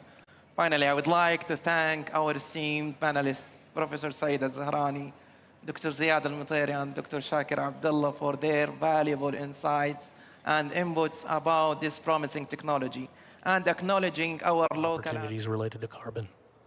Thank you. And I think Aramco is on a journey to net zero by 2050. But the journey to decarbonization started a while back. In the 70s, we used to flare a lot of our gas, and we built the mega master gas system, which has helped us capture all of that gas, put it through a network of pipelines at the length of 4,000 kilometers, and this gave birth to the petrochemical industry within the kingdom.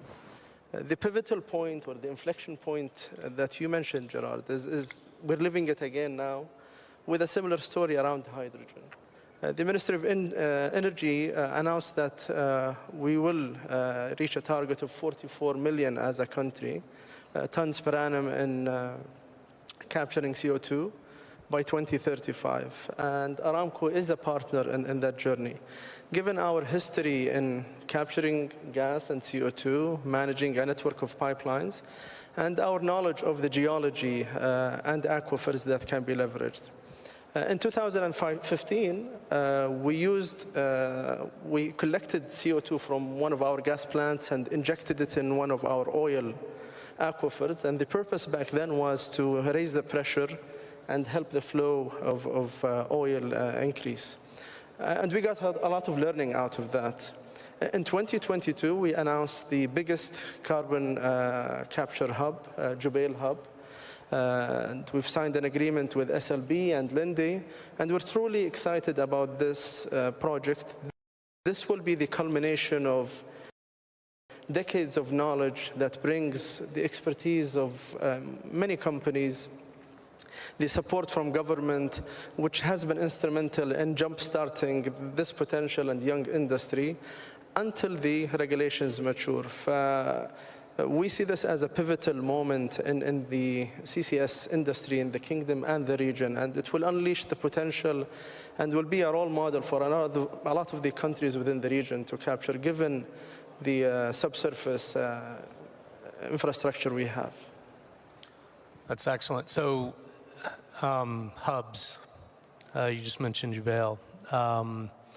And we see around the world similar efforts ongoing. In fact, we at the Baker Institute, we did a study not too long ago on how hydrogen markets would develop but it was directly related to, it was a follow-on from some work we had done on carbon capture, and the topic of hubs kept coming up in the working groups that we were convening around this topic. And I found it fascinating because originally everybody sort of viewed hubs a little bit differently, but it really boiled down to hubs being a vehicle to accelerate the adoption and deployment of these technologies so that new markets could evolve. And so in reverse order, so I'll start with you, Fahad.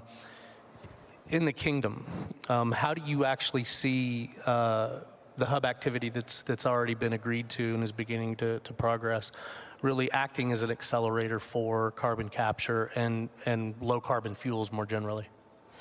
I think part of the potential for that industry is the huge assets we have in the kingdom and the proximity of the right players in one place.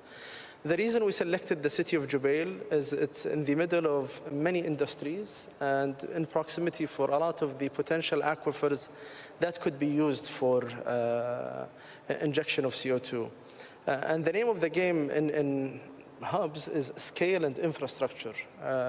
Scale will help you reduce the cost, and infrastructure will give you the ability to leverage some of the existing networks and right-of-ways that we have within the kingdom.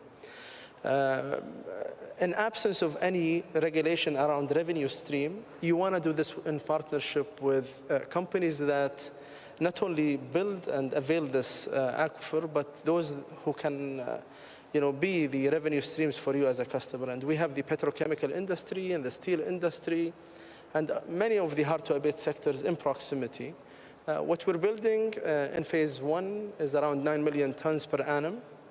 Part of it will be used by Aramco to decarbonize, but the remaining part will be used by other industries to decarbonize as well. Just to put the 9 million in perspective, this is equivalent to the emission reduction of 2 million cars on the street. So this is sizable, and we believe that scale and leveraging existing infrastructure definitely will help reduce cost and unleash that potential. Excellent. I think another thing that hubs can bring to the table is liquidity and transparency. And that's critical for attracting investment into the space. And companies like Day4, for example, Oliver, that's a really important part of commercial business models, being able to actually de-risk investment opportunities. I wonder if you could talk a little bit about, from your perspective, what role you see hubs playing in the development of this industry. I think for these hubs, a CCS system will be part of an infrastructure that you need to have. Like you have water, you have wastewater system, electricity, and so on. So this will be a crucial part of let's say, to take future investment decisions.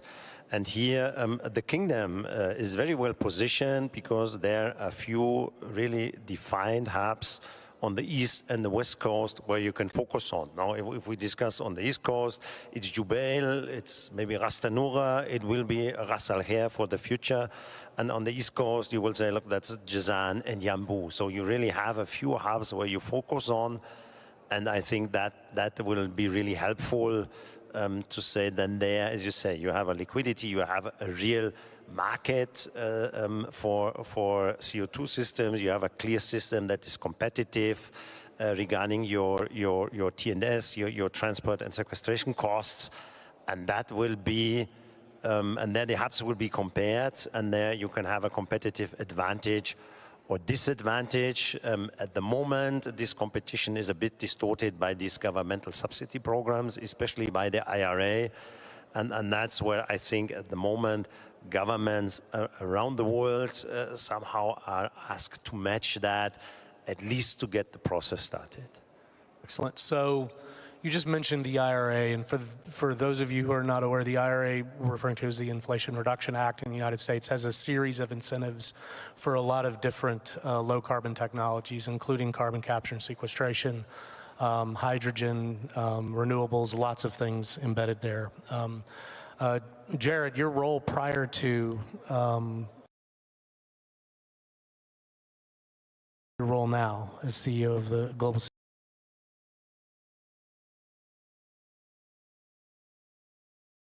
CCS Institute. You were at DOE. And so you might have a little bit of an inside look at how some of these things have been thought about for a while and how they came to fruition in the United States. But now from your perch at the Global CCS Institute, I wonder if you could compare how incentive structures are evolving around the world, because that's a very critical component of getting these hubs started, but ultimately we'll have to evolve to something that's more of a commercial model.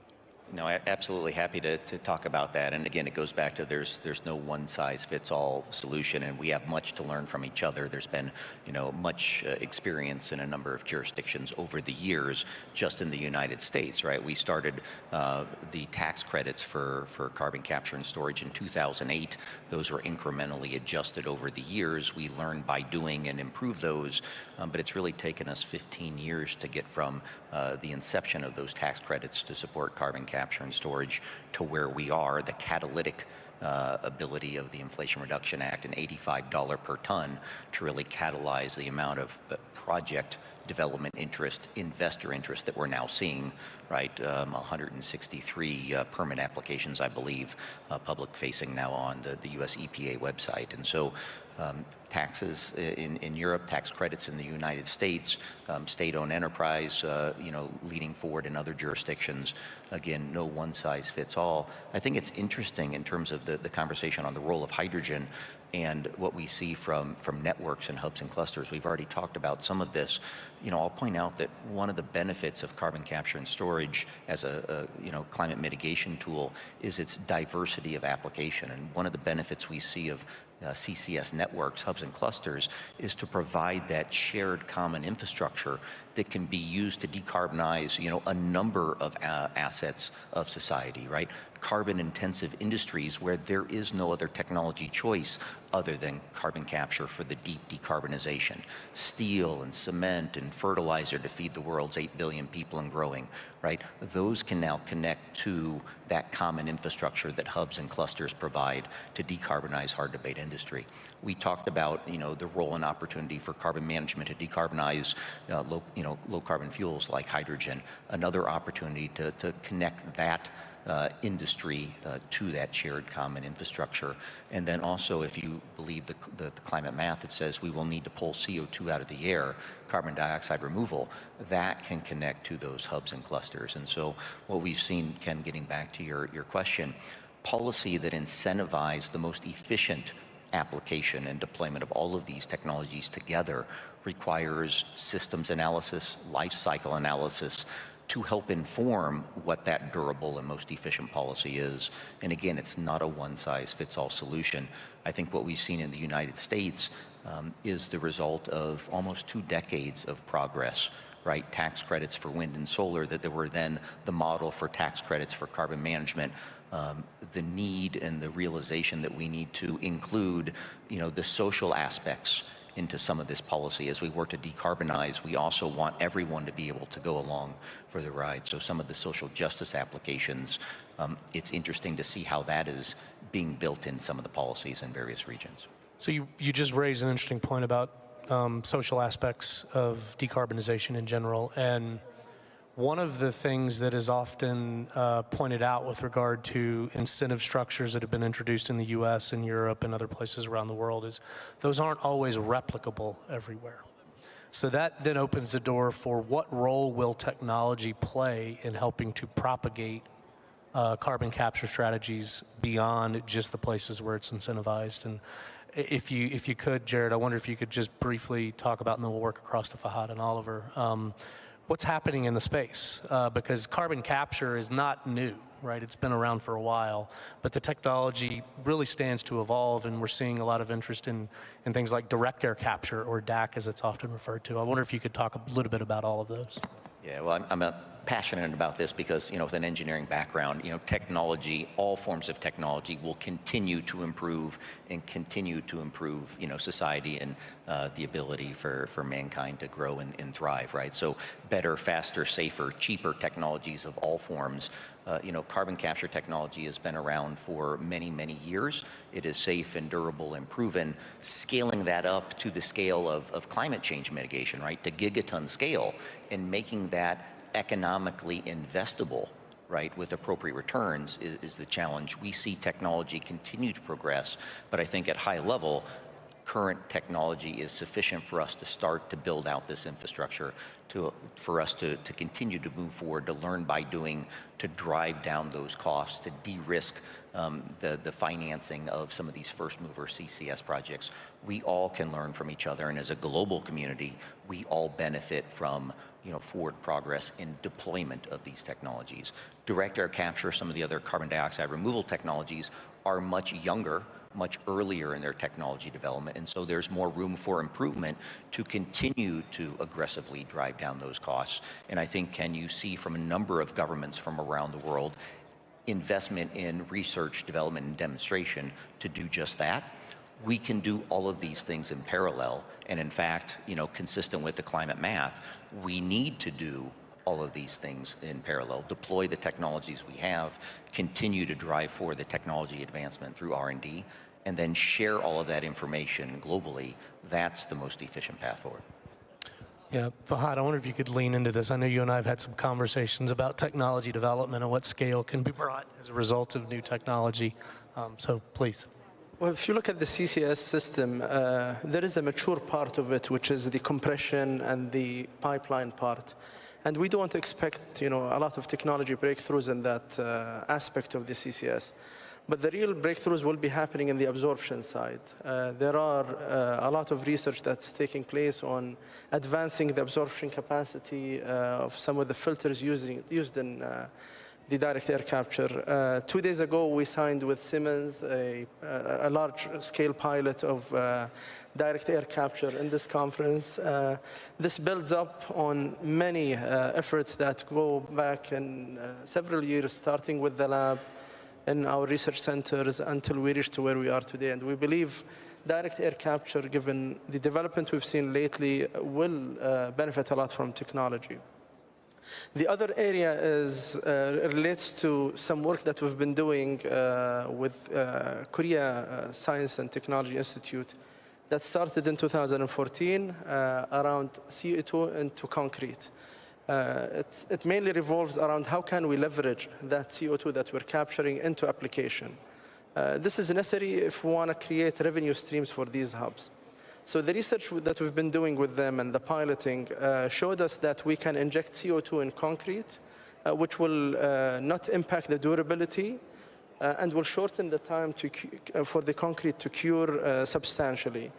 We believe something like this, if it picks up and becomes widely used by the industry, will capture around 35 million cars emissions if the whole industry embraces the utilization of CO2 in precast concrete. And there are many other research areas such as CO2 to polymers and chemicals and what have you. For capturing the CO2 is the first part, but we believe the utilization of CO2 is another wave of applications and revenue streams that will help these hubs as well. Absolutely. Hopefully you all see the progression here. We talked about policy, we talked about comparative advantage, we're talking about technology, and we're going to start stepping into economics a little bit. This is where the utilization of carbon in advanced chemistry and advanced material applications could really be game-changing in many ways by creating an additional revenue stream. So definitely want to come back to that. But Oliver, I wonder if you could, from your perspective, share your view on technology, how it's advancing, and what role it will play in propagating this industry worldwide. Yeah, I just wanted to mention that also, let's say, the classical capture from, let's say, gas streams, emissions that we have has significantly improved. Now, a few years ago, we were discussing capture rates of 70%. Now we just discuss capture rates of north of 95%. So this for sure will move on, and maybe we will not get to 100%, but to 99% within the next couple of months. So that's really something that moves very fast. Let's hope that technologies like direct air capture will also evolve fast. But at least there we see that all that investments have really sparked significant R&D initiatives, and we see now the results coming through. This took maybe 2 to 3 years, but we really see now improvements getting realized. So direct air capture in many ways is fascinating because of its connection not just to CO2 removal from the atmosphere, but also to creating circularity in the future of fuels. So for example, we think about the e-fuels market, where you might be using renewables to make green hydrogen and then using that with some CO2 that's captured through a direct air capture mechanism to make a liquid fuel that's drop-in with existing infrastructure. That has tremendous potential to decarbonize sectors very quickly because you're creating revenues, right, that can cover costs associated with doing all this. So on the DAC front in particular, and Fahad, I want to start with you on this one. I wonder if you could talk a little bit. You mentioned, learning by doing. You mentioned learning from others who are actually involved in this. But notice we're talking about creating new value chains, new supply chains, and as we integrate these new technologies, and that ultimately requires collaboration. So I wonder if you could lean into all of that, and then we'll sort of move on to other topics. Absolutely. In the infancy of any industry, you need everyone on the table sitting and discussing and sharing their efforts. Definitely, the Ministry of Energy has been a catalyst for the CCS discussion and ambition within the kingdom, and it helps that the regulator is supporting such an initiative. And then there is the second layer of collaboration between the companies. There are many companies, energy companies that are passionate about this, gas companies that are also interested. And by learning and sitting and understanding what went right and what went wrong, this can help shorten the learning curve and the cost curve as well. And the other is learning from what's happening around the world. You have the IRA is an experiment that will hopefully unleash the potential within the US. China is a different model, and Saudi Arabia is a different model. And a lot of these will benefit from us looking at this in a holistic way. The energy system is a huge system, and you cannot understand it and decarbonize it without bringing all of the parties involved to better understand what's working and what's not, what's the economics, what are the limits of science and technology and research, what are the right breakthrough moments and time horizons for us to jump on one technology versus the other. It is learning as we go, and as strategists, we need to be very open-minded. We need to understand the science. The R&D arm of Aramco is an extension of the strategy. We're living in a time of disruption and many technological breakthroughs. It definitely helps for us to understand the speed of science and technology and attempt to match it by the speed of our ability to deploy capital and build projects and just find the right competitive advantage for us as we go through this complex system. Excellent answer. You just actually set me up for my next question, which I'm going to direct at Oliver. Leaning into supply chains a little bit and leaning into competitive advantage in each company along those supply chains finding, you're really talking about specialization. And specialization is a critical component of any industry, not just in energy, but you think about how an automobile is made, right? It's not all done by a single entity. There's actually multiple parts to the process, and everybody specializes in what they do to ultimately deliver something to the consumer. So Oliver, from Linde's perspective and your own perspective, I wonder if you could share a little bit where Linde actually fits in the supply chain and what role you see Linde playing in really propelling this industry forward. Yeah, so as I said, we have an existing large hydrogen business, so we are already engaged in the supply chain. We do liquefaction, we do refueling stations for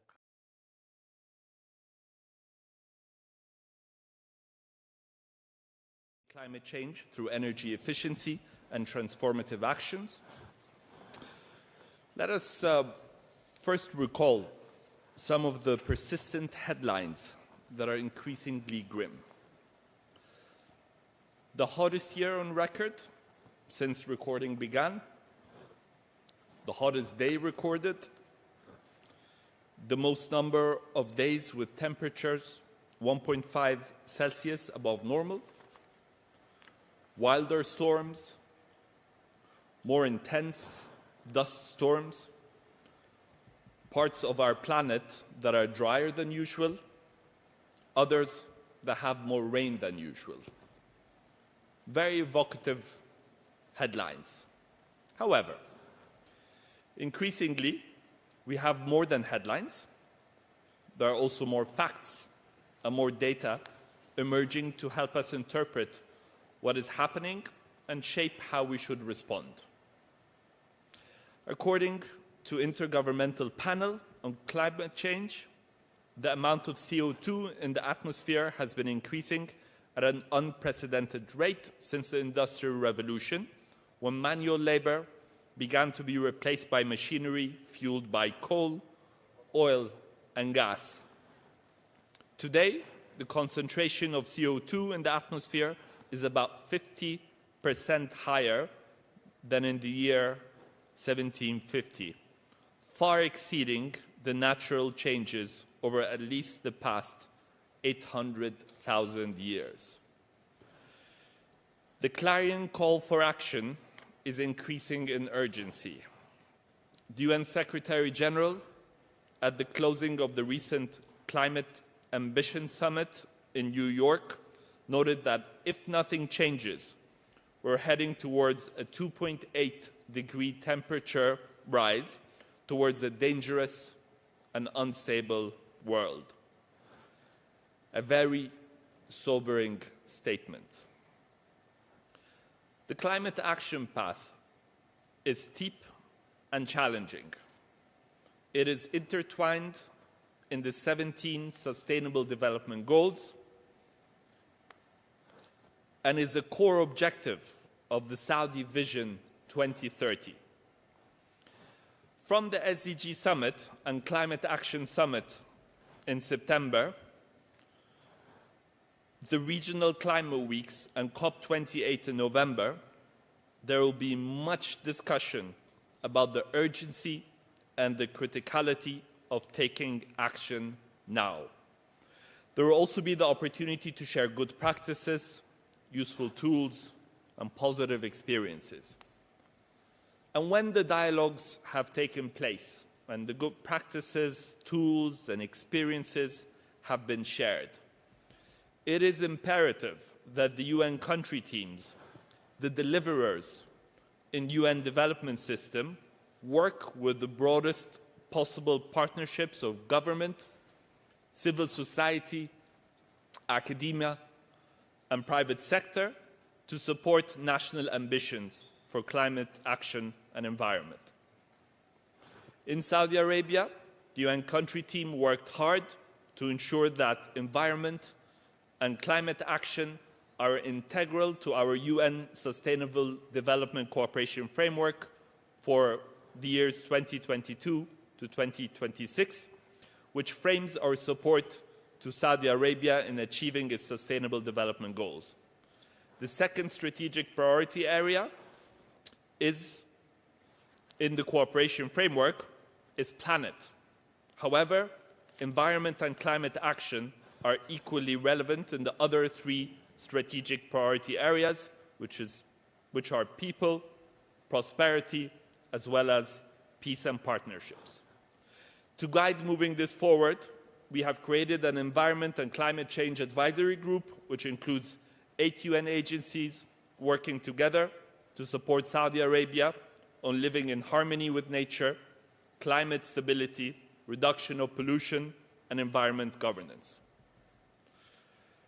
I look forward to the intervention of our 8 expert panelists today, and I hope that this is an opportunity to hear new ideas and perspectives that will further drive this critical agenda forward. Thank you very much.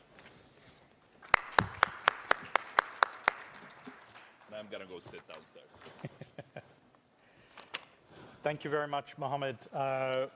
To move right on, we're going to start with colleagues from UNDP. And I'll just give you a very quick synopsis. Actually, I have my little here so I can move this along.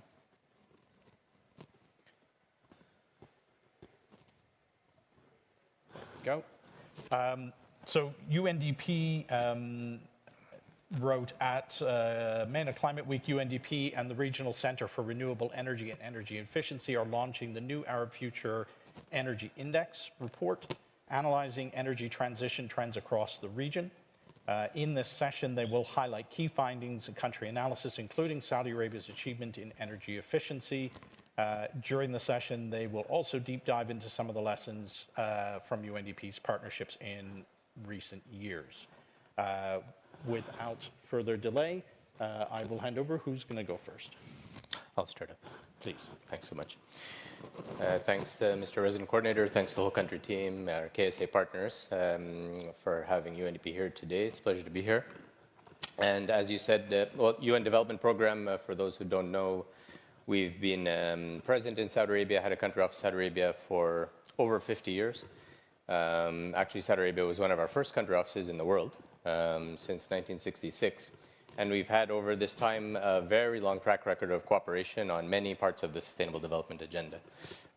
In recent years, in particular, on energy transition. So a very important backdrop to our cooperation the last 10 years has been on energy efficiency. As our moderator kindly mentioned yesterday or day before, we launched the 2023 Arab Future Energy Index report, which ranks and tracks and ranks all Arab countries, 22 Arab countries on the energy transition across 30 indicators, various pillars. And one important finding from this year's report, we do it every couple of years with our regional partners at the Arab League. And this year's report, interestingly enough, Saudi Arabia has seen significant progress, especially on the energy efficiency indicators. And this is because of the success of this flagship initiative, the National Energy Efficiency Program. UNDP has been a proud partner to the NEP, National Energy Efficiency Program, for almost a decade. This was actually one of UNDP's largest energy transition country projects in the world, through the contribution of $100 million by the Kingdom to UNDP for this very important national project over the past decade, to actually advance the significant improvements in energy efficiency. And we're happy to see the results after that period of time in this recent report, actually, which shows the important progress over the last 10 years on energy intensity reduction of growth in key sectors such as cooling, transport, buildings, and other sectors. So what were the key kind of lessons from that cooperation? One is the role of national institutional capacity development and establishing new national institutions for energy transition. The Saudi Energy Efficiency Center, which the program focused on the capacity development of the center 10 years ago when it was first established up until recently. And so this is an important lesson about having centers of excellence in the region to serve as national hubs for taking forward strategic strategies, action plans, industry partnerships, and bringing in finance from various sectors, actually. So that was a very important lesson, actually, from the UN cooperation with Saudi Arabia over the last 10 years, actually, on energy efficiency. We have very good results. If anybody's interested to learn more about this cooperation, it's a global success story, actually, that we've been also showing many events. Now, one of the specific sectors in the Gulf, generally, as we know, one of the more energy-intensive sectors in the Gulf is on cooling. Air conditioning and cooling generally, not just for air conditioning, is one of the areas where it's a large energy-intensive sector. And so to follow up and to actually work on this across the region, we've also actually launched a regional initiative across the region, specifically on the cooling sector, to actually deep dive and expand cooperation of UNDP for this specific sector. And since the title of this session is actually on looking at specific sectors and solutions, what we also want to do is take time to actually learn more about this new regional cool-up program, as it's called, especially for my colleague Salim Chan, who is going to share a few insights about this new program being launched, being expanded, actually, on the road to COP28 in Dubai. Sure. Yeah, thank you very much. Thank you, moderator. Thank you, Kishan. So, yeah, I would like to present about where we come from first. As UNDP, I'm part of UNDP's Montreal Protocol Chemicals and Waste team. So when we say Montreal Protocol, Ayman is here, my senior colleague. worked on the Montreal Protocol for long years. So it has been 30 years. We have, like, as UN agencies, we have around 30 years of experience for the implementation of Montreal Protocol for the ozone depleting substances. So in this regard, we have a vast experiences in dealing with the refrigeration and air conditioning sector in all over the world. So Montreal Protocol, as you know, is one of the most successful multilateral agreements. So in this regard, we have very good experience which can be useful for the climate change agenda as well.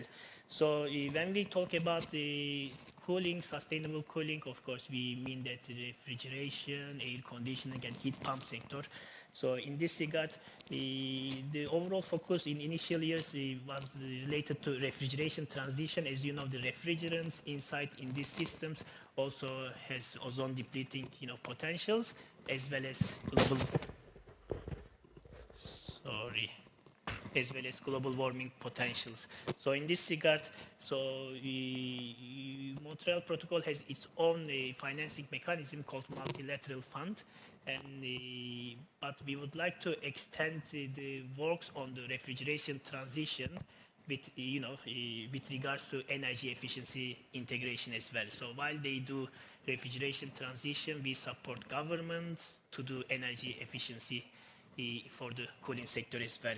So just for you to better understand, when we talk about energy efficiency, the cooling sector emissions, that it comes 30% from refrigerants inside and 70% from the electricity consumption. These are rough numbers, but these are in general the numbers. So as Kishan mentioned, also he mentioned about a bit of upstream work that I will give you an example, some tools, examples of on the downstream and how we try to implement projects on the ground. So this one example from CoolUp program, I will give you some examples from CoolUp, even like some others from projects as well, but in general, this is how we want to apply within CoolUp program as well. Just to introduce CoolUp program, it is a German IKI, International Climate Initiative Finance Program for sustainable cooling in the MENA region and Turkey. So it has currently 4 countries, Egypt, Jordan, Lebanon, and Turkey, but of course, we are exploring expansion opportunities. In this regard, this is a very holistic project starting from policy, stakeholder engagement, trainings, capacity building, financing, and all others, and also technology demonstrations. That requires, a wide range of also partners as well. So that is also one key agenda that, to address the refrigeration transition, energy efficiency, and also some other sustainable cooling agenda related to it, you need to have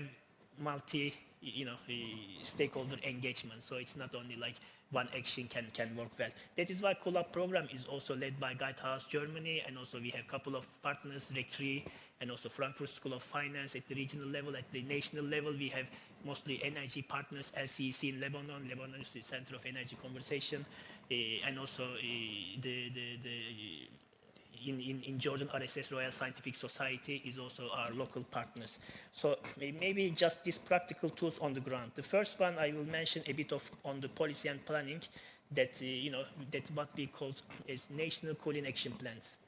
So UNDP has already developed 15 national cooling action plans in all over the world. We had one very good case in Lebanon right now within the CoolUp program.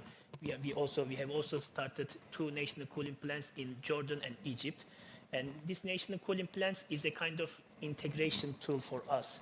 It includes, like, of course, refrigeration transition, but also it includes measures related to energy efficiency, how we can integrate those. So basically, what these national cooling plans do is basically first to do the real data collection, stocks data in the countries with regards to the number of equipment and others, which will later on turn to give some recommendations on the minimum energy performance standards, labeling, and others, which will really help the country to control their overall energy consumption in the refrigeration and air conditioning sector. This is important because we see that when we see the overall cooling emissions, cooling efficiency, the 50 to 70% can be reduced in the let's say passive design stage and also planning stage. That is why it is important, and the national cooling plans are also being key element for to help governments to integrate cooling sector emissions into the NDCs as well. Because when within the national cooling plans, you already do emission calculations, projections, 2030, 2050, and others, and you also have business as usual scenario and also mitigation scenarios. That has been very helpful for the countries to make a cooling integration into NDCs. And there is already one good UNEP for a methodology on this regard, and also we have very good level of practical experiences on the ground. The second tool is related to technology demonstrations, especially. So the choice of technologies and also it really changes a lot on the energy consumption. And with regards to, maybe it's related to MEPS, but there was an assessment for our MENA regional cooling status report presented by the COOLUP program that more than half of the consumers buy technologies like 50% less efficiency than what is the most efficient version. So that means that this kind of technologies, the penetration of low GW and efficient technologies are important. What we do in this regional COOLUP program in other programs is like technology demonstrations. So like basically mostly targeting end users. One example, for example, some refrigeration solutions for supermarkets, or other space cooling solutions for hotels, chillers, and others. These kind of solutions, we would like to demonstrate the applicability, accessibility of these technologies on the ground. And again, as UNDP and also other agencies, UNID and other agencies, we have good amount of experience on this regard. We also produce in the COOLUP program technology catalog for specific for each country about efficient cooling technologies. This can be also another tool to be shared further. The third one is operation and maintenance, because around 15 to 30% of energy efficiency comes from the good servicing and maintenance. So like not only the technology, but also servicing is quite important. That means that the service technicians should be trained in a way to ensure the energy efficiency of the operation. And this includes the Montreal Protocol through MLF projects. There has been long years of experiences on the service sector trainings. So we are building on this one, but we are integrating some additional training elements to integrate energy efficiency practices to achieve higher energy efficiency on these technologies. So we have also a list of training tools, by the way. So for this training facilities, and also we have also a list of like the modules of trainings and others already available. The last one, maybe the most important one, is the access to finance. On this regard, we know that again, another COOLUP program assessment for our COOLUP countries, 4 countries, the market size by 2030, the RAC sector will be around, for 4 countries, around $40 billion. So, and we have some already commitments of the government for the some technology changes and also climate mitigation measures. But especially on the downstream end users, there is a huge need of financing, and access to facilitate this access to financing. UNDP and also UNCDF, UN Capital Development Fund, kind of established a facility called Carbon Payment for Development Facility. So in this regard, we are trying to channel quick mitigation actions to support private sector and end users, and also to get private sector co-financing. And this is we established a project concept called cooling finance. We call it COOLFIN.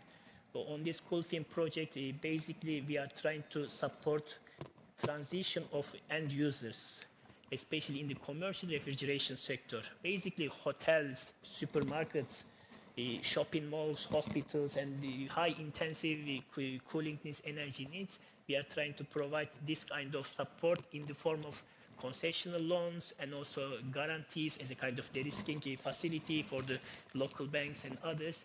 This is also another kind of a key project for us to support this transition, energy efficient transition on the ground. Thank you very much. Great, thank you very much for those. Did you have any final wrap-up points? None. Very good. Okay, we're going to move on to our colleagues from UNEP. And I would like to introduce Miriam. And as you can see, that is definitely not Sophie. I'd like to introduce Ayman, who is our key UNEP person here. Colleagues, over to you. That was UNDP, and that is UNEP. Go ahead, please.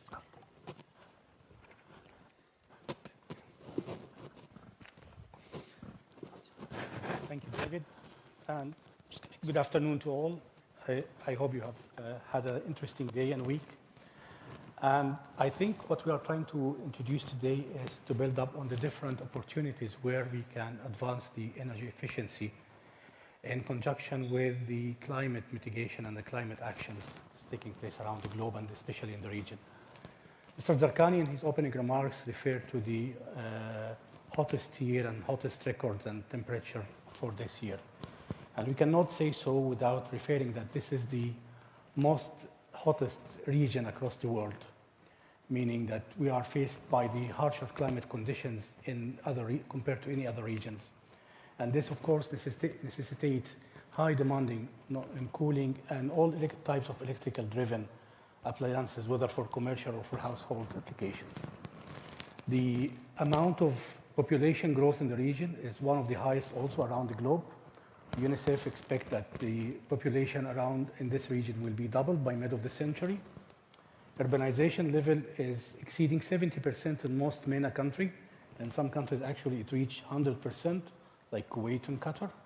And frankly speaking, the term rural is not like before. Even rural areas now, we cannot consider them as rural like 50 years ago. They are also modern and urbanized, but in a smaller scale level. So we can say that light urban areas as well. And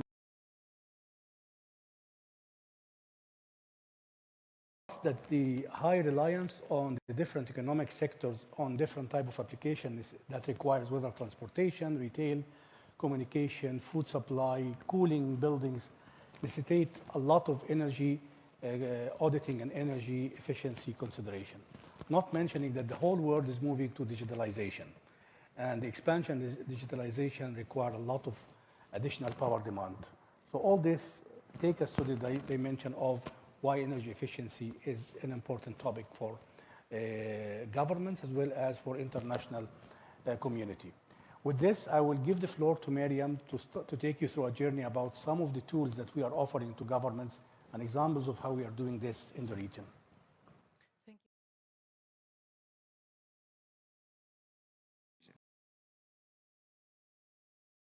His expertise, mashallah, spans from the implementation of Net Zero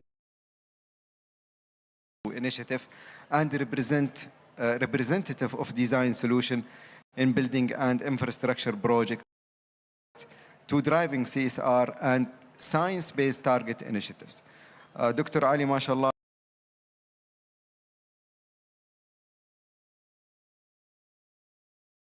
is deeply engaged in innovative design solutions, ensuring that not only adhere but pioneer ahead in sustainability. And then we have brother engineer Salim Rifas. He's an international development construction and infrastructure expert. He has, mashallah, almost over 25 years of experience. Salim has worked with some of the STEAM's organization, starting with the Procter & Gamble, yes.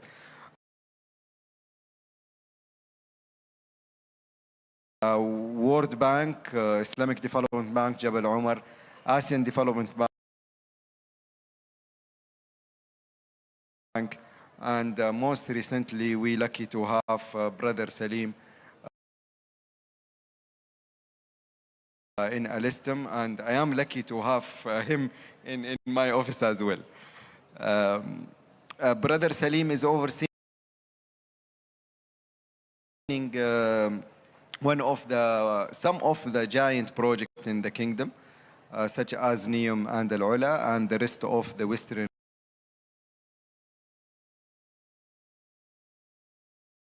region initiative. With a diverse multi-skill, mashallah, Engineer Salim owns extensive knowledge in engineering, transportation management, and has a hands-on experience in international development. So thank you all, and welcome to our session. Without any further ado, if you allow me to start, as you know, all of us hear the announcement made by His Royal Highness Prince Abdulaziz bin Salman last Sunday when he introduced the initiative of bringing the first green hydrogen train in the kingdom. The aim is to do a kind of experiment of this new technology in Saudi. As also His Excellency Saleh Al Jasser, the Minister of Transportation, announced that there is an agreement signed already between Alistum and the kingdom to develop a customized hydrogen train suitable for the Minat region. If you allow me, Engineer Bilal,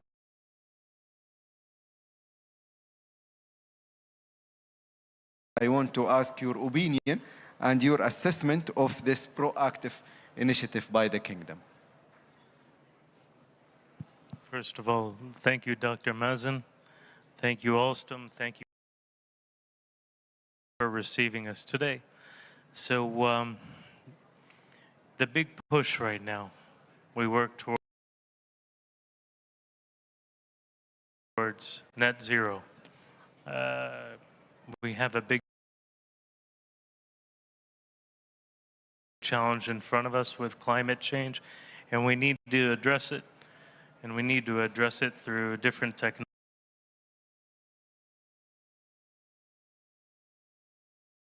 technologies. And, you know, as it relates to mobility, we need to look at sustainable solutions. You were asking me earlier, Dr. Mazen, about what are some of the major trends we're seeing as it relates to rail and transit demand here in Saudi Arabia. Well, we see the demand is increasing, not just in Riyadh, but across the kingdom. And we see it with ambitious programs in Riyadh and outside of Riyadh.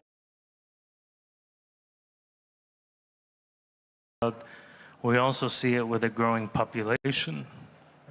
We know there's an ambitious program right now to achieve 2030 and beyond.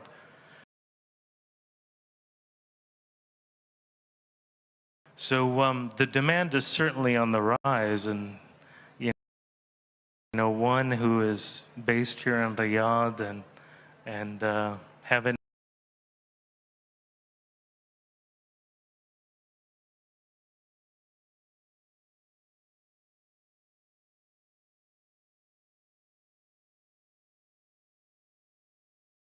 a phenomenal set of panelists. May I start with inviting Dr. Maher Shira, the Director General of the Riyadh Smart Cities, the Royal Commission of Riyadh City. Dr. Maher has more than 20 years of experience in telecommunication, banking, transportation, mobility, and he is right now leading the Riyadh Smart City strategy in alignment with the National Digital Transformation Mandate. The second city on the panel that we have today is Yanbu, and may I invite Engineer Abdulaziz Al-Shankiti, the Director General of Investment Development Division, the Royal Commission of Jubail and Yanbu, Dr. Abdulaziz. Then we have on the panel, we've got 2 cities on the panel, and then we've got 2 of the people who bring the discussion of technology and the enablement on the panel. For that, we have got Othman Al-Dahash, who is the CEO of IoT Squared. I think it's a beautiful name. Othman is an acclaimed digital thought leader and a seasoned executive. He's in the forefront of digitalization and ICT. And he's looking at the whole product management and the investment around ICT. And then I would like to have on board Yahya Khoja, who heads the AI and Business Development Department at the Ministry of Energy. And he comes with a background of both experience in the public and private sectors and has worked with Aramco, Amazon, to name a few. He's one of the emerging future leaders of Saudi Arabia. Thank you so much to the panel, and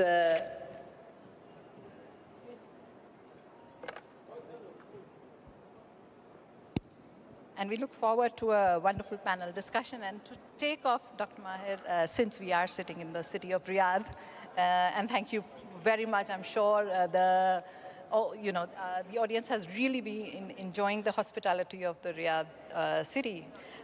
So we know that the cities in Saudi Arabia are going through a lot of growth. And being the capital, Riyadh is really at the forefront of all this growth. And what is your vision for, or the strategy for ensuring that this growth is not only smart, it is sustainable? Well, first of all, thank you, and thank you for having me today. It's a great pleasure. And thank you for the comments that you gave on Riyadh City. Hopefully, this is the objective that we're trying to achieve, to make Riyadh more enjoyable, more livable.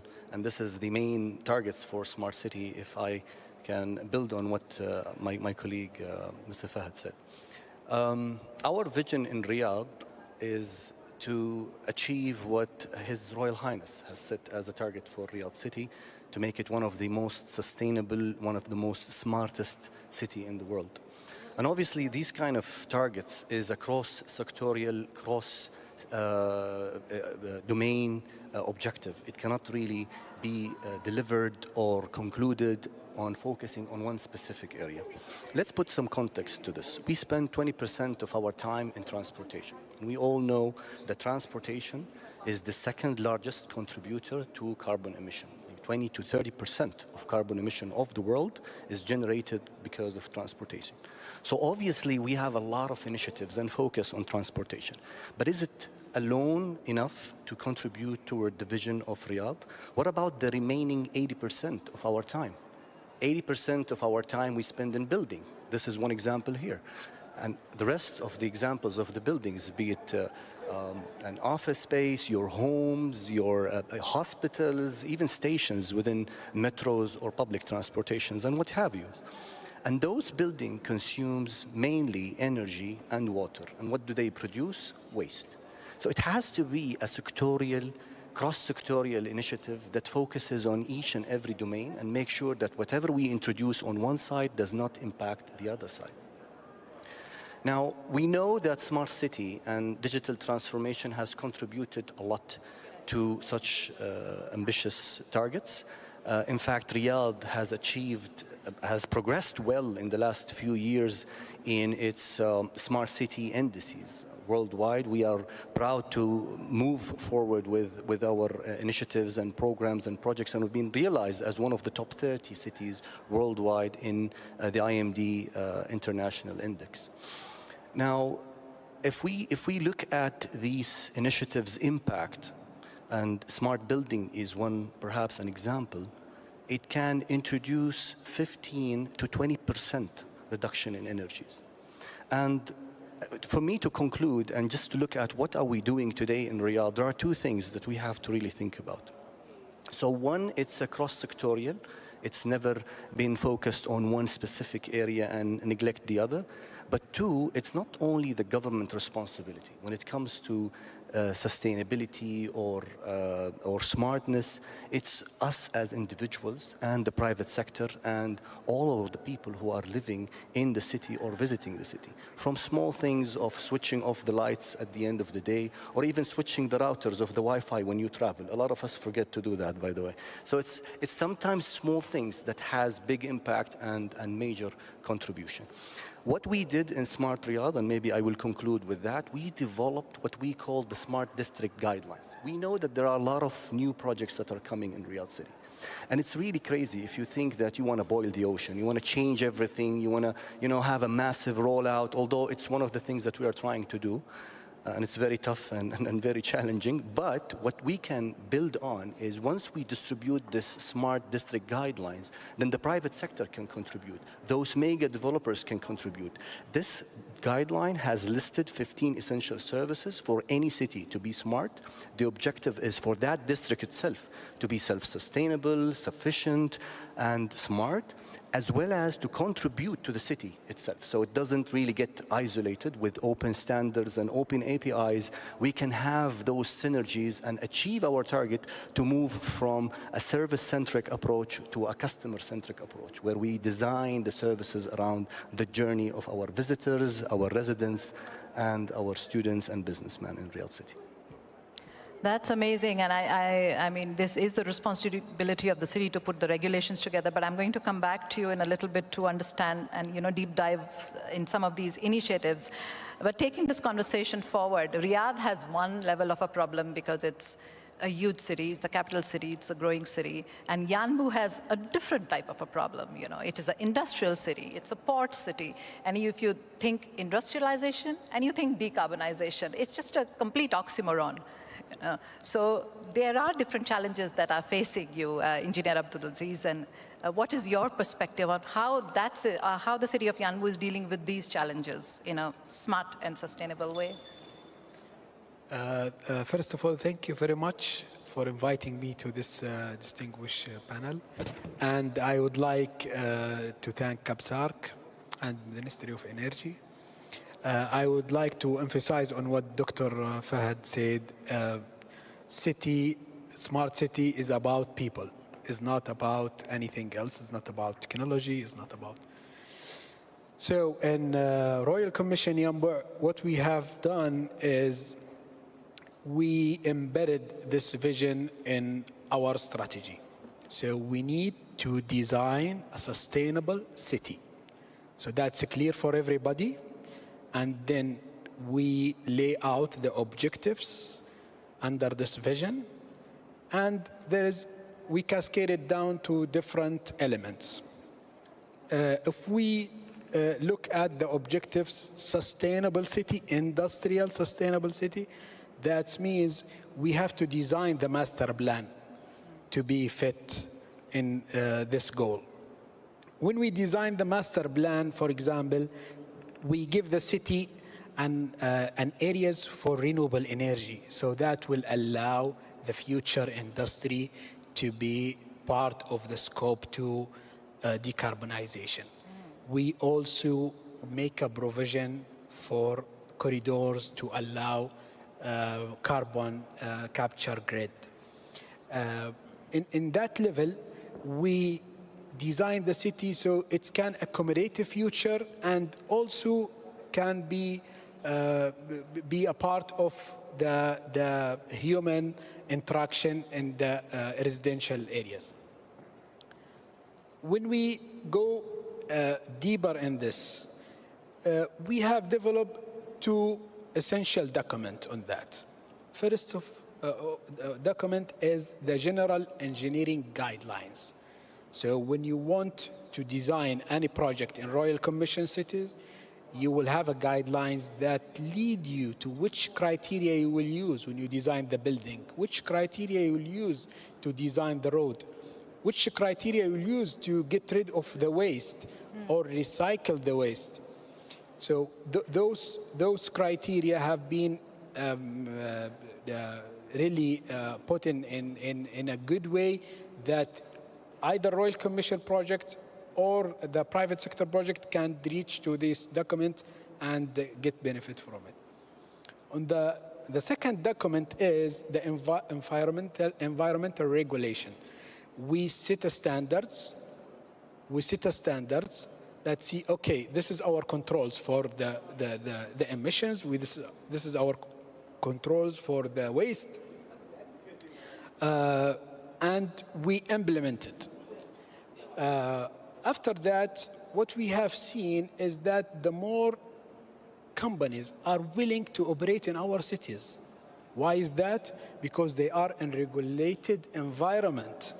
Investor, creditor, they would love to operate in a regulated environment, which is have the goal to be sustainable. And at the end of last year, we actually have awarded the LEED certificate from U.S. Green Building Council as one of the few cities in the world, actually industrial cities in the world. And why we are trying to get this certificate? To showcase if you are industry or you have your challenges, however, sustainability, it should be a core in your strategy, a core in your day-to-day business. Thank you very much. Thank you very much, Engineer Abdulaziz. And I think both the cities are talking very clearly about embedding the principles of sustainability, of energy efficiency by design, by strategy, by regulations, and then everybody's on the same page, going the same place. But Othman, if I may ask you to jump in, it's very nice to set these strategies which come from the cities, but then you become the enabler for ensuring that these strategies deliver what they want to deliver. There is a system in place. You create a backbone for that delivery. And I know that the Internet of Things Squared, which is a very interesting initiative, and if you could talk a little bit more about that. How are you developing these kind of enabling infrastructures? Yeah. Sure, thank you. Thank you for having me, and thanks to the panel. I think my fellow panelists here set the stage properly. So our objective is to enable them. So simply, how does that happen? Thankfully, the Kingdom of Saudi Arabia has a robust infrastructure. So you will find in Saudi the latest technology when it comes to the telecommunication infrastructure. The 5G deployment and coverage in the kingdom is considered to be one of the leader globally. So the infrastructure is there. The question comes how we build on that to be able to deliver into these ambitions. And how do we build it in an integrated way to address the experience. So the challenges that we found in implementation of smart cities globally is it's been fragmented. They are very much siloed. Different departments and different government entities focus on certain domains, as well the cities have different mandates, and they go deploy these smart technologies in a very fragmented, siloed way.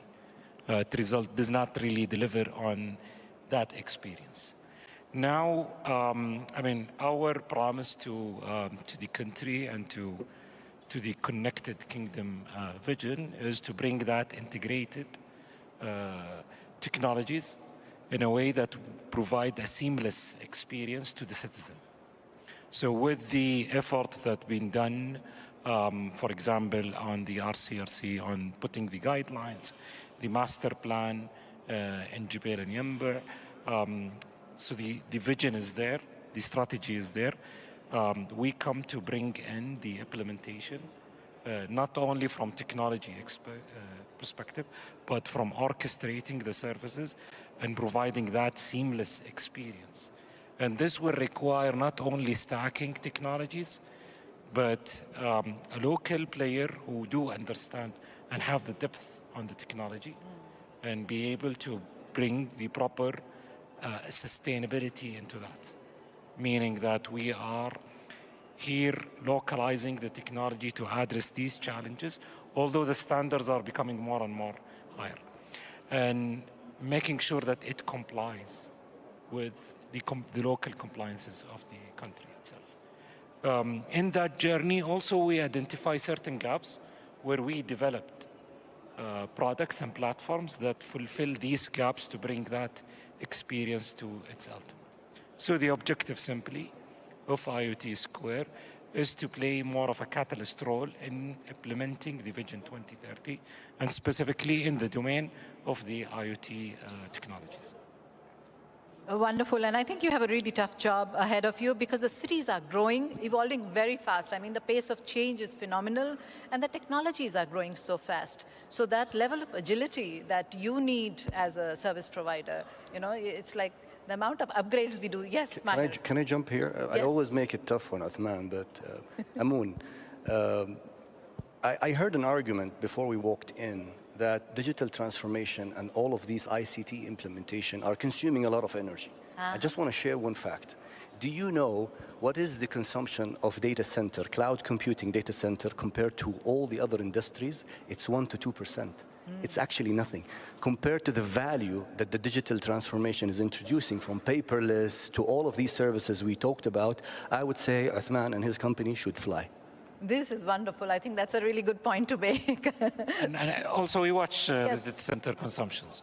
So we make sure that data center consumptions are efficient to the end. Yeah. And on that note of energy consumption, I want to go to Yahya now because Yahya, I know that the Ministry of Energy has been very progressive about using some of these smart technologies to kind of work on energy efficiency measures, to monitor, to measure. You know, if there are some initiatives that you could talk about that talk to how we can use these smart technologies for energy efficiency. Sure, thank you very much, Anvita, and a wonderful panel. I also want to thank the dear audience, especially those that are traveling for the first time and visiting us here in Saudi Arabia. I hope it's not the very last time that we see you here and we see you more often. So let me tell you a bit more about the work we're doing at the Ministry of Energy. So I'm with the artificial intelligence team at the ministry. It's been around for about 2.5 years or 3 years now. We pride ourselves in being one of the first ministries, if not the only one, that explicitly has a organization dedicated to artificial intelligence. And that was a learning process because most of my colleagues at the Ministry of Energy or in the energy sector in general said, well, why do we have AI or a dedicated AI team in energy? What are you going to do? And I couldn't answer that question on the spot at that point in time. And it took about 2 to 3 years of trial and error to figure out what we see very clearly right now. So the opportunity or the hypothesis for me from day one was that Saudi Arabia is the leading country globally in the energy field. So why can't we leverage that leadership position to make Saudi Arabia the leader in applying AI and advanced technologies in the energy field? So this is essentially the way I look at it, is that the energy sector should be the gold mine for companies like IoT Squared, for other technology companies in Saudi Arabia and globally to really advance and enhance and nurture their technologies to scale and to grow and eventually create value. So then they can, from there, use that as a launching pad to enter other fields or other sectors as well. So on that note, and throughout that journey, we had a lot of learning. And what I'm happy to report to all of you now that this year we have 13 projects. We now have a very clear process of how we take our projects. Everything starts out initially as an opportunity. And that opportunity, if you're in the field of technology or worked in technology companies, starts with a product management team that starts to investigate the opportunity, understand what exactly is the problem, what exactly is the user's pain point, what is the impact and value. Because the reason why that is step one is because if I have 4 different opportunities I could pursue, I'm still limited by the resources when it comes to execution. So I need to be very selective and wise when I choose which opportunity to pursue. So that's the first step. After that comes planning. So after I've selected opportunities that are right to move forward into execution, I need to plan my execution properly. I'm reminded by a quote that I think is referred to Abraham Lincoln as, if I had 1 hour to chop wood, I would spend 59 minutes just sharpening my axe. And that's essentially what the planning stage does for us. And lastly comes the execution, where we then start from day one designing our initiatives with scale in mind. So one very simple example in relating all of this narrative back to the topic of smart cities. We also, a very prideful moment for us in the energy sector was being a leading country in installing smart meters. In only 13 months, we were able to install about 10 million or over 10 million smart meters. Fun fact, if you ask HRH and happen to bump into him, he'll tell you the exact number of smart meters we installed because he's very proud of that. And we did that in 13 months during COVID lockdown. Now, that wasn't the end of the story, because that was the success story 2 years ago. Because the next step is to build a layer of intelligence on top of all of that data. And I was sharing with Uthman before we came up to the panel, one of my favorite quotes that brings technology together is that often we hear that data is the new oil, but I believe that IoT sensors are the new oil rig. And essentially AI and all the other tools like blockchain and AR, VR are additional tools that we build on top of this pool of data. So we use smart meter data to help homeowners predict their bills of next month based on their consumption behavior this month. So that has a bit of a nudging effect to help them increase their energy efficiency and become more conscientious users. The second thing we have done also without any intervention or adding any additional hardware, using smart meter data, we were able to use machine learning models to uncover and break down the electricity consumption by appliance. So if you have a bill that tells you only that you owe the electricity or utility company 100 riyal or $100, I am able to tell you with our machine learning model that 50 riyals of that is coming from air conditioning, 20 riyals, for example, coming from TVs, 10 riyals is coming without installing any additional sensors. The last thing that I want to share with the panel when we talk about smart cities, alhamdulillah, everyone knows that we have a lot of mosques here because we're an Islamic nation. It's very conservative and religious. And in one neighborhood, you can find probably dozens of mosques. And we are now working together with Tershid, with the Saudi Electricity Company, with the Saudi Energy Efficiency Center on leveraging that data so then we can use machine learning to increase the energy efficiency of those mosques as well. If we are successful in an ideal case scenario, we would do that without installing any additional hardware. However, that is a very tall ask. But at the very least, if we are successful in limiting the amount of additional capital that needs to be spent to make these mosques more efficient, then we have already created more value. Thank you very much. I think that was a phenomenal listing of the different types of initiatives that that Saudi Arabia is taking to bring down, using the smart technologies to bring down the energy consumption. And expanding a little bit more on that, Dr. Maher, if I can come back to you and understand what else is Riyadh doing in this space. I know we've talked about energy, but then there are so many other things. As you said, the city is cross-sectoral. Yeah, absolutely. So the sectors, be it, for example, the energy, the transportation, Mumra as a great example for smart city implementation, all what we're trying to do is to facilitate those sectors to implement what they have on their own vision. And the examples that I may share is some of the examples that they all already talked about. I have to take this opportunity to thank our great smart city enabler sector, which is Sadaya. I'm sure all of you, if you heard of Sadaya, it's the Saudi Arabia Data and AI Authority, a great enabler that the vision was set on them from day one to transform the nation into a smart nation. And with Sadaya, in collaboration with Sadaya, the RCRC, or the Royal Commission of Riyadh City, we've built, and I will give that as a first example, we've built what we call the Riyadh Operations Center, or Smart Riyadh Operations Center. And of course, from the definition, it's a command and control center focused mainly on increasing the efficiency of the city. And I know that some of the cities have that already, but we are building on top of what we have built or piled for over many years in data. And of course, using machine learning and vision and computer vision and all of these technologies, these capabilities has been piloted earlier this year on managing an event in one of the areas of Riyadh. And the amount of data we received and the results that we have achieved is actually extremely mind-blowing. We thought that we may contribute to traffic reduction by 15 to 20%. We achieved 36% in reduction in traffic in that specific area. We had zero blockage on artery roads, especially going to the airport at that specific event. And we set a target to mobilize our visitors to that event by 30%. We've achieved 45% of visitors was using public transportation and alternative modes. Now, this is the power of different entities coming together under one specific location. And that is one example we did this year, and we got the green light to roll it out on the remaining areas and neighbors within Riyadh City. So hopefully we will see more improvement on that side. The other example I want to give is what Yahya was talking about, the smart mosque. We picked one building, the mosque. We visit the mosque 5 times a day, 15 minutes perhaps on average. But that has a large contribution. You cannot imagine. We have 85,000, and the number have increased. Actually, I've checked it today morning, 97,000 mosques in the kingdom. Oh. Those mosques contribute or generate 20.5 billion kilowatts of energy yearly. Can you imagine? It's a huge number. That's around 12 million barrels of oil, right? And smart technologies that we have deployed in one of the mosques in Riyadh had showed us, on average, a reduction of 40% of the energy consumptions. Now imagine 40% energy reduction or energy save or cost saving, and apply that on the number of mosques and the number of oil. How many oils are we going to save, and how many energies we can contribute to? So this is the vision, and it's always linked to national, and it's thanks to the support of all the sectors that we talked about. It's because of them, it's because of their vision, and it's because of what they had in mind. They know better, it's their area. We will facilitate, we will make sure that this all comes to one vision of making Riyadh smart.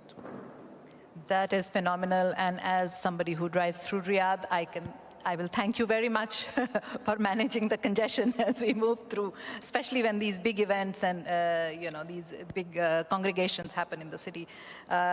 Some very interesting ideas there. Abdulaziz, in Yanbu also there must be some initiatives which you have taken to use this very data-driven kind of approach, which then supports a more seamless move towards reducing energy consumption or other smart initiatives. If you could highlight some initiatives you've taken. Yeah, in Yanbu, if you have visited Yanbu, when we have designed the city, actually there is a lot of initiative we did in order to make sure that we are efficient in energy conservation schemes that we implemented in the city. But one significant thing is that we built an unified fiber optic network the city. So the whole city is connected in one unified network. This is an infrastructure and a platform that you can control everything above the ground. So what's happened, we connect all the traffic lights to this network. So we have a provision of how the cars move, how the goods and how traffics gather in some areas, how we can maneuver the traffics, so that will energy or it will save a lot of energy and time for the resident of Yanbu. And other things that we connect this network to the public facilities, which means schools, mosques, any other public facility that Royal Commission manage. So we have the control of this office from one control room, so we can close light, we can dim the light down, close the air condition, we can do all of these things. The third thing is that we have an irrigation system that also connected to the network. The irrigation system is a smart irrigation system that allow the utilize of recycled water to green the area. If you are familiar with Yanbu or you visited Yanbu, we are one of the most green cities in Saudi Arabia. So how we can do this type of a green without really good irrigation systems. So also we connected this network to what we call air monitoring system. Air quality monitoring system is an essential part of our sustainability because it gives us the real picture of how the air that people breathe. So this data is coming in real time to our data center, the models of the air quality have been generated and action taken accordingly. So I believe in Royal Commission City, we did some good initiatives. However, the technology is evolve rapidly. We should add to that network more applications so the city will be more sustainable and smart. Thank you very much. Thank you, Abdulaziz. I think of all the initiatives that you've mentioned, and all of them are great, the air quality monitoring is so, so important, especially in industrial cities. And the first thing that you think industrial city is polluted city. The fact that you've been able to manage that, both in terms of light pollution, noise pollution, air pollution, everything is amazing.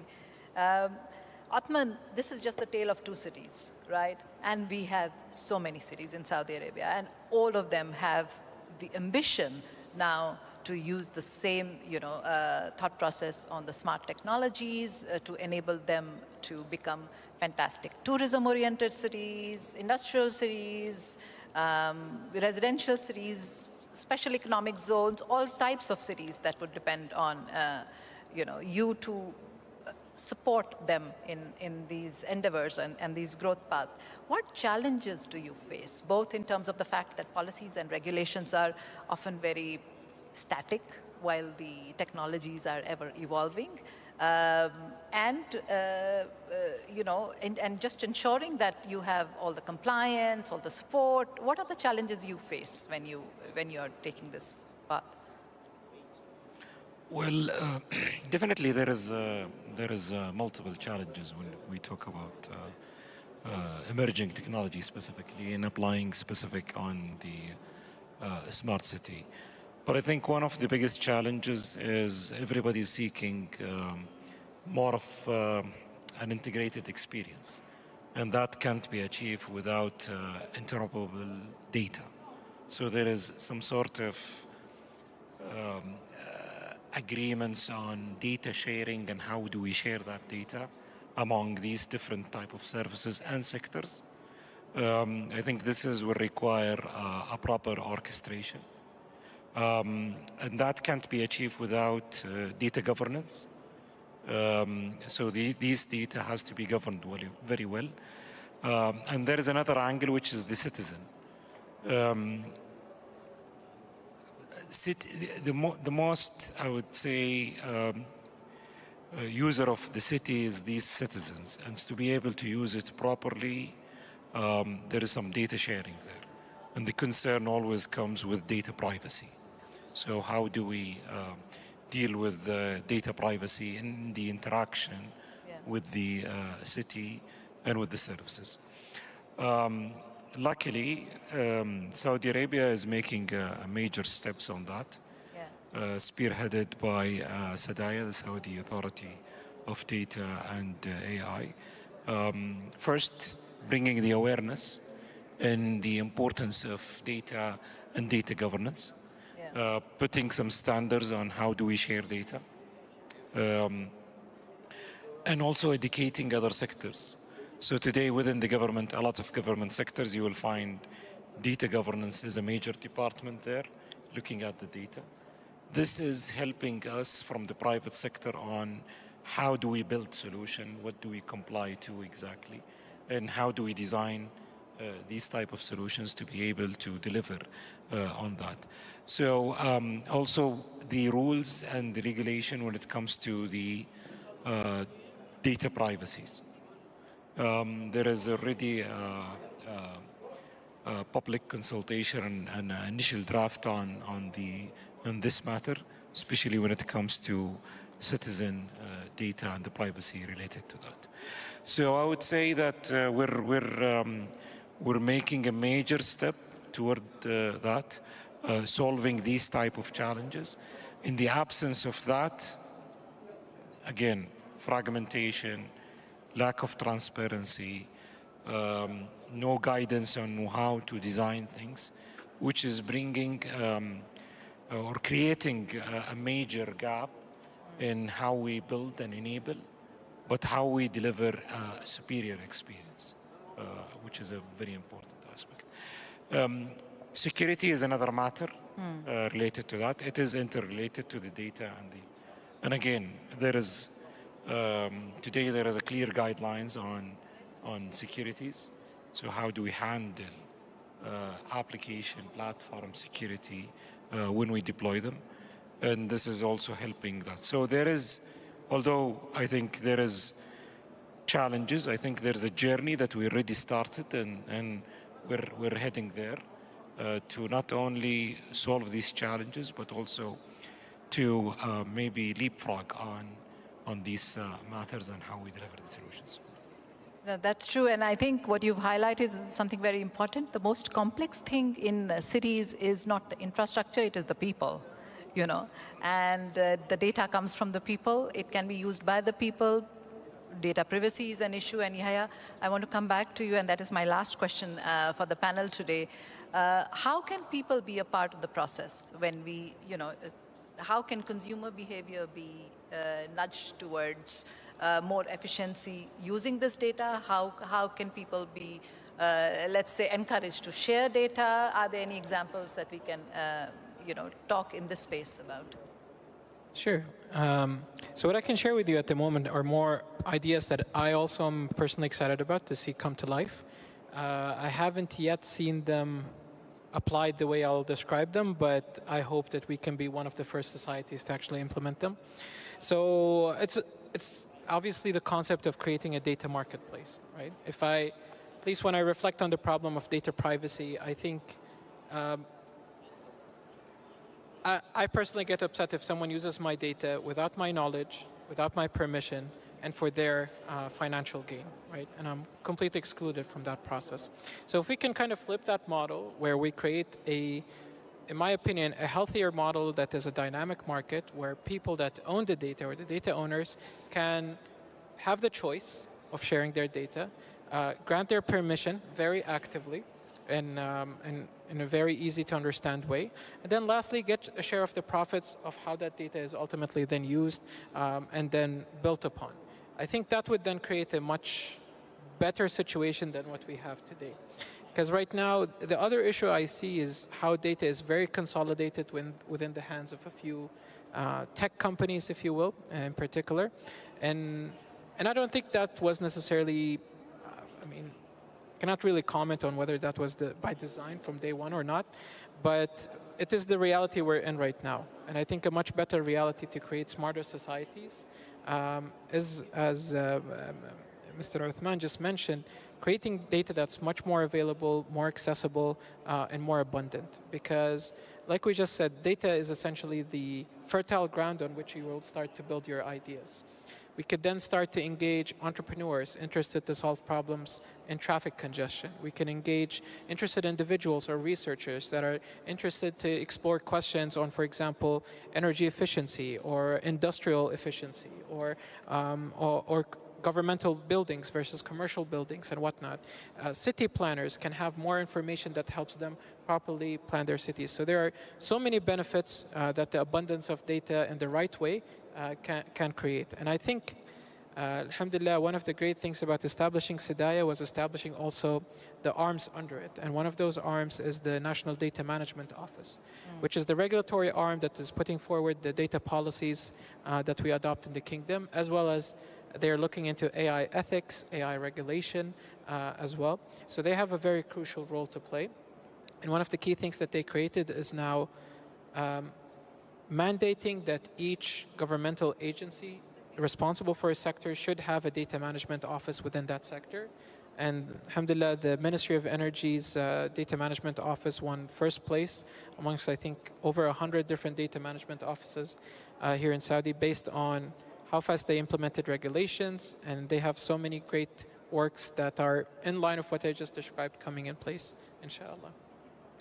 Thank you very much. I think this is, I have talked to all of you before the panel, and yet I have heard so many new things, and I'm so fascinated by all the initiatives that are being taken in Saudi Arabia, both in terms of making the city smart and sustainable, but the way everybody is working together to achieve the same goal.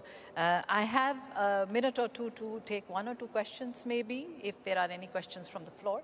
Otherwise, we can move to the second panel, which I can promise you will be equally fascinating. You know. Yes, please.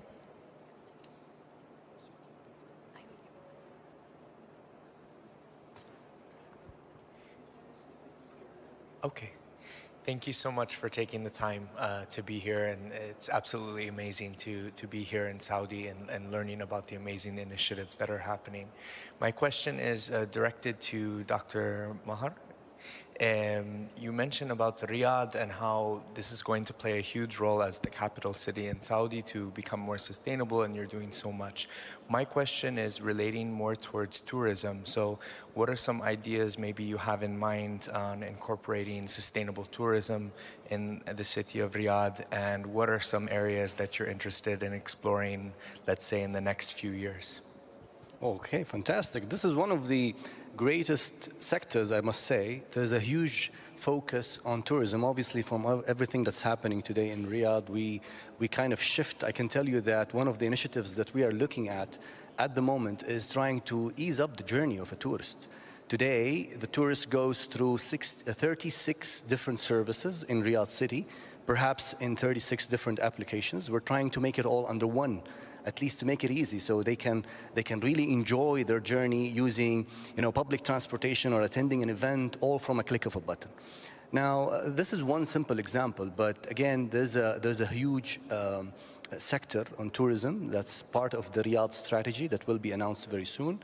And your mind will be blown. There's a lot of things that we're trying to do and develop in Riyadh City to make it more attractive, more livable, and obviously we're targeting to have, or I think double or triple our tourists targets by end of this year and by 2030. So I can tell you that there's a lot of initiatives that are going on focusing on the journey of tourists when it comes to smart city and the sustainability of Riyadh. And I'm excited by that, because I talk to a lot of my friends. I've been living around out of Saudi for a while, and they're all excited to come and visit us. And I want them to have this enjoyable journey when they come and visit Riyadh or any place in the kingdom. And it has to be, again, a cross-functional effort, because if you come to Riyadh, I want you to go and visit Yumbu. I want you to go and visit Medina. I want you to go all around with the same experience and the same journey. You don't have to really struggle. So that's why we talked about our national enabler, Sadaya, and this is what the thinking behind it. We develop a national app that can be tailored easily per cities based on the personas and the journey of the customers. Thank you very much, Dr. Mahir. A last question? Yes, please. Yes, you, madam.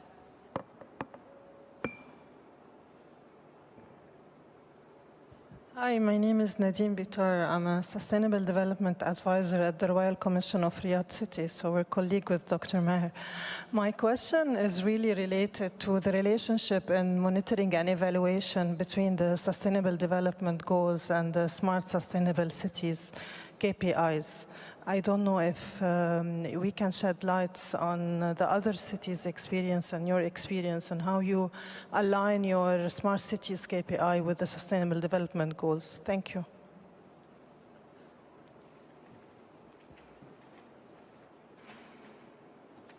City of Yanbu is on the spot for this. Yeah, maybe I will take part of that. Yeah.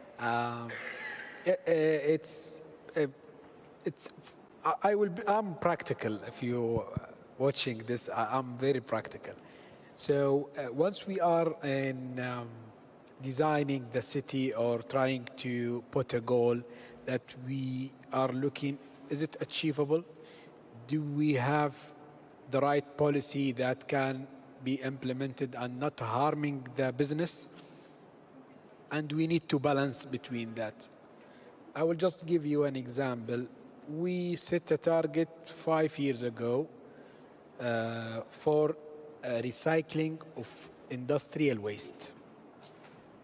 We pushing everybody, every company, every industry to go and trying to find a solution for industrial waste.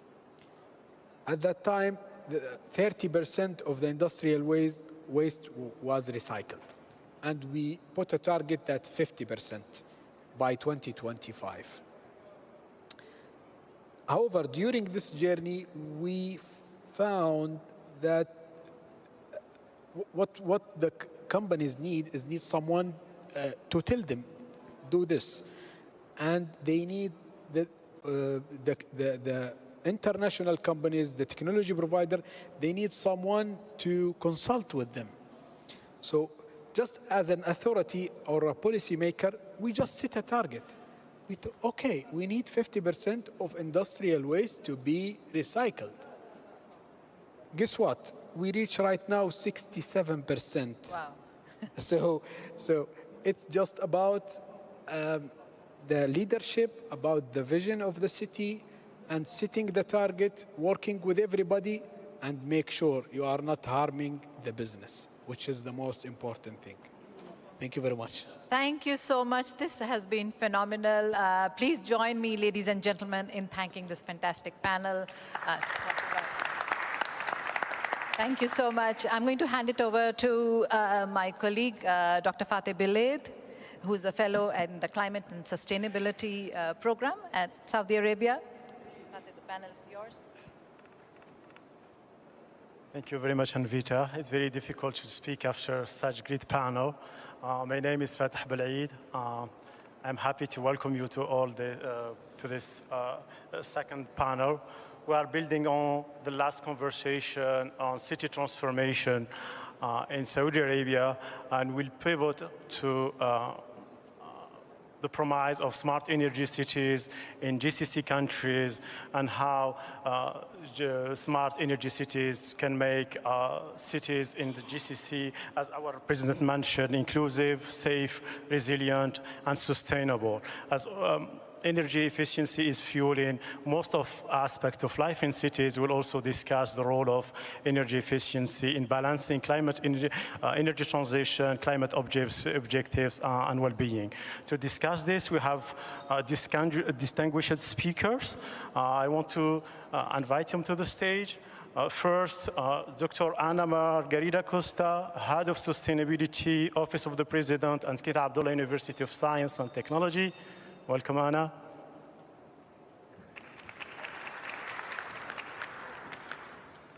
Second, we have Professor Aissam Shahrour, Director of the Civil and Geoenvironmental Engineering Research Lab and the former President of Lille University. Welcome to the stage, Aissam. We have also Luciano Caratori, Energy Cluster Lead at the UN Climate Champions. Welcome, Luciano. Last but not least, we have Dr. Futuh Al-Ragm, President of the Association of Energy Engineers, Head of Energy Efficiency Program at Kuwait Institute for Scientific Research. Welcome, Dr. Futuh. First of all, thank you all for being here.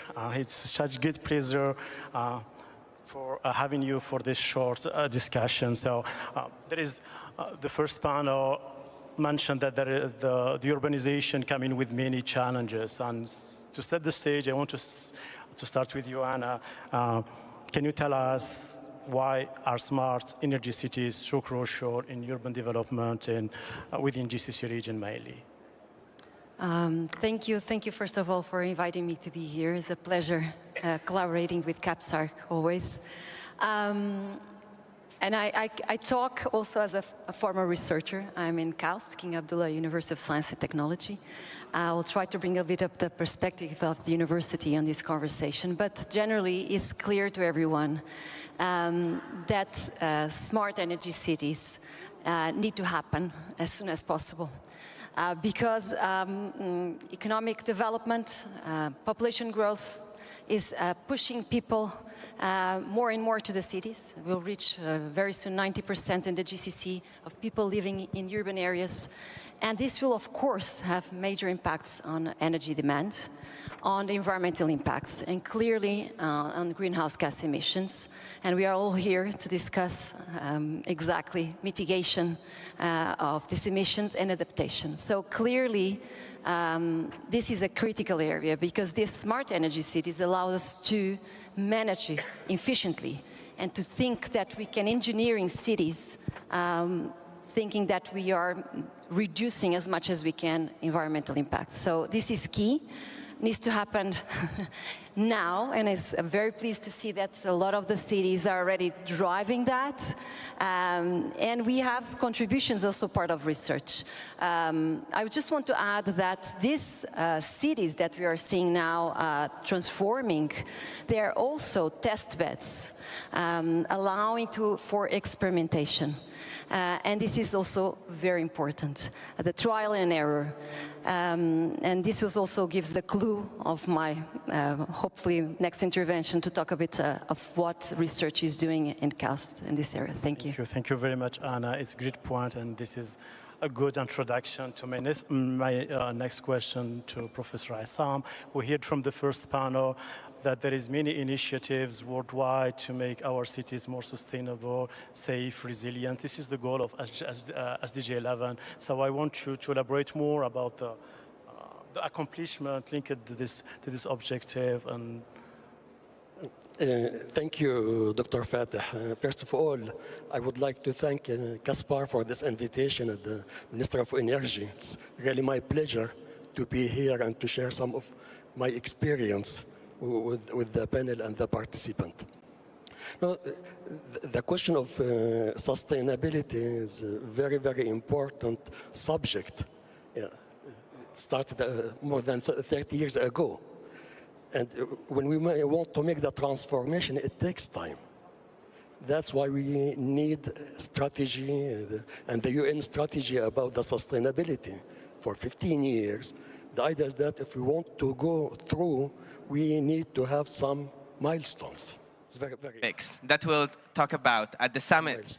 And in these milestones, we define the goal, and we need to know through some assessment how are we far from the target. This is the most important thing.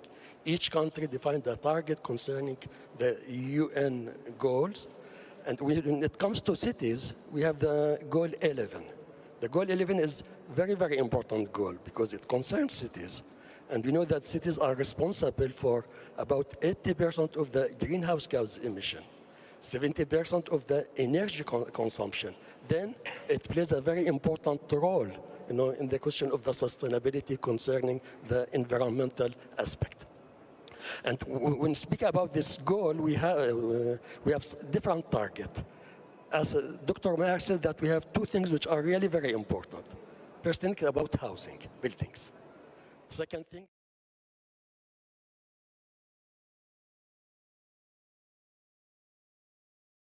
Energy Summit. So last year, as a freshman, I was getting used to the campus and getting to know basically people on campus, and I knew Benji earlier from previous conferences. And we were having lunch together to basically touch up together and all. And he told me about Student Energy Summit. And I was thrilled when I heard about it. It seemed as something really big, as it's this huge conference, and it was happening in line with COP28 in a way. And it's the first time where the conference itself happens in the same hosting country as COP. And that was amazing. And I applied to it. I got the position of Director of Legacy and Impact. And to be honest, at the beginning, I remember asking Benji, like, what does my position exactly entail? But now I would say confidently say that I know what my position takes at the summit itself, and also want to ensure that I deliver in it as much as I can. So basically, the mandate that I've been giving was to ensure that we're not just bringing those delegates to the summit and it ends by the third day, but rather how do we extend that? How do we extend the legacy of that? How do we ensure that people and that the students that are taking part in this summit have their voices basically reached and heard at such conferences, as in from COP27 and from other conferences, and to MENA Climate Week, where we're all sitting together here? How do we ensure that basically we reach to as much audience as we can in a way, and ensure that it has this value that comes with it? And I've been learning a lot on my way in this, in a way I would say, energy field, because when we talk about energy transition, it might seem like this very big and abstract idea, but when you learn about what it entails, you know how also complicated it might get, but then that also solutions are out there. So it comes down to how we facilitate those solutions. How do we ensure that with our demands as youth and as women in this sector, how do you ensure that those demands are realistic as well? Because sometimes you could be saying that we want 1, 2, 3 in a way, and then that may not be really realistic. So it's more of getting that knowledge and ensuring that whatever you would propose, whatever you would in a way ask for is applicable and is basically could be done in a way. And also through my journey, I've met so many passionate women as well. From basically heads in Masdar and heads in other energy companies, and also youth that are very much interested in the summit itself and in the energy sector. And I was really inspired by them because for many of them, their background comes from a very different one than which they are at now, which is energy for the most part. But yeah, it's nice to see how people transition to the energy transition in a way as well, I could say. But yeah, thank you. And I think I'll leave it up from here. Great. Thank you so much, Hoor. And during one of the previous conferences, we hosted a similar panel where we had more senior professionals, people who have been for many years in the field. And when they were talking about their experiences, they said that when they were coming to the energy sector, they were the only woman in the room. And so it's fantastic what you're saying, that you have people to look up to. So could you tell a little bit more, I mean, in the last few months or years, how have been your opportunity? Is there any stories you would like, mentorship stories that you would like to share, and also for everyone to hear kind of how they can reach out to the more senior leaders in the sector to learn from them?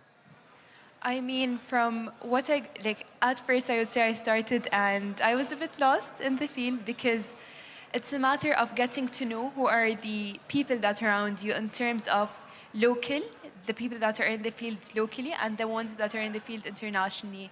And I would say that comes by exposure to various events and basically getting to know people. And it's more of you want to get to know them, you want to speak to them, you want to show them that you are passionate about this cause and you want to learn more, because with many of the people that I've been meeting, they want to give you that chance to be mentored by them in a way and to tell you about their story and to tell you how they got there, because they know that you have the potential to also reach that place.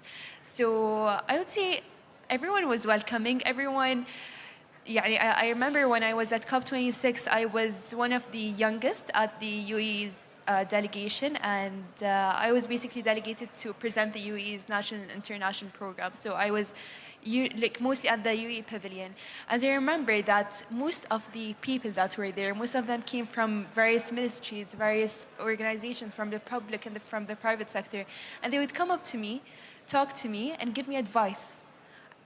And one advice after the other, one after the other, and it came to the point I'm like, I don't think I can retain all of this in my mind. I need to write it down. And I started writing those things down. And they are things that I am working on till this day, as well as things that I'm trying in a way that you would get advice from someone and you would see if, do you want to apply that to your life? Can you do that now? Can you do that later? Some of them are things that, for example, I'm planning to do when I graduate university. Some of them are things that I'm doing now. So I would say biggest advice is reach out, and people are more than willing to join and to help you in all of this. And also in terms of women's engagement in the sector, I would totally agree with you on that, Benji, because many of them have highlighted this point that there was this increasing women presence in the field, basically, as in from a more male-dominated field to a more gender-balanced one. And I think that shift is really empowering in a way, and it also shows that you should not basically give up on something that you're passionate in. Right. Thank you so much, Arti, Hoor. And this is such a good insight for everyone. And I think it's great to hear that people are happy to share advice. So now over to you, Archie. I would like to ask if you could share with us how has been your experience as a young entrepreneur, a woman entrepreneur in the energy sector. Thank you so much, Benji. It's wonderful to be here and be hosted by the Student Energy. So let me take you a little back in history. Very few people know this, that I started my career in energy, but in the equity side. moved on to setting up lube oil blending units, the technology side in the oil and gas, to commodities, to metals and mining. But that's hardcore industry. From there, transitioned into renewable energy. So 16 years ago, and even today, we find very few women who are in the energy sector. And more specifically, not in front-end roles, which should increase. We should witness a surge in women who are representing not just renewable energy, but energy in general, having that kind of pragmatism to come forward and take up front-end roles. Today, that scenario is heavily changing, especially in the UAE, with the leadership of the UAE president, the UAE prime minister, the entire government. The agenda is to ensure that enough training and knowledge is being imparted at a very early level from schools, from universities, and also vocational training, which is imparted on the job, to ensure that more and more women don't think of this as a taboo or a social stigma to come up in energy. Now, again, what we have been attempting in renewable energy is to create biofuels out of bioengineered bamboo trees that are regenerative, have an exponential growth rate, 1.5 feet per day, and have a massive carbon sequestration capability, 400 kgs per tree per year. Now, on an average, if we plant 1,000 trees under precision farming methodology in 1 acre for 1,000 square meter approximately, we can sequester minimum, at a minimum, 50 tons of carbon dioxide annually. Where do we see those kind of numbers in carbon sequestration in the most advanced technologies? We don't. Only the nature-based solutions have that capability to ensure that we witness such massive carbon sequestration. And without having to sound as a tree hugger or for that matter an activist, I am very practical when it comes to intelligent nature-based solutions. So my journey has been great with conventional industry because when you're the only woman there, it is difficult, but at the same time, it's a great opportunity because you create an army of allies in the format of men, and they are wonderfully supportive. At least I've had the good fortune of being supported by good allies.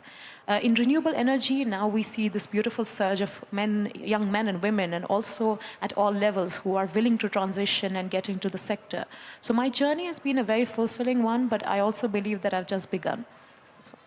Great. Thank you so much for sharing this experience with us. And I think hearing about your transition from oil and gas to renewables hopefully will inspire many in the room because it's much needed shift in this region in particular. So you're a woman in STEM, and we have another woman in STEM. So Mawadda, you as a civil engineering student, how has it been for you now getting into the field over the last few years?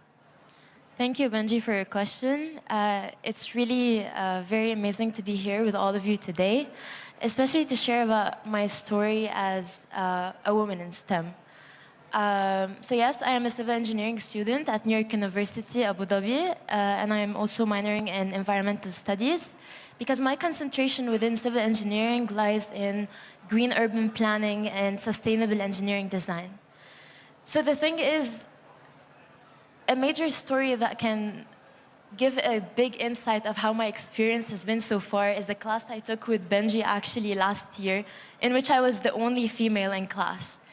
So it was a class on foundation engineering design, and I was one girl amongst, I think it was 8 other boys in the class. And I remember that from the very first class, I was a little skeptical about the class is going to be. Not because I didn't feel empowered enough in my own skills, but because I was scared of the stories that I've been hearing from other females in STEM. I have a lot of friends that are computer and electrical engineers who tell me sometimes, in class, we struggle to get the professor to actually look at us and acknowledge that we have the same capacity as the male students in class. And I really think that with all the conversations that we've been having about educators in the fields of engineering and electrical engineering and sciences, and in general, in all sectors, in all fields, it goes back to the educator to make everybody in the class empowered, and that starts from a very young age. So I would I would be very grateful to share that my professor was actually one of these professors who took it to heart to make me feel as anybody else in the class, so that wasn't an issue for me. And yeah, I would say I am very grateful to him for that. But then going back to my experience in general and my involvement in the field of like climate change and climate action, I think in my first year at NYU Abu Dhabi, I participated in a competition with the Department of Municipalities and Transport. And the challenge was to imagine Abu Dhabi with the future of climate change. Abu Dhabi is already not a walkable city in summer because of the very high temperatures. So imagining that the temperatures would rise up even more and the sea level rise into account, it was our challenge to redesign the city, taking into account all of these problems. And I think reimagining the city of Abu Dhabi, taking into account climate change, was the thing that hooked me into the whole idea of having to address the climate crisis, because it's only when you look at the details and the numbers that you start acknowledging how big the problem is. And then after that, I actually did a research internship with the Department of Municipalities and Transport about changing the types of construction material of the buildings in a certain city in Abu Dhabi, and then simulating that on ANSYS Fluent. It's a software, and then studying the variation in temperature according to using material, let's say, with higher albedo, because material with higher albedo reflects the sun's energy. So this is good because, one, we noticed that the temperatures dropped significantly, but then at the same time, we could take into account that a larger, less amount of cooling will be needed in the building once you replace the construction material with a more sustainable construction material. And then maybe this is where I'll shout out to a very dear mentor to my heart, a female mentor who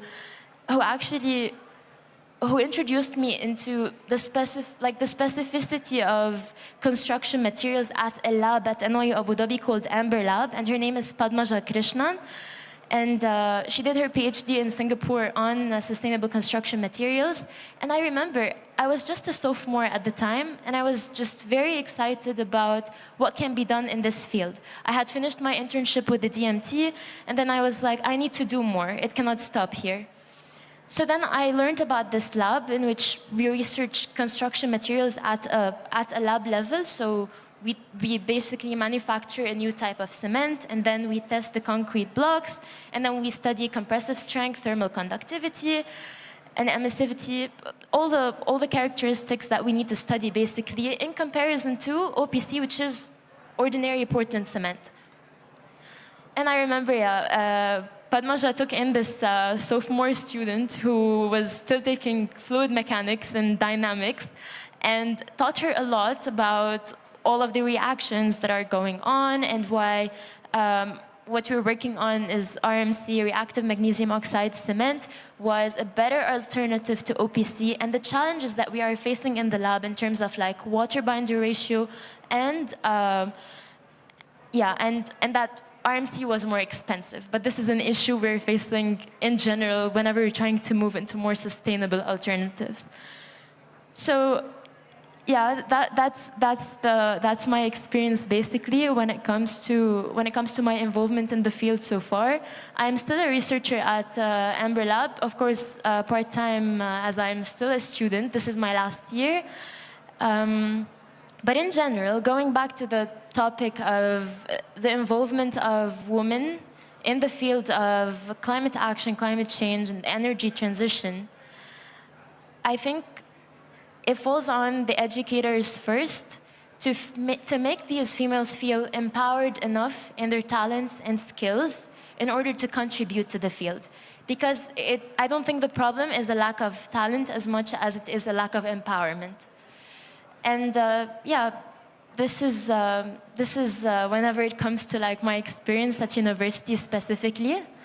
But if I want to talk about SES, the Student Energy Summit, I think Benji mentioned it and Hour mentioned it, and I'll mention it again. It's going to be the biggest student-led energy conference in the world. We're bringing in students from all around the world, 650 students to be specific, and we're having the conversation under the theme of reimagining the future, specifically in terms of the energy transition and the decarbonization. And as the HR director of the summit, I'm very proud to say that we're actually almost 25 females on the team who are working on the energy summit.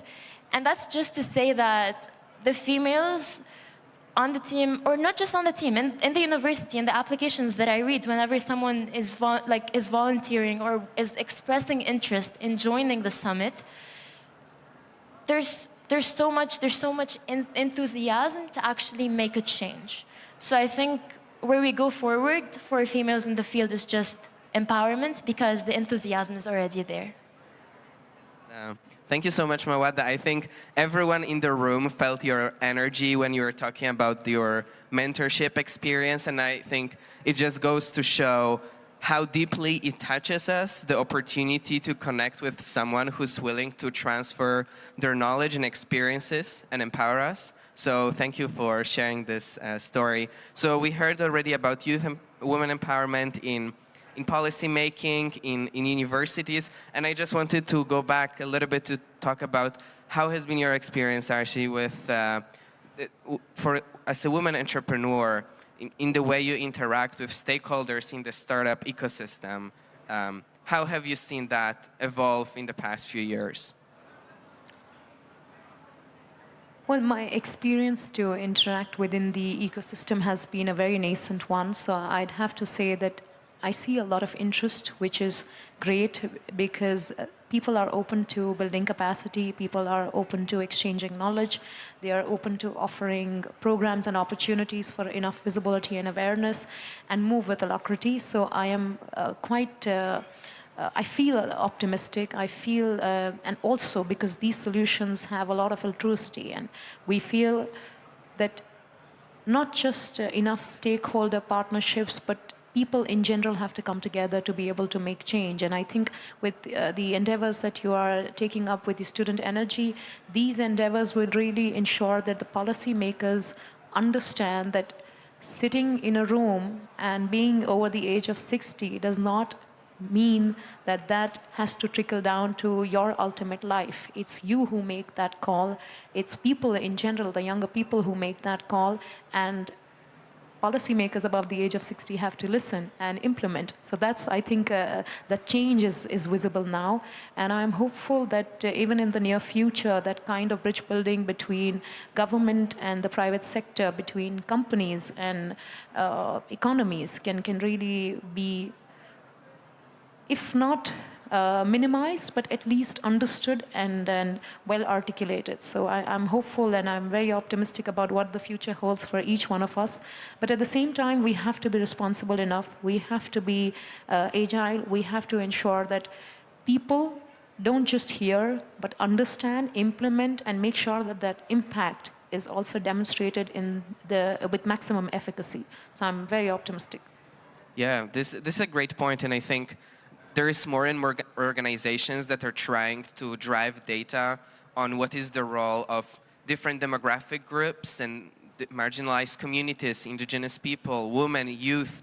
What are the shares of the funding that they receive? How much do they do with this money? What is the impact that they generate? Because unfortunately, if we just kind of follow the blank approach and we don't really try to understand what is the equitable share for those different demographic. For example, there is this recent youth climate justice study that shows that only 0.6% of the global philanthropy goes to youth-led climate initiatives out of all climate projects, which is so terribly inadequate compared to what the share of work that young people are doing. Now, I don't know if similar study exists on women, on the funding going to women-led enterprises or projects, but I think it would be fantastic to see and understand what are the gaps.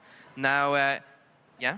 with women-led initiatives might be much lower because people presume that they are not serious enough or they're not taking it up with enough knowledge, or for that matter, empirical data, which we were having a conversation about earlier in the evening, earlier in the morning today at the MENA Climate Summit. But of course, I think now the interest is growing. People are mindful, they're cognizant of the fact that if there is a female heading or at the helm of a company, we take it seriously. So that's a very massive change that we see today. Great, thank you so much. So we're having very vibrant and interesting conversation.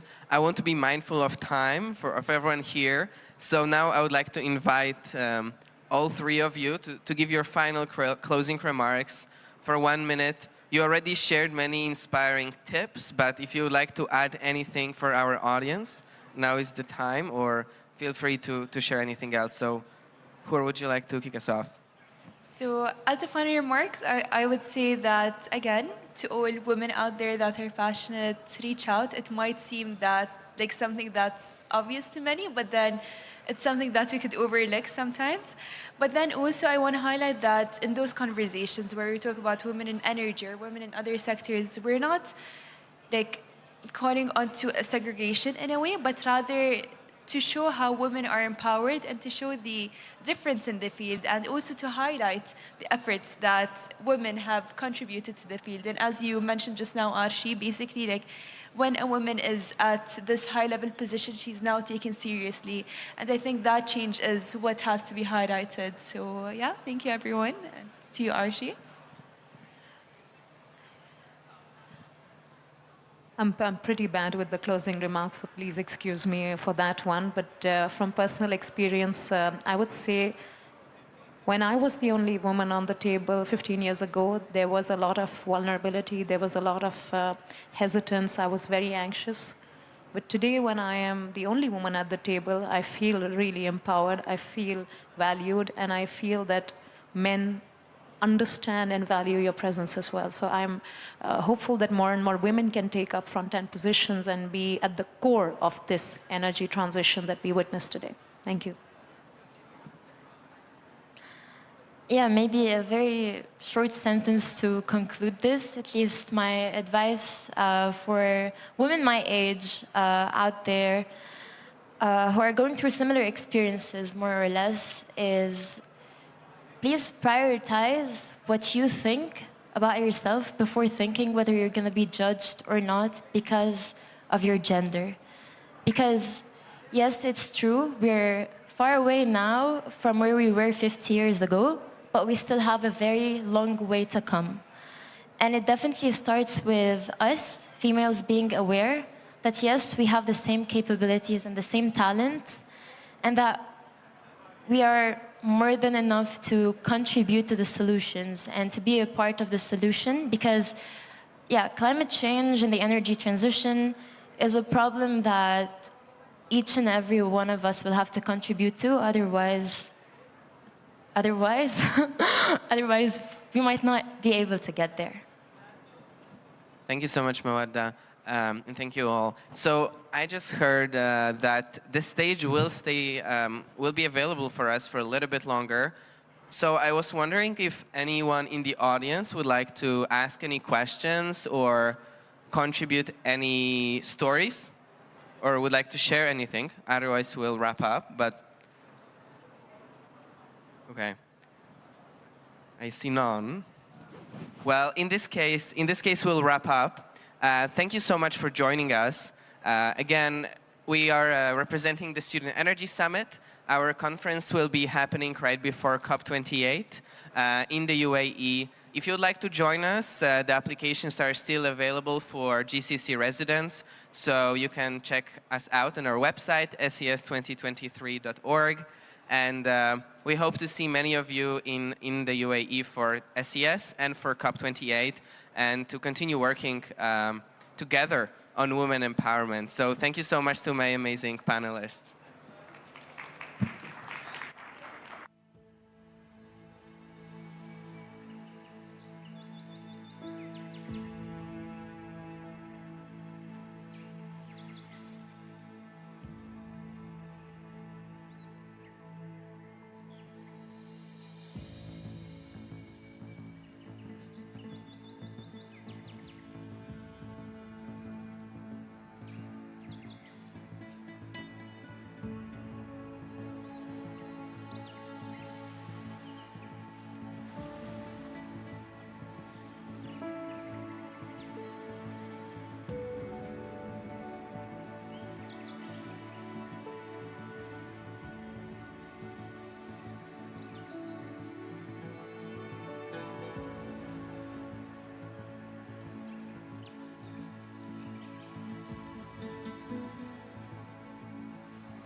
with a universal dimension, but we want this tool to be locally applicable and adaptable to the different contexts and different realities.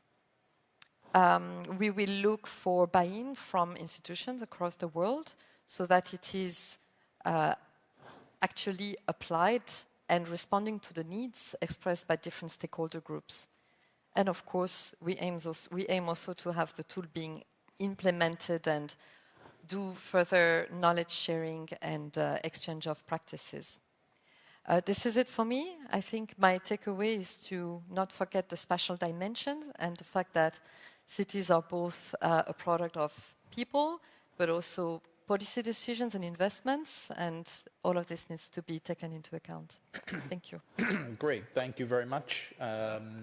So thank you to Eva, Hussam, Tariq, and Rafaela. We have time for a few questions, and I believe we have microphones. So if you have questions, may I ask you to state your name, your organization, and if you want to ask a question to somebody specific or in general, and we'll start with you. Go ahead. Microphones are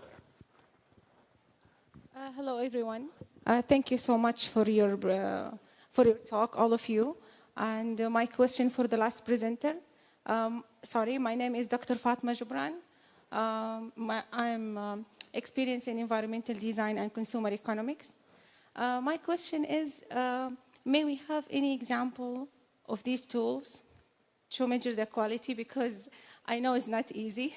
So if it's possible or allowed to say these tools or any one of them, so just to understand the whole or holistic view of that project.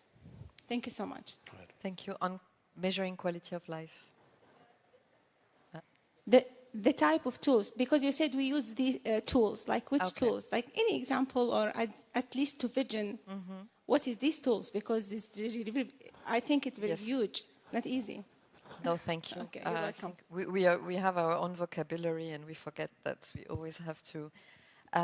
Here we are talking about measurements, so indicators. We're talking about building an index, so it's really about what needs to be measured, and that's going to be a data analysis tool to inform policy decisions. So it's an index, but the index really towards action and policy design and implementation. Of course, aligned with the SDGs and existing UN-approved frameworks on urban sustainability. These are the tools we're talking about, is what can we propose, and here we are really looking, we just started, as you can see. We want also to tap into new types of data. Can be citizen data, big data. We're still exploring, so don't ask me more about it. We're really starting. And when I mentioned earlier tools from an institutional perspective is guidelines for policy making, such as territorial planning, integrated urban planning. But any decision needs to be based on data and analysis of what are the trends and what's happening at the city level. So we're also working on monitoring tools such as the one we are trying to develop here. Thank you. Next question.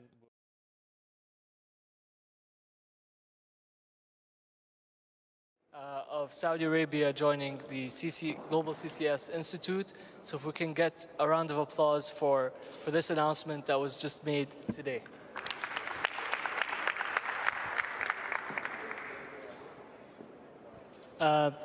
Today we'll be discussing a very important topic.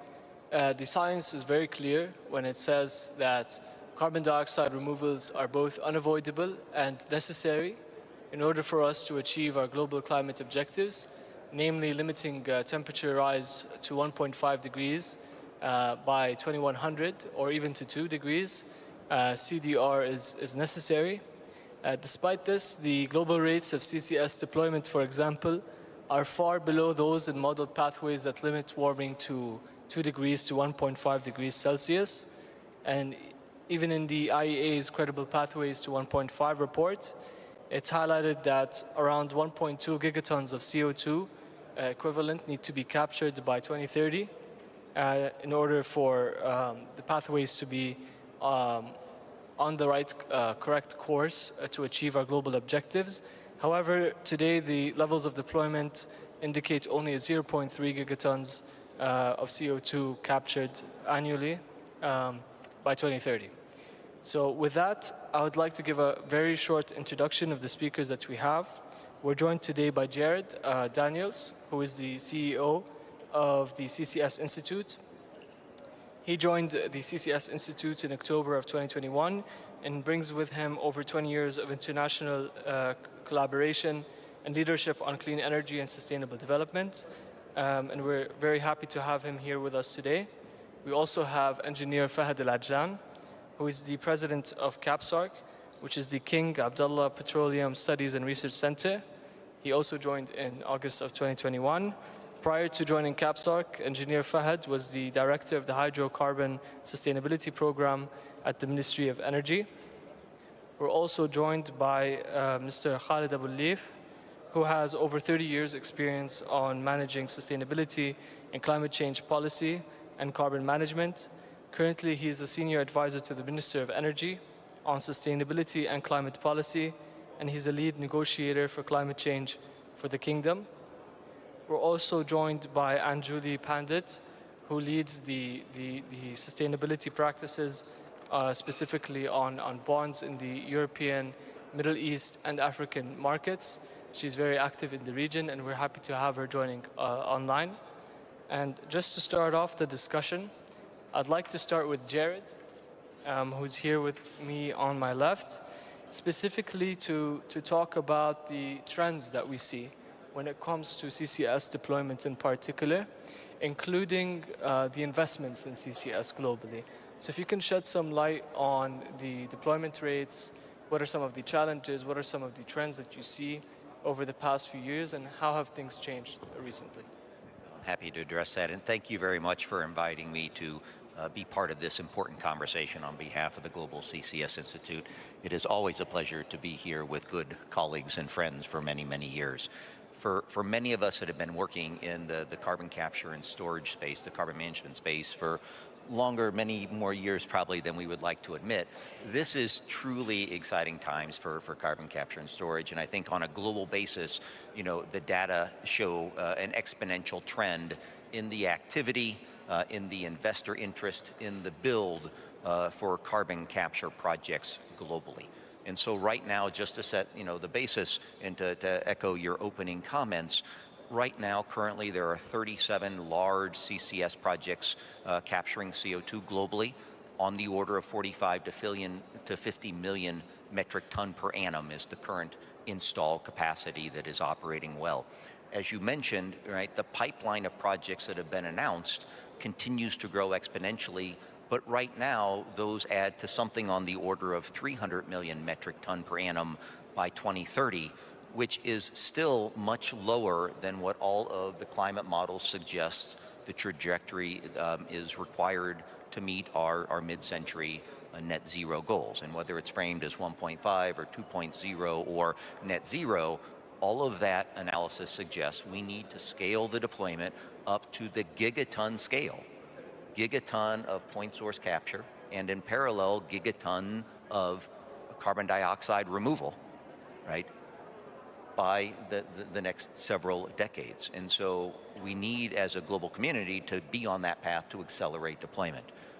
Luckily, and again, as I mentioned, we see globally an exponential trend.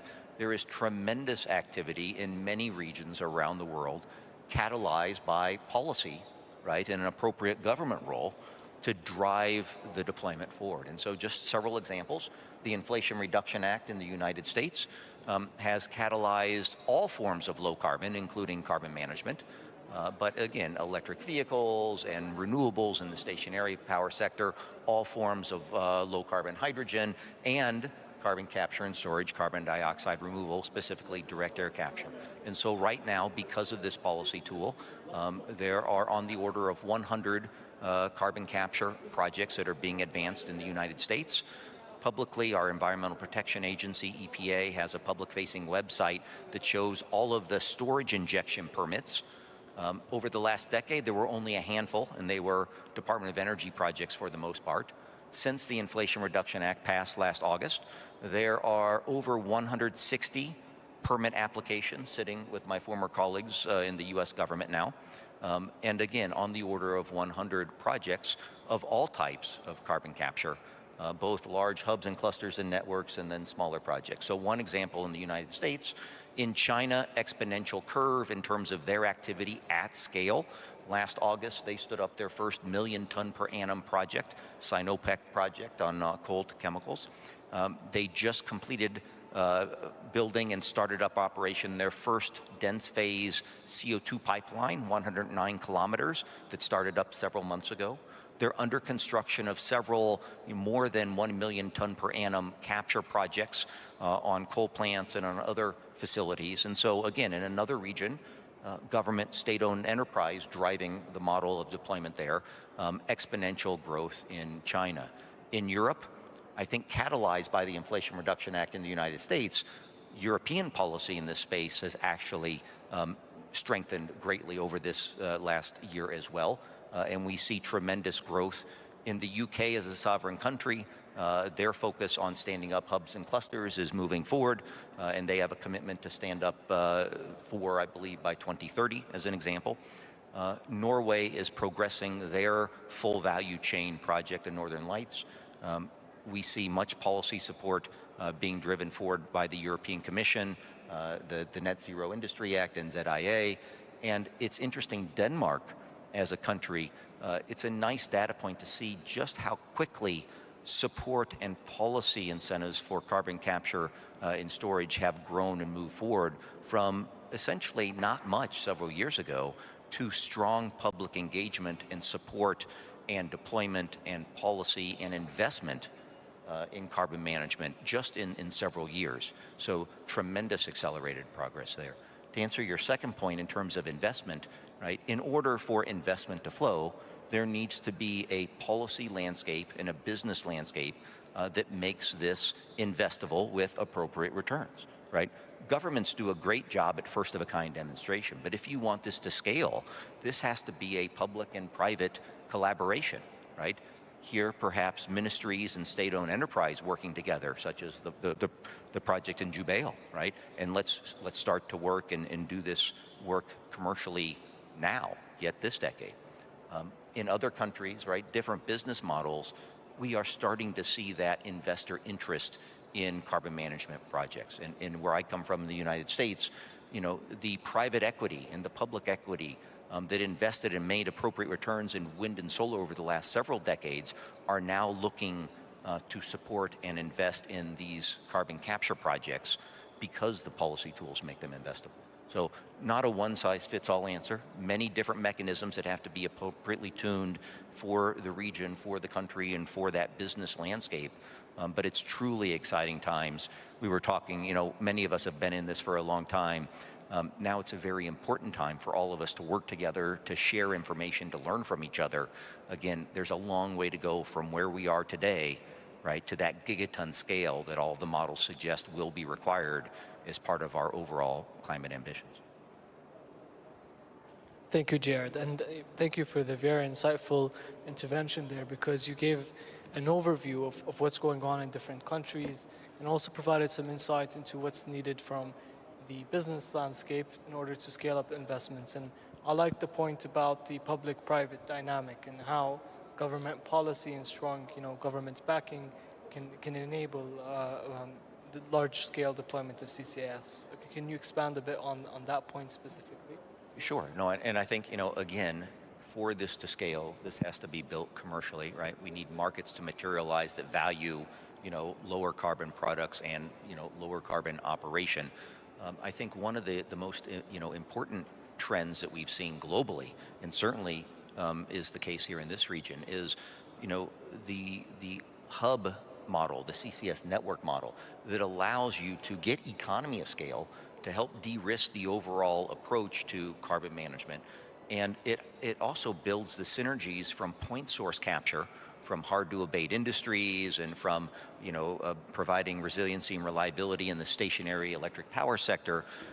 That shared common infrastructure you get from networks also provides that foundation for the carbon dioxide removal technologies, right, to plug and play and take advantage of that common infrastructure of the transport and the durable storage of the CO2. And so, again, there's a number of models that are out there, but at the end of the day, right, this has to pencil out well from a financial perspective.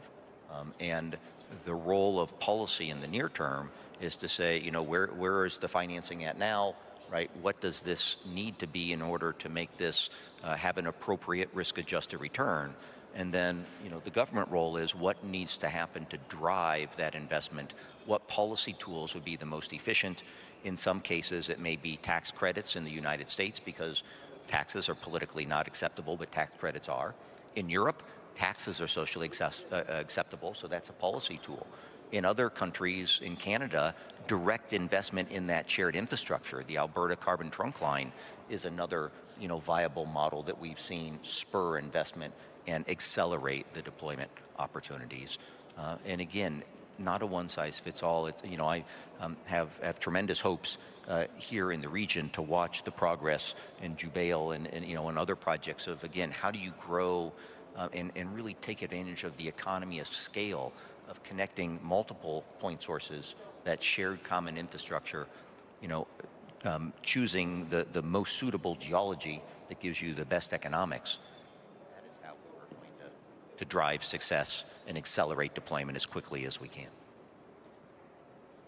These are very interesting points, and definitely, you know, having that hub, you know, location where different plants can benefit from the infrastructure, but also proximity to geological storage sites, that reduces costs of transport and storage and so on and so forth. So definitely we're excited to see the outcome in Jubail as well, and in the work that's going to be implemented there, and how the impact that has on the cost as well.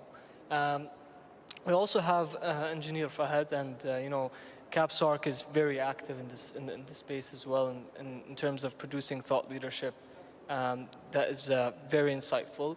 And there's the Circular Carbon Economy Index in particular that's I'm very interested in. And if you can provide us insight into the trends that you see in CCS deployment and investment, and how we're doing as a global community when it comes to that, and link that to the CCE index and what that shows about the current trends. So let me maybe start with a little bit of background on the CCA itself. So the Circular Carbon Economy Framework was one of the proposal idea for Saudi Arabia during the presidency of the G20 that happened in 2020. And this was a concept that we worked on with many stakeholders within internally in Saudi Arabia, but also we worked with IEA, IRENA, OECD, GCCSI as well when we were looking at it. And so the idea is that just in addition to the circular concept of, you know, reduce, we added reuse, recycle, and remove. And I think when we were looking at it, and after the G20 endorsement in November of 2020, we were thinking about what tool can we actually do to make sure that this comprehensive framework, we can measure actually how countries are performing. And I think what we have done in the past is we've looked at existing, so we didn't want to start from scratch. We've looked at existing indices, ranking, World Banks, and others. We started with the UN Sustainable Development Goal. And what we found out is actually, it's sometimes funny, it's sometimes sad, because it was very limited, and even sometimes it was counterproductive. And so one of the indices, for example, and I'm not going to name it, looked at the share of renewable energy in your grid. But France, which generates more than 70% of its electricity from nuclear, was actually down the list in competitiveness. So instead of focusing on what is the objective of having a renewable, which is reducing emission, we were very focused on actually renewable. And we thought that this was against the framework. One other indices actually looked at oil and gas reserves. So if you had an oil and gas reserves, regardless if you were producing them or not, you would actually be penalized as a country trying to, you know, move in the energy transition and invest and reduce and abate your emission. And so that's why the idea of having this Circular Carbon Economy Index, or the CC Index, came across. And we didn't want to start from scratch. We actually capitalized on a lot of ideas that we had at that time. A lot of the data sources that actually comes from internationally recognized data sources, including GCSI, whenever we track, for example, carbon removal and CCUS project. And let me maybe zoom on the CCUS as part of this. So when we measure the CCA index, we measure all parts of the CCA framework, the reduce, the reuse, the recycle, and the remove. And we look at different factors. Part of it is the policy side, how enabling are the policy, the regulation, the laws in place that will enable a lot of the investment to happen. We look at the financing side, and then we look at the actual implementation. And if you look at, today, overall in the CC index, one of the highest performer in the CC index, and we've launched this in 2021, just before Glasgow, and we launched the second edition just before Sharm el-Sheikh last year, COP27. Norway is the best performing nation in the CC index. And even if you go to the CCUS part, it's actually also one of the best performing nation. Another country, for example, that's doing very well in CCUS, even though in the CC index it's middle of the road, is China. China's ranking is, I think, if I remember correctly, in the CC index is around the middle. So we rank 64 countries. It's, I think, 21. And so if you go in the carbon capture index, they're actually high, near the top. They're one of the top 5.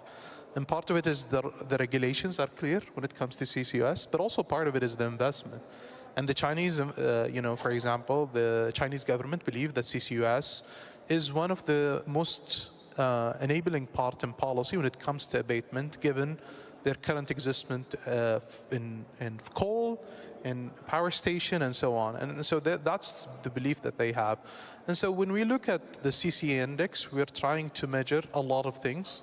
And again, you cannot summarize what a country is doing in a number or a ranking, but it's a way of actually, maybe indicating what is happening and what is changing, and also trying to generate discussion and debate. Because at the end, you cannot summarize what a country is doing in a ranking. There are other things that are important, like economic, productivity, what is the share of income that's coming from hydrocarbon or fossil fuels. So we look at a lot of indices. One of the things that we have done is actually to simulate, based on a lot of the announcements that are happening within CCUS or other investment in renewable and other, what would be the performance of other countries. And so, for example, we have done it for a few countries, and if you see, for example, based on current announcement, UAE and Saudi Arabia would be near the top in 2030, based on current announcement. Again, that is not reflected in the ranking today, because we look based on what has happened, and we look at, the year 2022. Hopefully, we're launching another copy, another version before COP28 in Dubai. So we're tracking this, but I think, again, and if you don't like the way we've constructed the methodology, you can actually go to capsarc.org and you see the CC index, and you can actually focus and simulate the performance based on the variables that you think are important. So we're trying to give policymaker investors a tool. And one of the exciting things that we have had discussion with is a lot of financial institutions have reached out to us to actually use the CC index when it comes to ranking, bonds, sovereign bonds and sovereign sukuk on ESG, because what they see currently is very limited. And so it's not taking into account a lot of the variables that are important in abatement. And maybe I'll mention one last point before I finish and close. We've done a joint report with GCSI last year, and we looked at the concept of investing in CCUS or carbon removal in the context of ESG. And what we have found, and the report is available in our website, and I think GCCSY website as well, you can look at it, is that there's nothing that's preventing, but also there's nothing that's encouraging. And so what we have seen in the past from financial institutions is they've been very cautious on CCUS. But looking at, policymaker, looking at the private sector, we know that, carbon removal is essential. Not only, we cannot get to our net zero target by 2050 without carbon removal. The second part is it's the most economic way of actually getting to net zero. And if you exclude carbon removal, it's going to be more expensive. And given the figures that we are looking at for the energy transition, the $3 to $8 trillion per year that, you can choose the range that you like, it's already expensive. And so you cannot afford it to actually be more expensive. Thank you, Engineer Fahad. And a lot of ideas flowing from your intervention, and touched on a lot of interesting areas. Before we move on to the next speaker, I do want to ask, what role does utilization play in making an investment opportunity more attractive? So if there's a utilization, so it's not just storing the carbon, but there's a life after the actual process. Do you see that there's a role in that attracts additional investment? Love to hear more from you on that particular point. So definitely, I think if the economic case for utilization is definitely better than just storage. And I think we've seen this.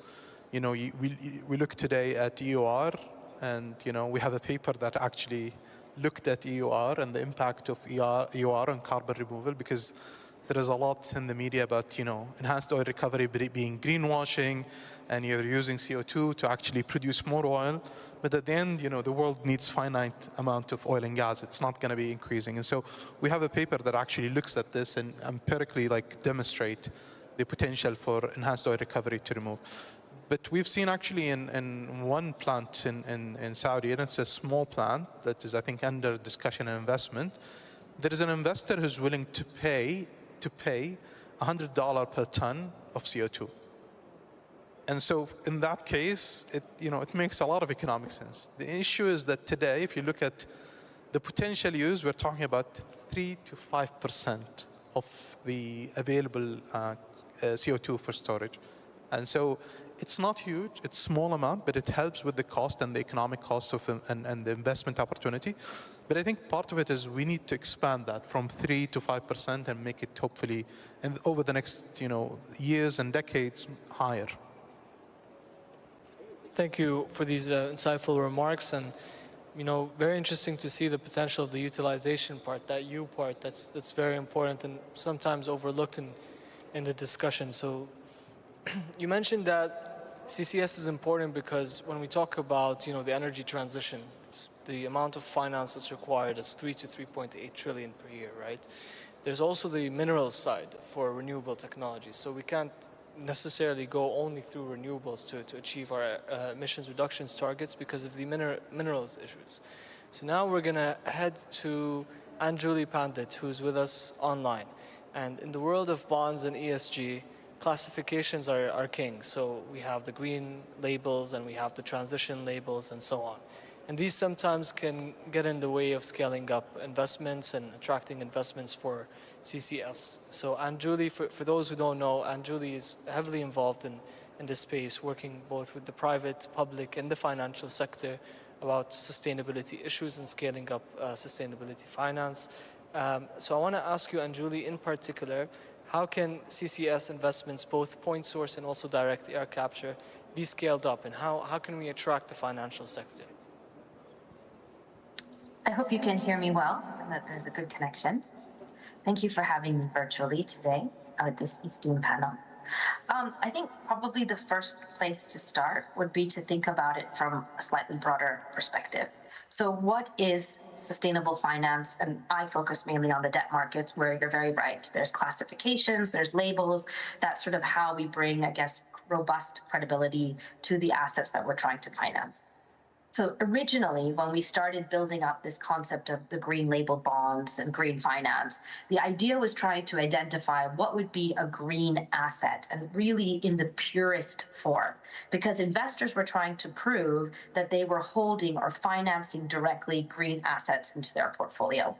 And so we started to create market definitions through market precedent. There's been some regulations, some taxonomies that exist in different parts of the world that try to define, what could be considered to be a green label that would make the market comfortable that if they bought this, they could hold it in their portfolio and say, there's no greenwashing here, I'm holding green assets.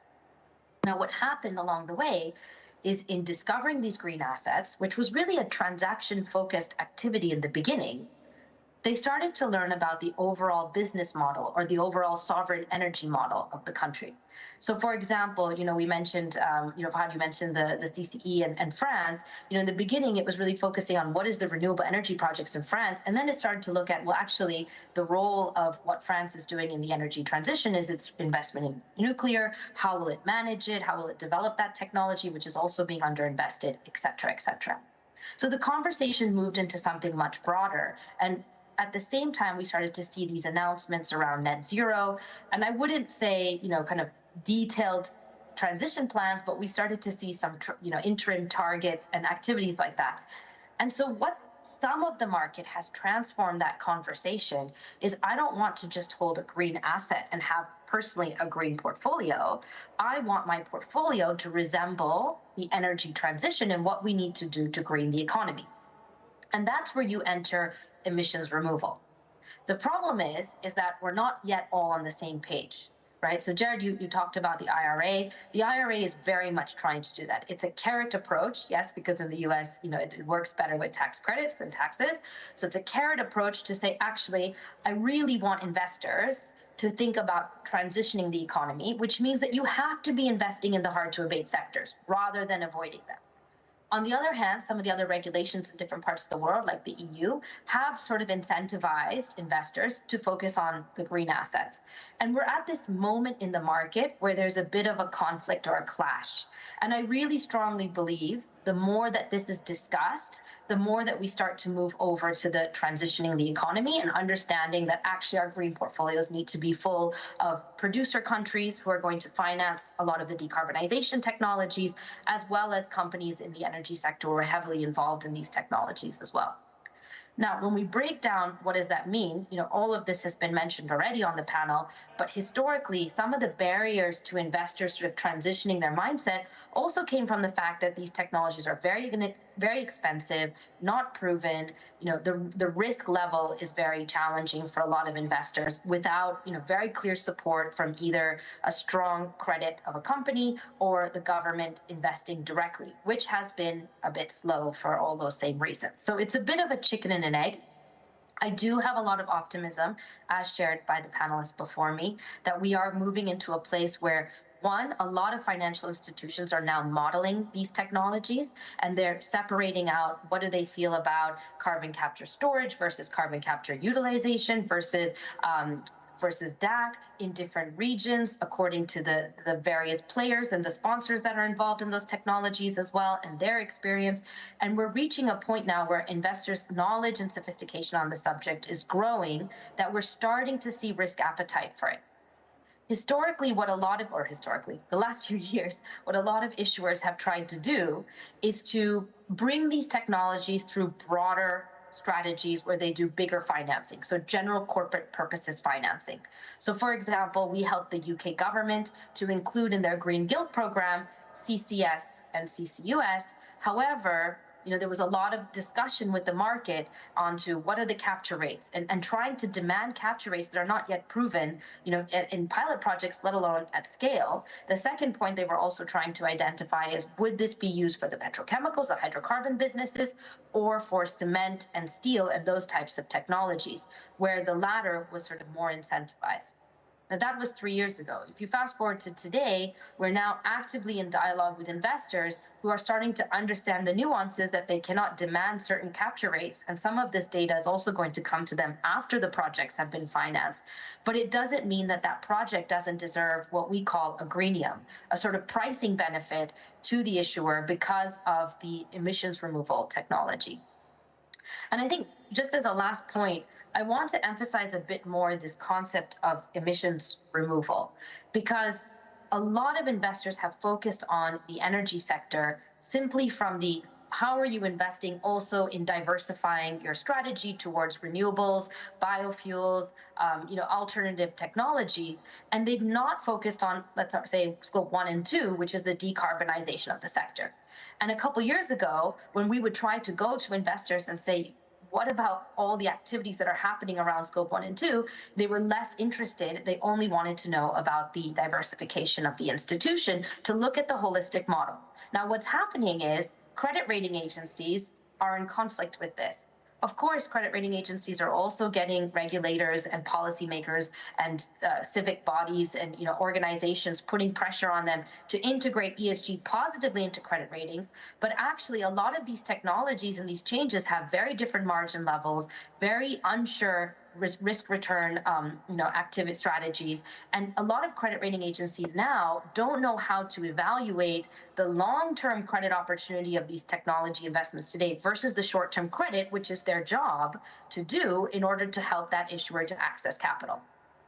So we actually see some investors pushing back and asking for a slower transition, focus more on scope 1 and 2 than on a diversification into new models, because ultimately they don't want every oil and gas company to turn into a utility company, which is already a very saturated market with very, very different margin and credit levels as well. We even have some investors calling us, big global asset managers, saying, can you ask an oil and gas company to do a green bond so that we can buy it into our ESG portfolios and directly invest in the green activities that are helping them to reduce their emissions, so that our ESG funds can also get a better performance, because this is the sectors that we know are ultimately going to grow and change and transition the economy. So I think we're in an inflection point between a lot of the market, quite frankly, not being educated enough to either look at these technologies or understand fundamentally what is transition. That information starting to flow thanks to many of the panelists here and many other institutions around the world, also being driven a lot by governments. And now we're starting to see pilot projects that are valid enough that people are believing in this technology and the power that it could have. And then you add in the energy security crisis, which is fundamentally challenging everybody's view about what is that transition pathway and how valid, or how easy will it be to achieve something close to the IEA scenario, or do we need to have a more measured scenario? And I think you're starting to see the market take its time to actually assess these technologies for what they are and move back, ironically, to a transaction level approach. So instead of penalizing the institution for not having scope 1, 2, 3 absolute targets with interim targets along the way, they're focusing more on what is that institution actually spending its funding on to reduce emissions, and can I get behind those technologies first, and then perhaps post-2030 onwards, start to then reassess how I see the institution once we know they have access to technologies in the market. And this is really important, because without being able to first prove the technologies, then any kind of look at a transition pathway is still a bit premature, right? And what you have is this kind of black hole between 2035 and 2050 where nobody really knows what's going to happen. And so I think it's more prudent to focus on proving the technologies that are going to actually fill that gap in that black hole. Thank you, Aunt Julie. That was very insightful, and it seems like the market is moving to focus on emissions rather than, the technologies that are involved. And I think that's a very important shift. And I saw a link between your intervention and Engineer Fahad's intervention, where, sometimes institutions and actors focus on, moving towards renewables or focusing on renewable energy specifically and energy diversification in that sense, and miss the emissions part, which, is really the most important metric that we should be taking a look at. So that's very insightful. And one way to increasingly prove these technologies and to implement CCS and deploy it, there's a very big role, and we heard this from Jared in his opening intervention, for the government, government support, policy frameworks, and so on. So with that, I'll move to Engineer Khaled Aboulief to hear more about the policies in the kingdom and what Saudi Arabia is doing to create this enabling environment to scale up CCS deployment. So please, Khaled, you have the floor. Thank you, Mohammed. The Kingdom of Saudi Arabia, حقيقة, we built the whole policy, as a matter of fact, and all the initiatives on the basis of the circular carbon economy. So, looking at this, from a policy point of view, rather than what before me Fahad has explained, which was the basis for us to build, as a matter of fact, our policy over the past few years. The way we look at it, it has three different media that we work with, or 3 different resources or sources. The first part of it is the avoidance part, which mainly and heavily rely on renewable and those technologies that would not have any emissions to them. But we recognize that these type of technologies do have life cycle emissions that we really need to worry about. So, I mean, you know, that whole facade had its own emission. Now, a second important resources are hydrocarbons. And hydrocarbons also, and we look at technologies that would abate, you know, the emissions from the source itself, as well as whether it is for CO2 or for methane or other greenhouse gases. But an important and forgotten resource, as a matter of fact, for us, is basically nature-based solutions. And this is the heart of the CDR issue, where we really think it's important, and it has its own contribution to the overall actions that we take towards meeting our net zero emissions. Now, without one of these 3, we really wouldn't be able to meet the goals that we have assigned for ourselves at the end of the day. And this is why circular carbon economy is an approach that would really tap into all type of technologies to make sure that we are reaching those goals that we have put for ourselves. Now, you know, taking that as a start, because this is really important, we looked at, even if we have 100% avoidance, still you need CDR or removal or nature-based solutions, because you really need to remove those life cycle emissions. Similarly, even if you have the most up-to-date and efficient and most performed abatement technology, you still have efficiencies to manage for. So really, that component is so important, yet it is the one that is the most forgotten, as a matter of fact, and we're not paying attention to. So just looking at what we do, Mohammed, in Saudi Arabia, on all those aspects, you know, based on that approach, Saudi Arabia has 2 initiatives. One is looking inside, and the other looking outside. The one that is looking inside basically addressed all those 3 components and looked at renewable, and we do have clear targets on that side.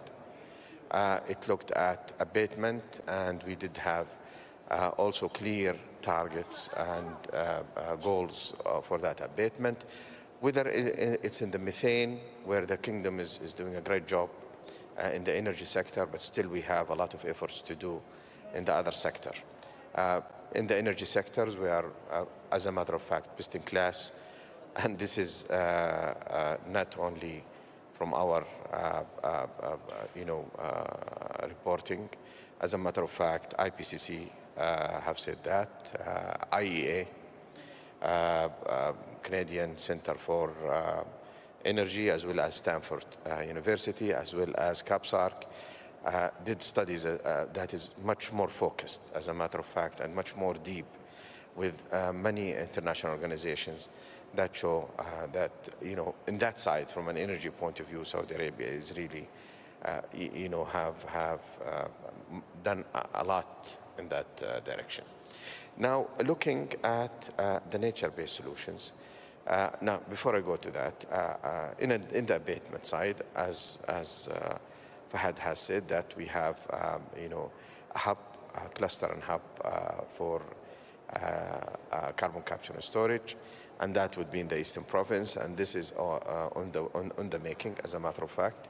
And as a matter of fact, we're looking at about, by 2027, at about 9 to 10 metric tons of carbon, and about 44 million tons of carbon by 2034. To put that in perspective, I just heard Gerard say that currently those commercial projects between the 40 to the 50, absolutely. So we are looking at scale that would represent exactly what we're doing today all over the world, as a matter of fact, for that project in the Eastern Province. So, so this is what we've really been doing, looking at ourselves internally, but looking at the external efforts, we're not stopping there. There are two more efforts or three more efforts that we are doing. One of them is trying to make sure that we're collaborating, we're understanding the NDCs of our neighbors and working with them and collaborating with them to understand where the gaps are and how can we find ways and means to work with them within the Middle East and North Africa, basically. And this is the CCE program on Knowledge Hub. But that is extremely important program because it's going to be the basis one day for the Circular Carbon Economy Fund that would be hopefully initiated. And that fund, basically a $10 billion fund that would hopefully help in working with the other neighbors to ensure that we do have and we need to look at those abatement and removal technologies so that we can advance the efforts we do in this region. In addition to this, in the Middle East initiative, we have a hub that would be connected. So this Eastern Province hub, we are really looking forward that we would like to see how can we connect that to our neighboring countries, which is Kuwait, Qatar, and United Arab Emirates and others, so that we could see and maximize the utilization of that hub and extend its effectiveness as we see, as we move in the future. So all those, as a matter of fact, are initiatives that are in the making. They are being pursued within the kingdom, not only at the national level, but also externally in the Middle East and North Africa. Now, just going back, Mohammed, to your look at the climate policy side and how do we look at that from our side. On the climate policy, we really do have a climate policy that is similar, more similar to the United States. And the reason is because of the Vision 2030 and the heavy reliance on economic diversification. We know that many sectors will have to be initiated, and these sectors are not going to be starting from zero emission. Most of these sectors would really require huge emissions coming in the future, and then we really need to see how we can, with best-in-class technologies, to ensure that we are really meeting those challenges that we have to advance our work in that regard.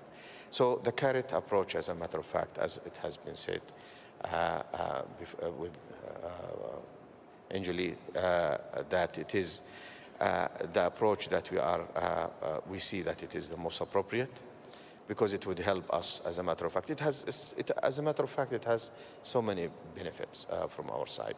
It's a bottom-up approach, which is very much needed when you are building different sectors.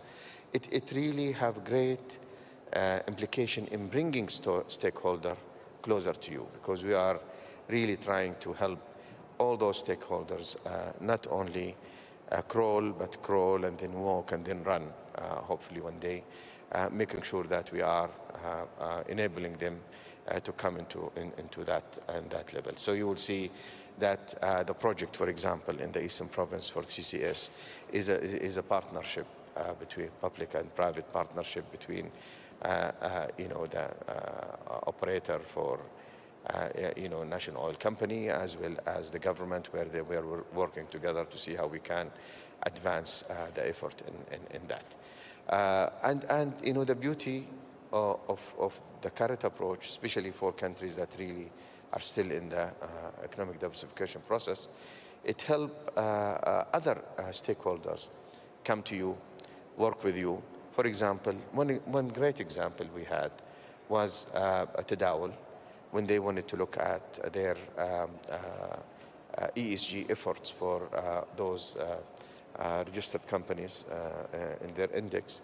They came back to us, and we worked together to ensure that their ESG is done in a manner where it also be in line with the circular carbon economy, so that it would help them later on put better opportunities and risks for those companies in addressing their issues as they move forward. Think tanks, for example. Let's see CAPSARC and what Fahad has done for us. Huge efforts, as a matter of fact. First, with really putting the basis for the whole approach that the kingdom needs, because we recognized at that time that Paris Agreement is really starting to get narrower and narrower. It moves from an emission basis into a very limited resource base that is very important for certain regions, but it could really, it would not help in energy transitions on other regions. But from that, as a matter of fact, it was a huge success with the endorsement of the leaders in G20. And then after that, it has to be built up. And thanks to CAPSARC helping us in establishing our policy, being reliant on what they have to contribute to these efforts. So, we noticed that, as a matter of fact, that approach helped us very much get great support. Because I don't want to leave that. Also standards, energy efficiency standards that we had. It was done in a way, as a matter of fact, that would highly take that approach into account, and also help us, hopefully later on with the hard-to-abate sectors, to see how we can advance this. So with all that, we felt that that is the way to go, and it has helped us a lot in moving and really catalyzing that climate support and advancing the efforts we have from a policy point of view. Thank you, and Khalid, that was a very insightful response, and I think covers a wide range of what's going on in the kingdom from both initiative perspective and also a policy perspective. And just to reflect on the interventions that have been made in the session, I think there are a lot of interlinkages, the importance of focusing on emissions, the fact that we need to address emissions urgently, and that requires a mix of approaches due to constraints, financial constraints, but also the fact that there should be a mix of different technologies that come together to reduce that. We heard from Anjuli that there's a shift in the market where they're starting to understand this more and more. We heard from Jared and Engineer Fahad on the fact that there are policies that are being implemented, not just in the kingdom or in the GCC region, but in China and in Europe, and there's a lot of traction that's being gained from different parts of the world. And we also heard from Khalid on the policies. And what struck me is the carrot approach and how incentive-based approaches are really changing the tune of the conversation. Generally, we've seen punitive approaches when it comes to climate, taxation, and so on. But now carrot approaches have entered into the discussion, and that's definitely an interesting development. Now, I want to tell the audience you're very lucky to have these panelists with you. We have representative from a global institute and also a think tank that's here nationally but has a global impact, as well as a policymaker and then a senior advisor and a member from the financial sector. And since we have you, I want to do a quick fire round where I want to ask each of you the same question. If we can get a 1-minute response from each, and then we can wrap up the session. So I'll start with Fahad. What is needed to scale up deployment and investments in CCS? If you can name 2 to 3 changes that need to happen, what would they be? So I think regulation is the most important thing. I think once you clarify the regulation, I think then the investment can happen. Even without incentives, I think there will be some cases where it makes a lot of sense. But I think having the regulation in place, clear laws and regulation would help in setting this. Thank you. We can go to Jared if you want to comment on that question as well. Sure, no, happy to comment on that. And I think it's collaboration. All of us need to work together to accelerate deployment. There's a clear role for policymakers and government. There's a clear role for NGOs and think tanks. There's a clear role and a need for communication between the financial community, broad financial community, and the carbon management community, right? To have these conversations of how can we educate the people about the technologies? How can we educate the engineers about how the finance sector works and what data needs to be shared? That needs to be a two-way, multi-way conversation. I think in the United States and other areas where we're going to see progress, right, and in Saudi as well, we are going to learn by doing. We are going to get past first-of-a-kind projects at first-of-a-kind costs, right? That will, de-risk and demystify this technology and allow, on a risk-adjusted basis, for this technology to continue to be more and more investable as we go forward. So I think it's a combination of all of these that are going to pave the path to accelerated deployment. The summary is we all need to communicate, we all need to work together, right? And again, not just on carbon management, as Khalid mentioned, on all of these carbon mitigation technologies, nature-based solutions, engineered solutions, energy efficiency, renewables, carbon management. From a systems view, we need to be advancing all of these, and that's really good work for all of us to do together. I absolutely agree. Thank you, Jihad. And I'm going to be a little bit unfair with Anjuli and Khalid and add a little bit of a twist to the question. For Anjuli, you work in debt markets, and Gerard touched on risk and de-risking and demystifying CCS. Can you touch on the market precedent element? Because market precedent is very important in the bond markets, right? So how do we change or how do we overcome the market precedent set where CCS is not included in the green label? Just one element, Mohammed, that I wanted to bring with regards to what can we do that could really help us in making sure that we have a better regime. I think international policy, if it's not inclusive and does not perform or does not promote all of the above technology, it is going to be an international policy that will go for failure. And will as a matter of fact, it could create great barriers. It could really reward those who doesn't do anything and really penalize those that are doing a lot and putting all those difficulties on their way to happen. So we really need to be extremely careful when we have to agree on those international policies, is that at the end of the day, when we complete it and look at it, we need to make sure that at the end of the day, it is going to help everybody move forward, not hold them back from doing what they need to do to get the goals that they have. Thank you, Khalid. And that's a very important point. We see, for example, we heard that nationally these CCS is being embraced, and there are a lot of policies and regulations at the national level. But sometimes we don't see that translate in the international policy discussions and international negotiations, and that needs to shift in order to really scale up that technology. So I think that's a very important a point that was made.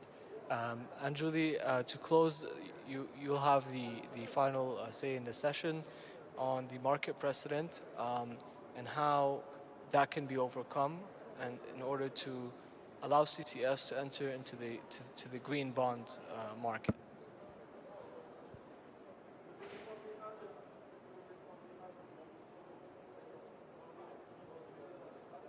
We can't hear you, Anjuli. I think there might be a...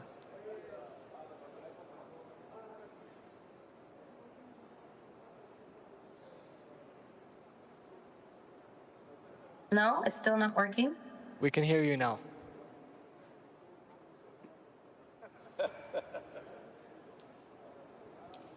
It's a collaboration. So maybe with a banker's hat, I would just say marketing. Before the United Nations Sustainable Development Goals, there was a huge conflict between people involved in environmental activities and social activities. And then you got these very colorful, easy to look at, easy to read, sustainable development goals that looked good on billboards. And people started to realize that actually sustainability is complex. It is many, many, many subjects and that have to work at the same time, and you have to take in the social context when you're taking in the environmental context, etc. And I agree with the statement that was made that the Paris Agreement has started to look like a very narrow path to get there, when it was supposed to be a much broader path that was much more inclusive to the social development of many countries, as well as to the general transition of many sectors, not just one or two sectors. And so I think personally the way to get CCUS, CCS, DAC, all these activities that we're now starting to prove into the international markets and be looked at as part of the green transition is really more engagement, more education, and really helping to market a broader story, quite frankly, than the one that has been sort of driving the challenge the last couple of years. Thank you, Anne Julie. I think we have a like-minded panel here, and it was a great discussion. I'm incredibly honored to be joined by my panelists here for this discussion, and very grateful for their insights. And to show our gratitude, I'd invite the audience to thank our speakers for the session.